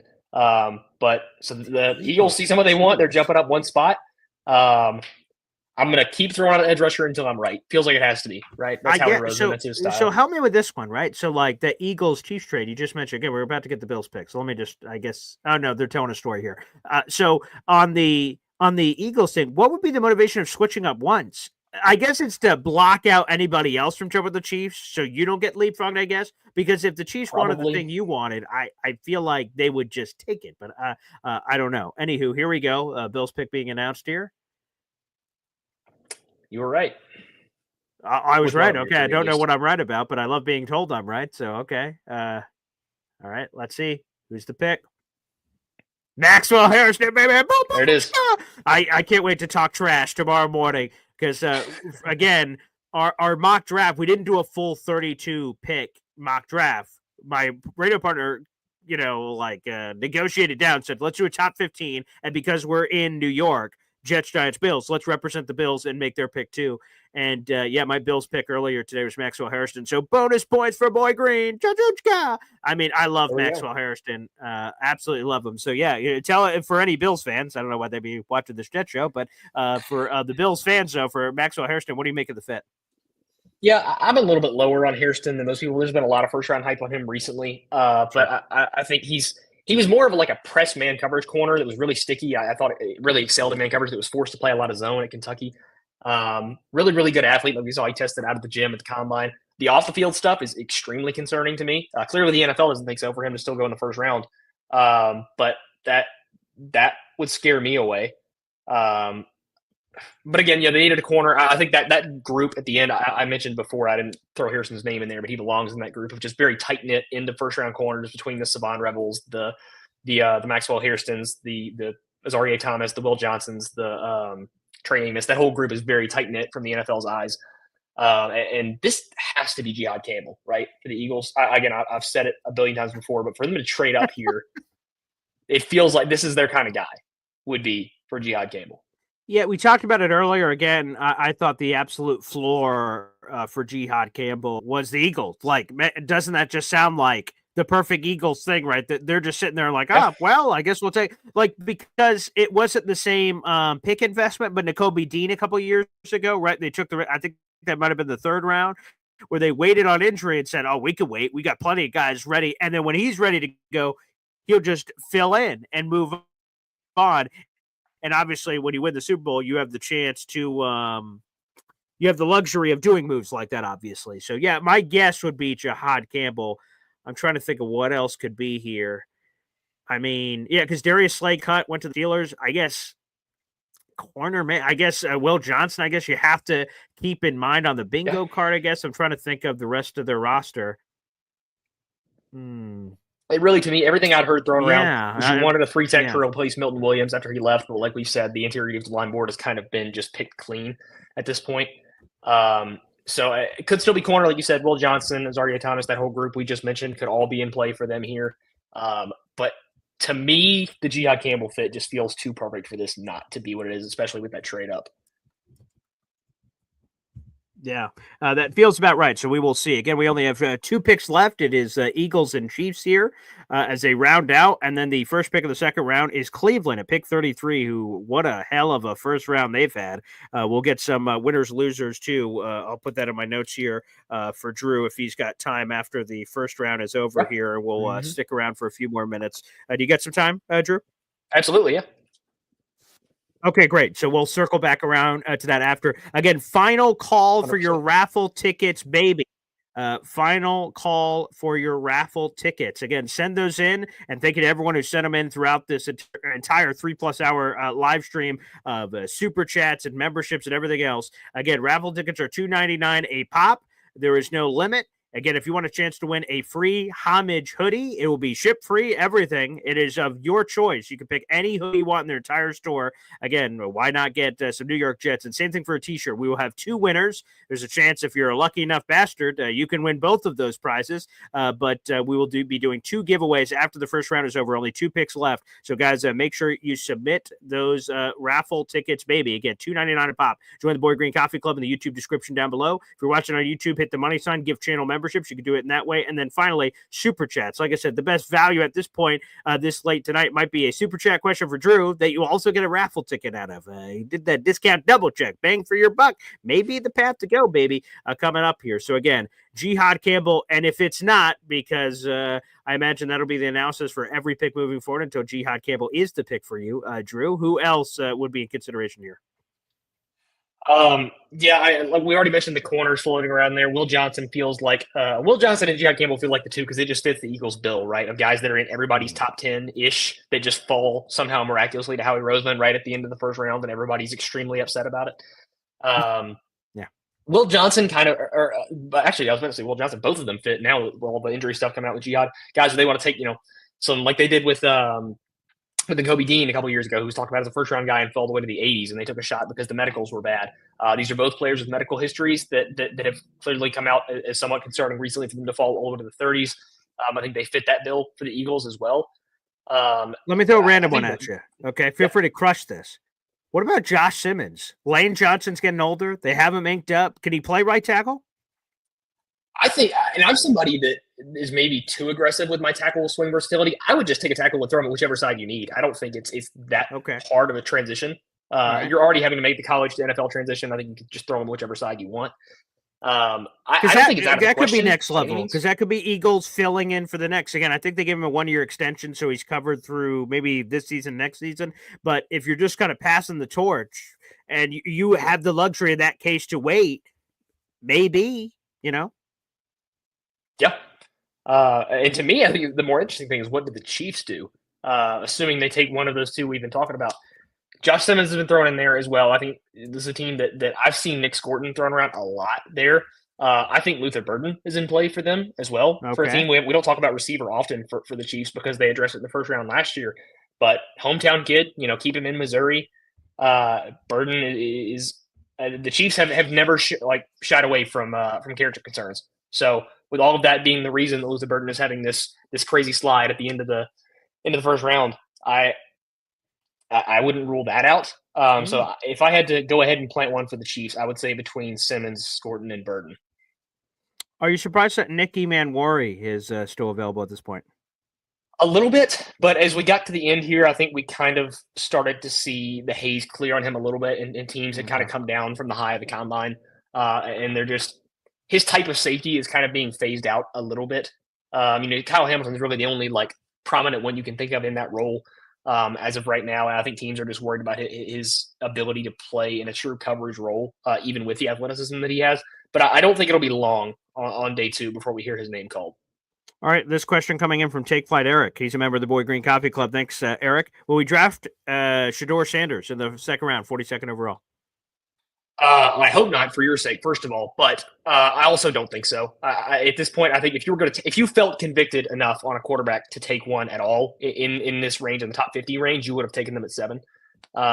So, especially with the level of talent that's on the board here at the top of day 2, I would be really surprised to see that happen.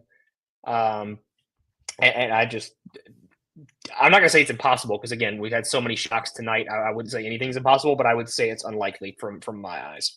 Okay, fair enough. Let's go here. Let me have it. I have my ESPN best players available board here, so I just want to see sort of where he ranks on the big board here. Benjamin Morrison, the Notre Dame corner. He's sort of been a forgotten man because of the injury and how he's been presented from the standpoint. Real quick, just to announce the Eagles Chiefs trade, jumping up from 32 to 31, all the Eagles had to give up was a 5th-round draft choice. So the pick is in. All right, let's hit the chimes. We'll get back to you and Shedeur Sanders, Eric, and your other question. First overall pick after a trade up with the Chiefs, giving up a 5th-round draft choice. They select. Come on, Roger. Jihad Campbell. There you go. There it is. Yep. Amen. Boom. So incredibly frustrating. The player is 6th on my big board, and Howie Roseman just got him at 31, which just really hurts. I don't know why we keep letting the Eagles even play in this league. It sucks. Yeah. But yeah, here we go. The Chiefs rounding this thing out. And again, as a Titans guy, the fact that Donovan Ezraku and Mike Green are in play at 35, I would have laughed in your face if you told me that this morning. I didn't think there was any shot those guys would have fallen as far as they have.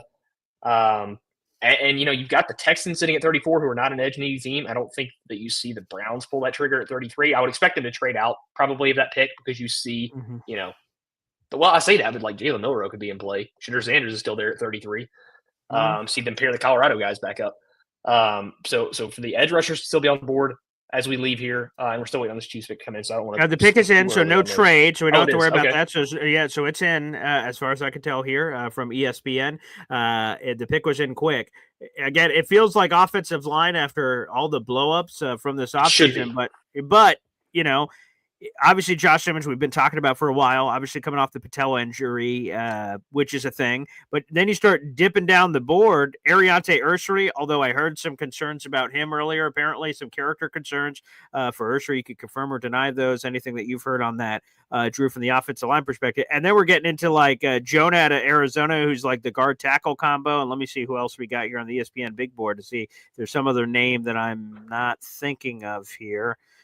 Let's see. Yeah, so that's the top tackles that I see available. Let me dip over to guard real quick to see if there's anybody else. No, so there you go. Those are the top offensive linemen. So it feels like Simmons? It should be Simmons. If I'm Brett Veach, that's 100% the card I'm running in right now. Again, I think edge rusher and Luther Burden are also possibilities. Yeah. So I'll stand by my Nick Scorton, Burden, or Josh Simmons group. Okay. But it should be Josh Simmons, in my opinion. All right, beautiful here. First off, I just want to take a moment as we're waiting for this to come in. First off, Take Flight Eric, I want to answer your question real quick. Benjamin Morrison, the Notre Dame corner. Like I said, he was sort of a forgotten man because of the injury stuff, so he hasn't been like prominently featured with combine stuff and things of that nature, which may give you, default boost and things of that nature. What do you think of him at 42 potentially for the Jets? Yeah, again, this is kind of the same vein as Will Johnson, where you really like the tape. They're both extremely fundamentally sound corners, very, very technically advanced. But that's another guy where this really has. What you say? Some teams have come back apparently clean medically, but you heard degenerative thrown around on that hip a lot, and that is the most important body part for that position. I mean, hips is everything to corners, right? So that's why he's fallen so low for me. I have a really hard time ever spending a draft pick on a corner with a degenerative hip issue. Again, the tape is awesome. It's such a shame because he was such a fun player in junior season at Notre Dame. But the hip injury would scare me enough to not draft him before like the late 3rd round, probably.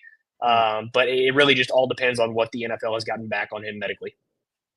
Fair enough. So appreciate that. To me personally, I would sort of avoid corner. I guess again, Will Johnson continues to slip and slide here. It depends on your medical evaluations on the young man. But with the Jets having Sauce Gardner, I like that guy. He's going to be starting. Michael Carter II, one of the best nickel corners in football. He's going to be starting. And then for now, you invested $36 million into Brandon Stevens. So regardless of how the fans feel about that young man, he's going to be a starter. So there's no clear path to a starting gig, for a Will Johnson or Benjamin Morrison or anyone of that nature. There's more clear needs at tight end for the Jets, defensive tackle. Are they going to go wide receiver again? Unfortunately, as I incorrectly said like an idiot, that Emeka Ibuka is no longer available. He was gone a long time ago. You moron, Boy Green.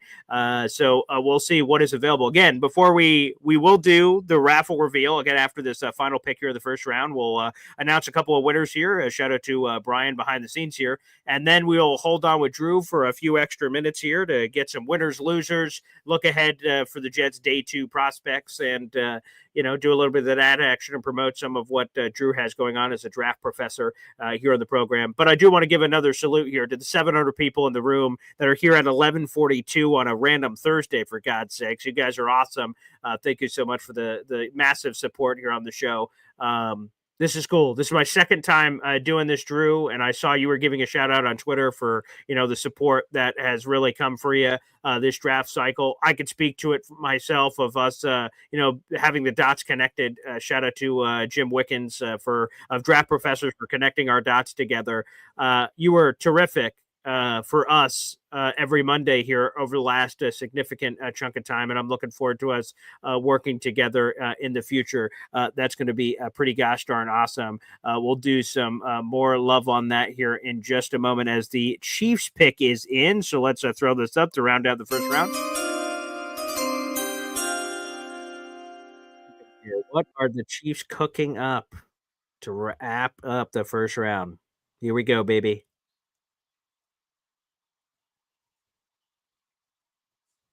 Again, my gut would be Josh Simmons. And there it is. Booyah. Yep. Josh There it is.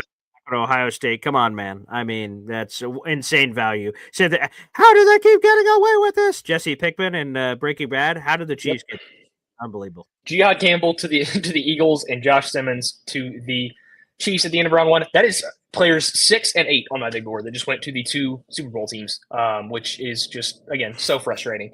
But we said that should have been the pick. It was. This edge board is baffling to me. The fact that Mike Green and Donovan Zaraku were not first round picks. Honestly, the fact that Shitter Sanders wasn't a first round pick, as low as I am on him, the fact that he didn't go in the first round shocks me. So, what a first round! It's been an awesome night. It's been a shocking night. Nothing went down how I expected it to. All right, let's get your thoughts on this. DNY for life, guys. Continue to send in your questions, whether they're super chats, which again for those final raffle tickets, or just normal questions from the Boy Green Coffee Club. We'll try to get to as many questions as possible. He says best wide receivers for tomorrow. I'll just read off the big board, and then Drew, you can tell me who you like from this group. This is from the best available on ESPN. Jaden Higgins, the Iowa State wide receiver. Trey Harris, Ole Miss wide receiver. Luther Burden III out of Missouri. Jalen Noel, Iowa State. Jack Besh, Jalen Royals out of Utah State, Jack Besh of TCU, Kyle Williams, Washington State, and then I'll round out with Jalen Lane here out of Virginia Tech. Those are the top 8 on the board here. Who do you like in that group, or do you want to highlight a different name at wide receiver? Yeah, I think Luther Burden is probably going to be a guy you see go pretty early tomorrow. I think Jaden Higgins is another guy you see go pretty early. I don't know if he goes quite as early as people think he will. I'm a little bit lower on him. Same as Trey Harris. I'm a little bit lower on those two. Jalen Noel, I think, deserves to go really, really early, and I think you will see him go probably before his teammate. Honestly, if you want to ask me, I would expect to see Noel go before Higgins. Spicy. I think Kyle Williams out of Washington State, who I've been the biggest fan of throughout this entire process, deserves to have his hat in that ring as well. And yeah, I think that there's Jack Besh, you also mentioned, I think probably we see go in the top 50 as well. The receiver depth is really you saw an early run. All the first round guys we expected to go went, but it didn't really go past that. So the receiver board is looking pretty good. If you want to go that avenue at 40, see, I think there's going to be some great options there. Wonderful. Let me just do this because, again, we're going to be doing a couple of giveaways. Brian, I can see you on camera off screen. Are we ready with our Wheel of Names picker? Okay, the thumbs up is there. Go ahead and present that on the screen for us here, Brian. Again, Thank you to everyone that submitted any finances tonight. Again, we have it up here on the board. And just wait a second, Brian, before we get this wheel spinning. Again, shout out to everyone on the screen at some point tonight. Again, this was an exclusive giveaway exclusively for the memberships and super chats and everything gifted that happened exclusively on this draft show. Shout out to Brian, who's been keeping track of it behind the scenes. If you gifted just $2.99 once, you're in the running for this. So all of you are eligible. This will be spun twice.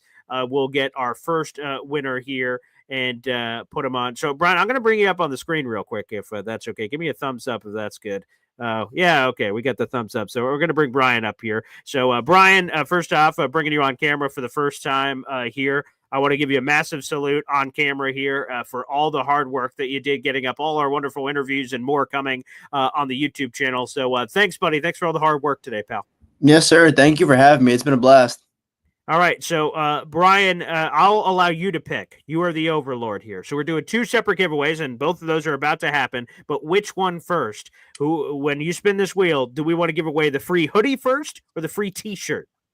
The T-shirt, because the hoodie is the better of the two usually. So I would go with that. All right. So we'll tease it. Smart. This Brian kid, bright kid. And Drew, we'll get back to you in just a second for doing our final stuff here. So without further ado, good luck to everybody that sent in any super chats or raffle tickets or anything of that nature. We'll see who wins here. So Brian, go ahead and give that baby a spin. All right, here we go. Okay, here we go. No whammy. I've got no skin in this game whatsoever, but who do we have here? Boom, Jet Dogs 101. Okay, Jet Dogs 101, real quick. I have not seen you on the channel a lot before, so Jet Dogs appreciate it. I remember you gave that $9.99 super sticker earlier. Please reach out to me on any social media. I am at BoyGreen25 on Facebook, Twitter, and Instagram. Reach out ASAP. I'm going to need several key bits of information from you so we can ship this over to you. And also, check out Homage. Again, this was the T-shirt. So free T-shirt, Jet Dogs 101. You just won from our buddies over at Homage. Check out the Homage New York Jets shop, and you can pick out any shirt you want. It doesn't matter the price. So thank you to our friends over at Homage for doing that. That's super cool. So Jets Dogs 101. Also, Brian, let's put this in the notes that they are our T-shirt winner if you can. Please put on the side just in case we don't hear back from Jet Dogs 101 here. You won the free Homage T-shirt. Congratulations. We'll spin this wheel one more time, but reach out to me ASAP, and we'll be getting all the details from you so you can get collect your prize. All right, without further ado, Brian, let's set up the wheel with spinning it twice. I don't even know how that works. Am I keeping this everyone on the board the same amount of times? Yes, correct. Yep. Nothing else changes here. So go ahead and then refresh. I'm not sure. We're seeing how we operate the spotlight here. You might have to hit the refresh page. No, I'll just click the middle again. Okay, great. All right, let's go ahead. Without further ado, let's hit it for the hoodie then. For the free hoodie, let's see it. Okay, here we go. No whammy. Stop. Again, I don't know why I keep saying that because I have no skin in the game. Booyah. And I just want to say this. Obviously, it's random, as you just saw transparently, but Cole Young was one of the biggest gifters, if not the biggest gifter, on this show today, and I love it when they're rewarded. It doesn't always work out that way. It's random, but Cole Young _28, you won a free hoodie from Homage. Thank you so much for all your support during the channel today. Brian's putting this on the side that you won the free hoodie. Again, same thing. Reach out to me on all social media, at BoyGreen25, Facebook, Twitter, Instagram. I also have my email, my YouTube about sign. So that's another place you can reach me. Reach out ASAP because we want to know what hoodie you pick. Again, go to the Homage store, the New York Jets shop, and you can pick whatever hoodie you want. The price is irrelevant. Any hoodie you want. Congratulations. And again, a special shout out to Homage for being the presenting sponsor for this very show. Brian, thank you so much, man. Yeah, thank you. And also, great draft for my Giants, by the way. I know it's a Jets show, but great draft. You know what, Brian? Let me do this. Okay, it's only fair. Okay, you've been sitting behind the scenes, and I've seen all kinds of facial reactions and everything. We have our wonderful draft analyst here on the show, in Drew Beatty. You know what? Go ahead. Feed him some giant questions. Ask him about the draft so far of what you guys were able to accomplish, please. Well, thank you, Paul and Drew. Pleasure to meet you. Drew, you seem a little underwhelmed with the Jackson Dart pick. I disagree, man. I think that's who Brian Daboll loves, and he didn't get his guy last year. He wanted Jaden Daniels. I think he would have been right with Jaden Daniels based off what we've seen so far. I'm okay, and I'm actually happy with the Giants trading up into that back into the first round and getting Dart where they got him. Yeah, again, I totally understand the thought process behind there. You know, you didn't get your guy at 3, couldn't get up to get Cam Ward. You got to jump back in and make a move at some point to just try and save your job. And if Dart is their guy, which that was the smoke for the past at least 2 or 3 weeks that Dart was their guy past Cam Ward in this class. And I have all the quarterbacks past Cam Ward in this same bucket at the top of the 4th round, where like they've all got their problems. They're all guys I would not take a shot on, but there's stuff to like about each of them. Like Dart is incredibly accurate, good athlete, one of the better athletes of this quarterback class. To me, it's just the biggest problem is that he was never asked to process, and I think you're going to need a guy to sit. Dart is going to need some time to develop, because this guy you saw run the Senior Bowl in Mobile was running a shell of an NFL playbook, and you can still see the cogs really struggling to turn because that Ole Miss offense is so simple, and he was never really asked to work through progressions and read things. So I think if you can afford to let him sit behind a Russell Wilson, for example, for at least a year, that there is a path to success for Jackson Dart. And I think that, like I said, I liked the trade in and of itself. I don't think they gave up. I don't like value wise, the trade was great to get back up into the first round. I just don't know if that staff and that regime has the leash to allow Jackson Dart to have the amount of time that he needs before he's forced to start. Yeah, that makes sense. I definitely think that having those, I think it was interesting that we were going quarterback still with those 2 vets that we signed, but I do think it'll be good to have him sit. I doubt he sees the field at all this year, to be honest. I mean, Dayball just said that Russ is going to be the starter, so that's guaranteed already, which I am fully behind as well. I think that is the most reasonable thing and the most like expected starter. But I do think that Dart will benefit from that. Hopefully, at least a year of sitting under Russ, and then Russ will pass on the reins whenever he's off. But love Abdul Carter too. I mean, I love that pick. Love it. I mean, I know, Paul. I know Lurch wanted Travis Hunter, but I was been on Abdul Carter for a while. I think the Giants defense. Here, I'll ask you one more question, Drew. Drew, where do you think this Giants defense on paper ranks in the NFL right now? I mean, hell, just based purely off the pass rush after tonight, it's got to be top end. I mean, at least top 15. I'd probably say it borders on top 10, depending on where they can add the rest of this. I think you still need some additions in the secondary. If you can add like another boundary corner somewhere later in this draft, it really solidifies the defense. But Abdul Carter has been my number 1 player by a pretty, not a very close margin for a while. So for them to get him at 3, I mean, that's outstanding. I think Abdul Carter is top 5 edge rusher in the league potential. Let me for them to get him at 3. Yeah, I want to follow up on another Giants question. We asked our Giants insider, John Schmelk. He worked for the team. He's a host, reporter, producer extraordinaire. He's going to be back on the show tomorrow to react to everything that happened and preview what's to happen coming up. I asked him this question. I'll throw it over to you, Drew. To me, the Giants have this nasty foursome of you've got Abdul Carter, you got Brian Burns, you got Kayvon Thibodeau, and you have Sexy Dexter Lawrence. You got those 4. I'm like, hell yeah, good luck, NFC East. But there have been other people that say, oh boy, now that Abdul Carter's added, the Giants immediately have to jettison someone, and the popular name has been Kayvon Thibodeau. What's the real thing here? Yeah, I mean, I understand. Do they have to trade somebody, or can they rock with the 4? I don't think so. I understand the thought process behind trying to get some sort of asset for Thibodeau while you can, but I think you're going to be panic selling, and I don't think the trade market is that high. And I think you give him a unique role. Is he the guy you wanted him to be drafting that high? No. But you really bring him a new unique role, allowing him to be a rotational kind of designated pass rusher. Now that you have solidified guys as your starting caliber edge rushers, you get him in a much more comfortable role. It's something that I think he can really excel at and kind of carve out a rotational role where he can play much better and add a lot more value than just panic selling him for a 4th round pick or whatever you could get for him. Yeah, they also just said that they're not. They also picked up Kayvon's fifth year option. Yeah. They did. Okay, great. Oh wow. Okay, there you go. So he's staying. Okay, Brian. Any other questions for Drew? No, that's all I got. Thank you, though. I appreciate it. This has been super fun so far. So yeah. All right, awesome. Thanks, Brian. We'll keep you behind the scenes for a little while longer. Drew, let's wrap up here, and thank you so much for all your time here on the show. Absolutely. We really appreciate it. Again, we'll also squeeze in a few calls at the end of the show as well. But I wanted to circle back to this. First off, let's look ahead to 42 first, and then we can talk 73 as well. The Jets pick at 42 in the second round. There's a lot of intriguing players that are still on the board here. If you're the Jets, where do you go? So you've checked off right tackle. Your offensive line is complete. It looks great. Now, with all of these wonderful players that are still available, with guys like Will Johnson, pass rushers are here. Nicky Manwari's here. I mean, you have Darius Alexander here. All the quarterbacks, obviously, Elijah Arroyo. I mean, there's a lot of real big names, which, again, is one of my favorite parts of the draft is day 2, when you're like, look at all the leftovers in the fridge. Where are we going? Where's the best place for the Jets to go? Right tackle's checked off. Now where? So yeah, when we've done our mocks, I've always pointed to Xavier Watts as the guy that could go at 42 for them with that kind of sneaky need at safety. I thought he was a good fit. But with Worry falling as far as he has, I don't know that I would expect him to be gone before 42, and I think that would be a super cool pick for the Jets. At 42 Worry if to they the Jets? decide to. Yeah, I would love that fit. I think that would be super cool. Again, I don't know. Fans tend to kind of not like the raw athleticism upside picks. That tends to rub people the wrong way, and I can understand why. But Worry, if you're getting him in the second round, that's one I think you should be extremely excited for.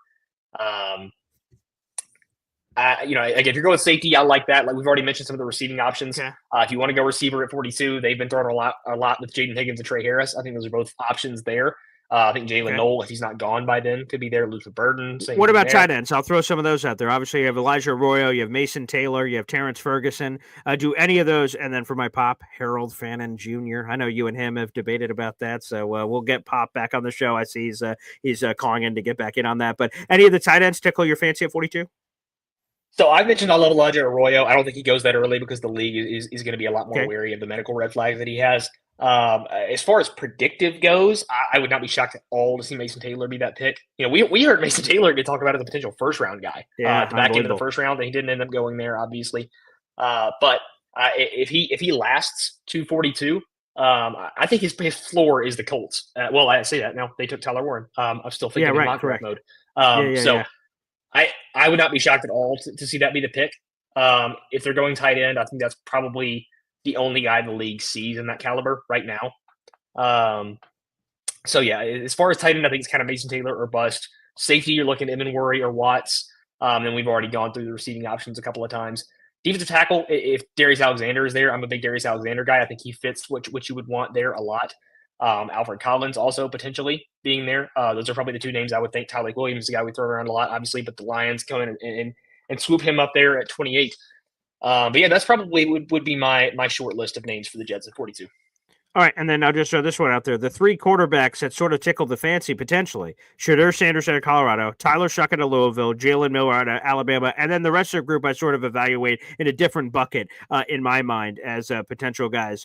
If you had to pick one of those three, who would it be? And then also, would you be tempted by any of those at 42?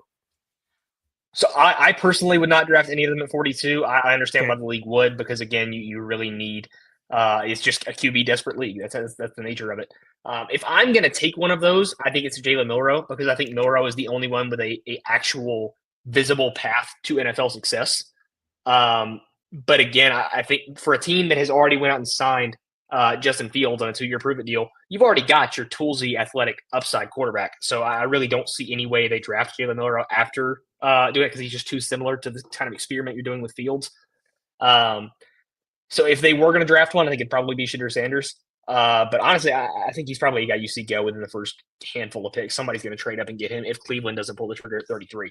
Again, I'd be surprised to see them go quarterback. I think if they do, it's going to be either Shuck or Sanders, though. All right, fair enough. Let's go pick 73 real quick, and then we'll get to the calls. We got a few callers in here. 73, what happens there? That's a Jets third-round draft choice. Mm-hmm. Yeah, I think, obviously very dependent on what you go at 42. Of course. A guy that I've thrown around a lot is Jamari Caldwell out of Oregon, that I think I've been juggling around in my head a little bit for a fit. One of my guys, I'm a huge fan of his. Huge body, 330 pounds, doesn't move like that. He moves a lot faster. Obviously, immovable anchor in run defense, one of the best run defenders in this class. Very, very good active hands. A lot more finesse as a pass rusher than you would think for his size. But I think if you don't address Steve the tackle here at 42, he's a guy that really complements Quinnen Williams' skill set extremely well on the inside right there, while also being a guy you can have on the field all 3 downs. I think he'd be an outstanding fit. There's a lot of guys in that third-round bucket for defensive tackles. You got Aeneas Peebles as a smaller 3-tech. You've got C.J. West. You got Jordan Phillips as a nose tackle. This defensive tackle class is so rich that there's going to be a guy there if they don't want to address that at 42. Safety, if you don't want to get that in second round, potentially Andrew Makuba or Kevin Winston, if they're still there. I think you might end up seeing them both sneak into the second round, to be honest with you. And like receiver options, you could see like maybe a Jalen Royals falls there, maybe like a Ty Felton if he ends up going that early out of Maryland. I think your receiver option is going to be a little bit thinner than your other 2 positions. So if they want to add receiver on day 2, I'd probably do it at 42. But yeah. All right, let's go to a few phone calls here on the program. Appreciate it. Let's go to it. Hop on Pop is here in Abu Dhabi. All right, what's up, Pop? Hey now, live from the streets of Abu Dhabi. Okay, beautiful. All right, my Pop is in international waters here. We love it. I had a palace behind me, but I moved on since then. But yeah, so there's only one place the Jets need to go at 42, and that's defensive tackle. You need to stop messing around, fill the biggest need, and get moving. Tight ends will be around the 4th or 5th round, as will any quarterback that they want or need. So that's what they need to do. I just wanted to come on and say great job on this podcast. Boy Green, you did an amazing job, amazing work. And shout out to everybody that got on and helped support. I appreciate you, Pop, serving out there. So continue your international trip out there, Pop. Thanks for the call in. And we do go defensive tackle by Pop in his mock draft that came out last week. He had TJ Sanders out of South Carolina. We heard, Drew, your reaction to that when you were on. Darius Alexander still on the board, Shamar Turner. Omar Norman Lott, the Tennessee kid. We talked about Alfred Collins. Nice. Joshua Farmer's a kid I like a lot, too, out of Florida State. I went super rich on my mock draft. I went J.J. Pegues, who I like a lot out of Ole Miss. And then another one, this one might be later, but Deanna Walker, that 6'8" mammoth of human. He's sort of intriguing for me, too, if they're going defensive tackle. If they go DT at 42, what is your preference of all these names that are here on the board? You mentioned you like Darius Alexander. Who else? Yeah, he's probably my favorite of the group. I think Alfred Collins is another guy that fits very, very well, be it just an elite run stopper, one of the best I've ever watched when it comes to just pure run defense. Would add a lot of value next to Quentin Williams. Like I said, I think that very, very complementary skill sets there. Omar Norman Lott is a name you mentioned that I completely slipped my mind in that group. Not a guy I have that high, but I think a lot of the NFL does. For me, a lot of that comes down to medicals as well, and off the field, like character issues as well. He's had character concerns. He's had the major back issues that have been really concerning to me. And again, I don't know if this is a guy you want to pair with Quentin Williams, because I think he's probably so bad in run defense that he's kind of a liability. You don't ever want him on the field on a running down.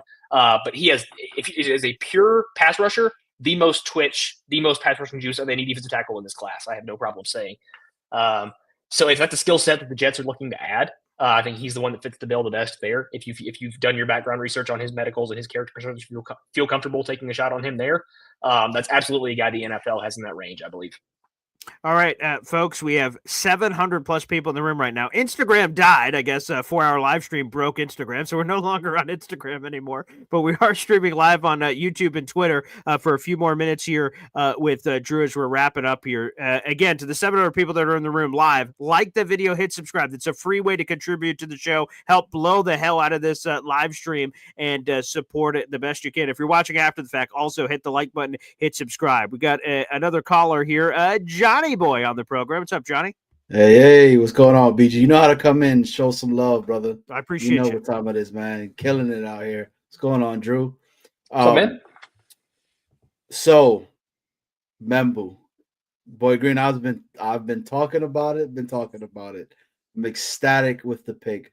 That line right now, top 5, I think next year. Well, this year coming on, dude. There's some. He said, "I'm a mauler. Just run behind me and you'll get the yardage you need." I'm with it, man, but that's done, right? So now we're on to the next one. Dude, Green is intriguing as anything right now at 42. 17 sacks.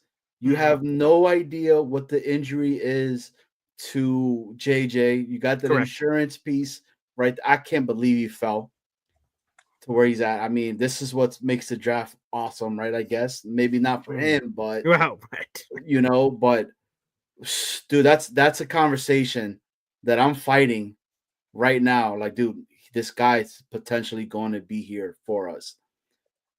And then the other one for me would probably Higgins, man. Give me that XY receiver at 6'4", 215. That dude's a dog that could catch. So that's what I think if we're at that point, that's who we should possibly go and then continue to keep building from there. We have adults that are in that front office right now, and it is amazing. We did not, I know this wasn't the sexy pick that everybody wanted with Membu, but it was the right pick for us, man. And And I have to say this, and this is going to hurt my feelings as much, but I think the team, I'm fighting between these two teams, but I think that the Falcons and the Giants, for me, maybe Cleveland there for what they did because they got a first round next year. I think they might have won the first round, man. The Falcons, you thought won the first round? I think so, bro. Them two edges like that and what they already have on offense, bro. I love them picks, man, that they got right there. They needed it, you know. Yeah. But the Giants, that dart pick, have them, redshirt them for whatever you got to do. I was not expecting that kid to go in the first round. That's insane to me, you know. So, but I had to come up here real quick, BG. Like I really wanted to show some love, man. Thanks, man. Killing it as always you do, bro. But I'm membued up, baby. I'm about to go. I'm about to go membu. Let's go. Love it, Johnny. Thanks for the call, brother. Yeah, again, obviously I was on the live show. I heard Armand Membu already spoke to Jets local media, so I have to catch up on that. Darren Muji and Aaron Glenn spoke about the Membu pick and looking ahead. So I'll have to catch up on all that footage after our live show here. But again, in case you missed it, I'll cut this up for a YouTube short because, Drew, you talked about it earlier in the show about an hour ago about how excited you were about the Jets getting it right with Armand Membu. So feel free to repeat it to our 750 people in the room right now. The Jets picking Armand Membu at 7. Your reaction was what? Yeah, I just a huge round of applause to the Jets for being one of the only teams in the top 10 to draft correctly. You saw probably, I think, 5, 6, 7. Like there were 3 straight teams, and the Patriots as well. 4, 5, 6. Goodness gracious, I can't talk. Should have all been Armand Membu. The fact that he made it through all 3 of those picks was baffling to me. And again, I know the offensive tackle pick, back-to-back years especially, is not sexy. It's not going to make a fan base super excited. Except for the real ball knowers out there, you know. But to get your bookend tackle duo, Armand Membu and Olu Fashanu, for the next 10 years, this is, and not to mention, you've got Elijah Vera Tucker, you've got Joe Tippmann. Like, you have an entire, one of the best offensive line units in the entire league. Add in Armand Membu, there's not a single one over 25 years old on that offensive line. There is, that's really not a thing that's been done a lot in recent years, so that we don't have like an example to point to, but that is unbelievably difficult to do. And you're going to see, again, not a thing we've seen, but the value in that to have an offensive unit this strong and this young be together for this long is really invaluable in a league that is purely dictated by trench play. The Jets have really just top to bottom done correct process throughout this entire thing, and I'm like baffled that a front office was this smart, especially a brand new regime like this. But I'm just super impressed. I think the Jets killed it tonight. I love it. Let's get one more caller in, and then we'll send Drew on his way. MJ calling into the show. What's up, MJ? Hey, I completely agree. I mean, I think the Jets, what they did tonight, solidifies them with their offensive line, like for the next 10 years, like Drew said.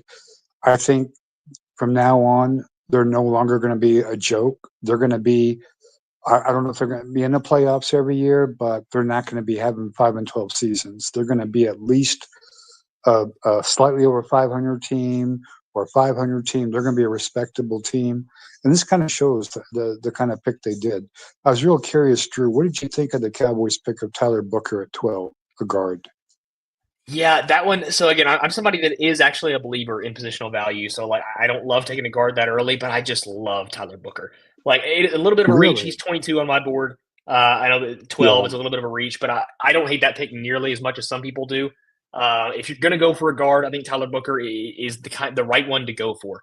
The guy that's going to come into the league, not the best athlete in the world, I understand that, but your directing's got to be an absolute rock in pass protection. He's going to come in on day one and be a top-end pass protector on the interior for an offensive line unit like that. I think his hands are so advanced. He pass protects like a 10-year NFL veteran. So if you're going to take a guard, I think Tyler Booker is the right type of guard to take there. Again, I probably would have gone a couple of different directions if I were the Cowboys, but a lot of people that are going to be hating on that pick, I'm not quite as low on it as they are. I wonder, though, because he graded so poorly. They said he was the worst graded offensive lineman in the entire thing, you know, the what do you call it, the combine. And I think that's what really made people kind of really doubt him because, I mean, he's a big guy, but they said that he graded the worst of every offensive lineman at the combine. Yeah, I think, like I said, the athletic testing can scare some people away. And if you're a team that, like, if you're in a gap scheme and you need your guards to really get out in space and track down linebackers and DBs, you're going to pull these guys a lot. Booker's probably not the guy for you. He's not a guy that's going to succeed a lot being out in space as a puller and whatnot.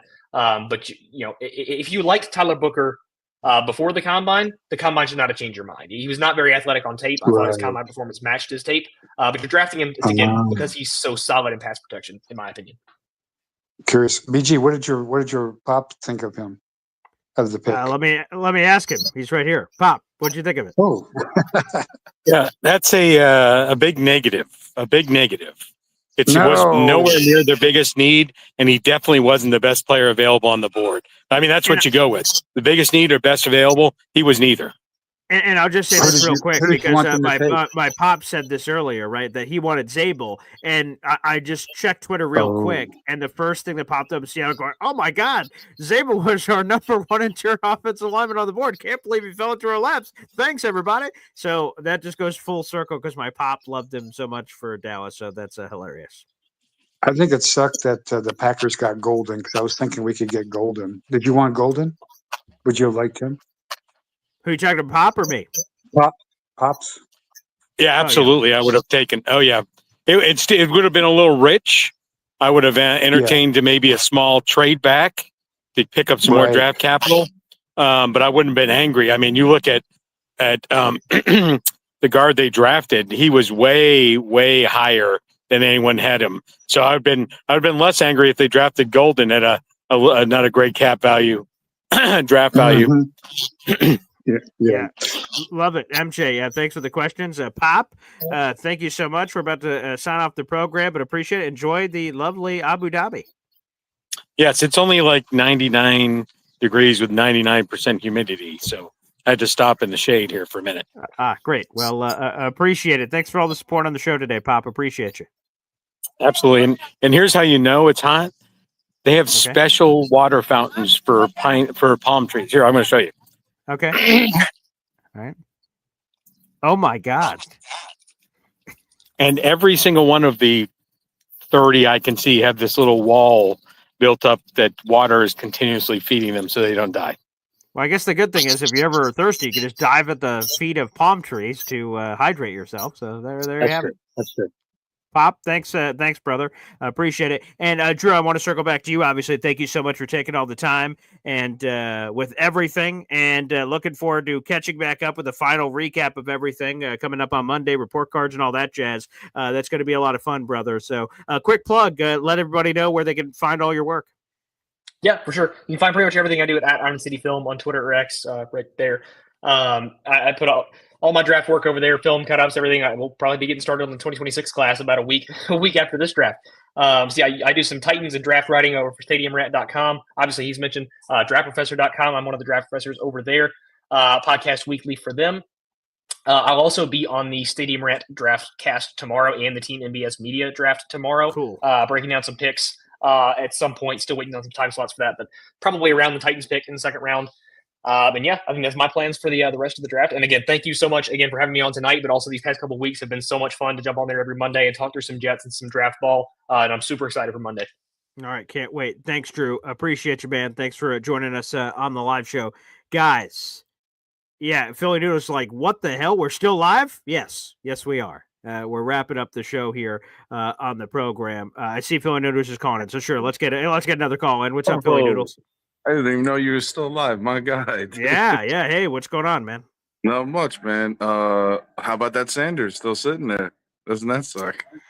That surprised me. Again, my pop is probably laughing behind the scenes because he's like, that sucker. He literally is because he's actually in the green room waiting down below as he's walking around Abu Dhabi. So I see him laughing his ass off down there. Again, for me, I think it's going to motivate the young man. I'm a big Shadur Sanders guy.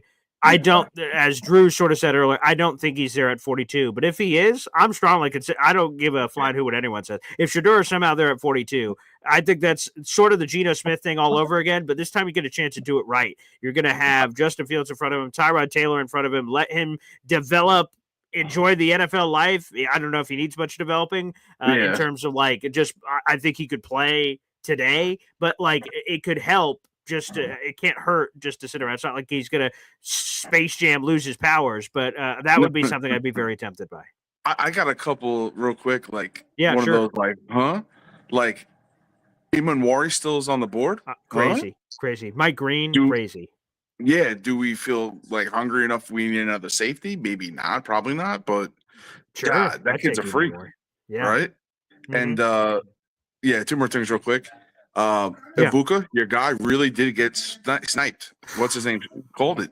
First round snipe, 19. Yeah. I couldn't even believe and I missed, that. and here's the thing, I was an idiot. So like I missed that. So we're doing a lot of shit here, obviously, on the live show. That's the one pick that as I'm bringing on guests and stuff, I missed. So like I bring on our expert. Yeah, 100%. We're like 25 or something. I'm like, oh my God, this is great. I haven't heard his name yet. And he went at 19. I'm like, son of a. And so I sort of flipped out live on air so they got to enjoy that. But yeah, oh my God. Yeah, he absolutely nailed it on he's great. And I know you've been going, so I'll leave you with this. Yeah. Thank God Moogie and Glenn, the cabinet, the vice president of greatness, kept all those cards nice and tight at the helm, and they did not make the mistake of drafting Warren, who goes behind Loveland. Crazy. For God's, like, this is why you wait on tight end. You just don't do it. I swear, like 1995 flashbacks when it came on the screen, I was like, it got to be Membu. If I hear Warren, I mean, look at Warren going behind Loveland is ridiculous. Yeah. Nobody saw that coming. So I think we did great. We held tight to the helm. We're gonna do good. I think Higgins could go before, and we might have to do some finagling. But the Browns, if you see there, the Browns got 2 picks. We could probably make a call to come up and grab one of them. For sure. Early. Yeah, because they got 33 and 41, I believe. Yeah. That's right. So if we can do something to get, I doubt they want to give up 33. Probably. But for if leverage, we can move up one and snag the receiver before he goes, who they need receivers. So of course we're in a weird situation. But yeah. Hey, that'd be amazing. Well, Philly Noodles, thanks, brother. Appreciate you calling in. Got it. If you're on tomorrow, I'll see you. I will be. I'll be on tomorrow morning in like 6 hours, I guess. That's how it works with Boy Green Daily. I got work to do, so who knows? I probably won't sleep, but hey, things happen. I do want to get the show's over. So thank you. We're at 4.5 hours. Unbelievable. I couldn't do it without you guys. I certainly couldn't do it. I'll bring him up. He didn't ask to be up, but producer Brian here. What a friggin' monster. It's really like 5 hours for you because we met in a pre-production meeting before the show started. So, Brian, I've been saying it all night, but I mean it to the bottom of my heart. I asked you when I was at the radio station, hey, do you want to do this thing? And I'm like, all right. You probably had no idea what the hell this entailed, but you did amazing. And everyone in the chat, please give a massive shout out. We have 800 people in the room right now. Give a massive shout out to producer Brian here, Brian DeMuro, who's been my intern at the radio station and valiantly, courageously took on this task of being the producer extraordinaire for everything. So, Brian, I appreciate the hell out of you, man. No, thank you. It was so much fun. It does not feel like it's been 5 hours. It really doesn't. It flew by, but it's been so fun. I've enjoyed it. So thank you. All right. So thanks everybody for tuning in. Again, if you enjoyed the show, you could do me a favor right now, whether you're watching live or after the fact, like the video, hit subscribe. It tells the YouTube algorithm gods that you like this and it should go in front of other New York Jet fans. So 100%. Show your love. Appreciate you. Again, another major shout out to our sponsor, Homage, who presented this entire stream, gave away both a brand new New York Jets hoodie and brand new New York Jets shirt. Again, for the 2 winners of that, we announced it earlier. Please reach out ASAP and we will get that shipped over to you. Again, you don't have to pay diddly. No shipping, no nothing. You get it absolutely free. So again, reach out to me on all social media for that. For Paul, for Brian, we're signing off, baby. Again, I will literally be live in like 6 hours again for Boy Green Daily. So we'll see you then, and I'll be back on the radio show tomorrow morning at 10. So no rest for the weary, baby. Rest and sleep is for losers. So enjoy, everybody, and we will see you in a couple hours for Boy Green Daily. Thanks, everybody, and take care.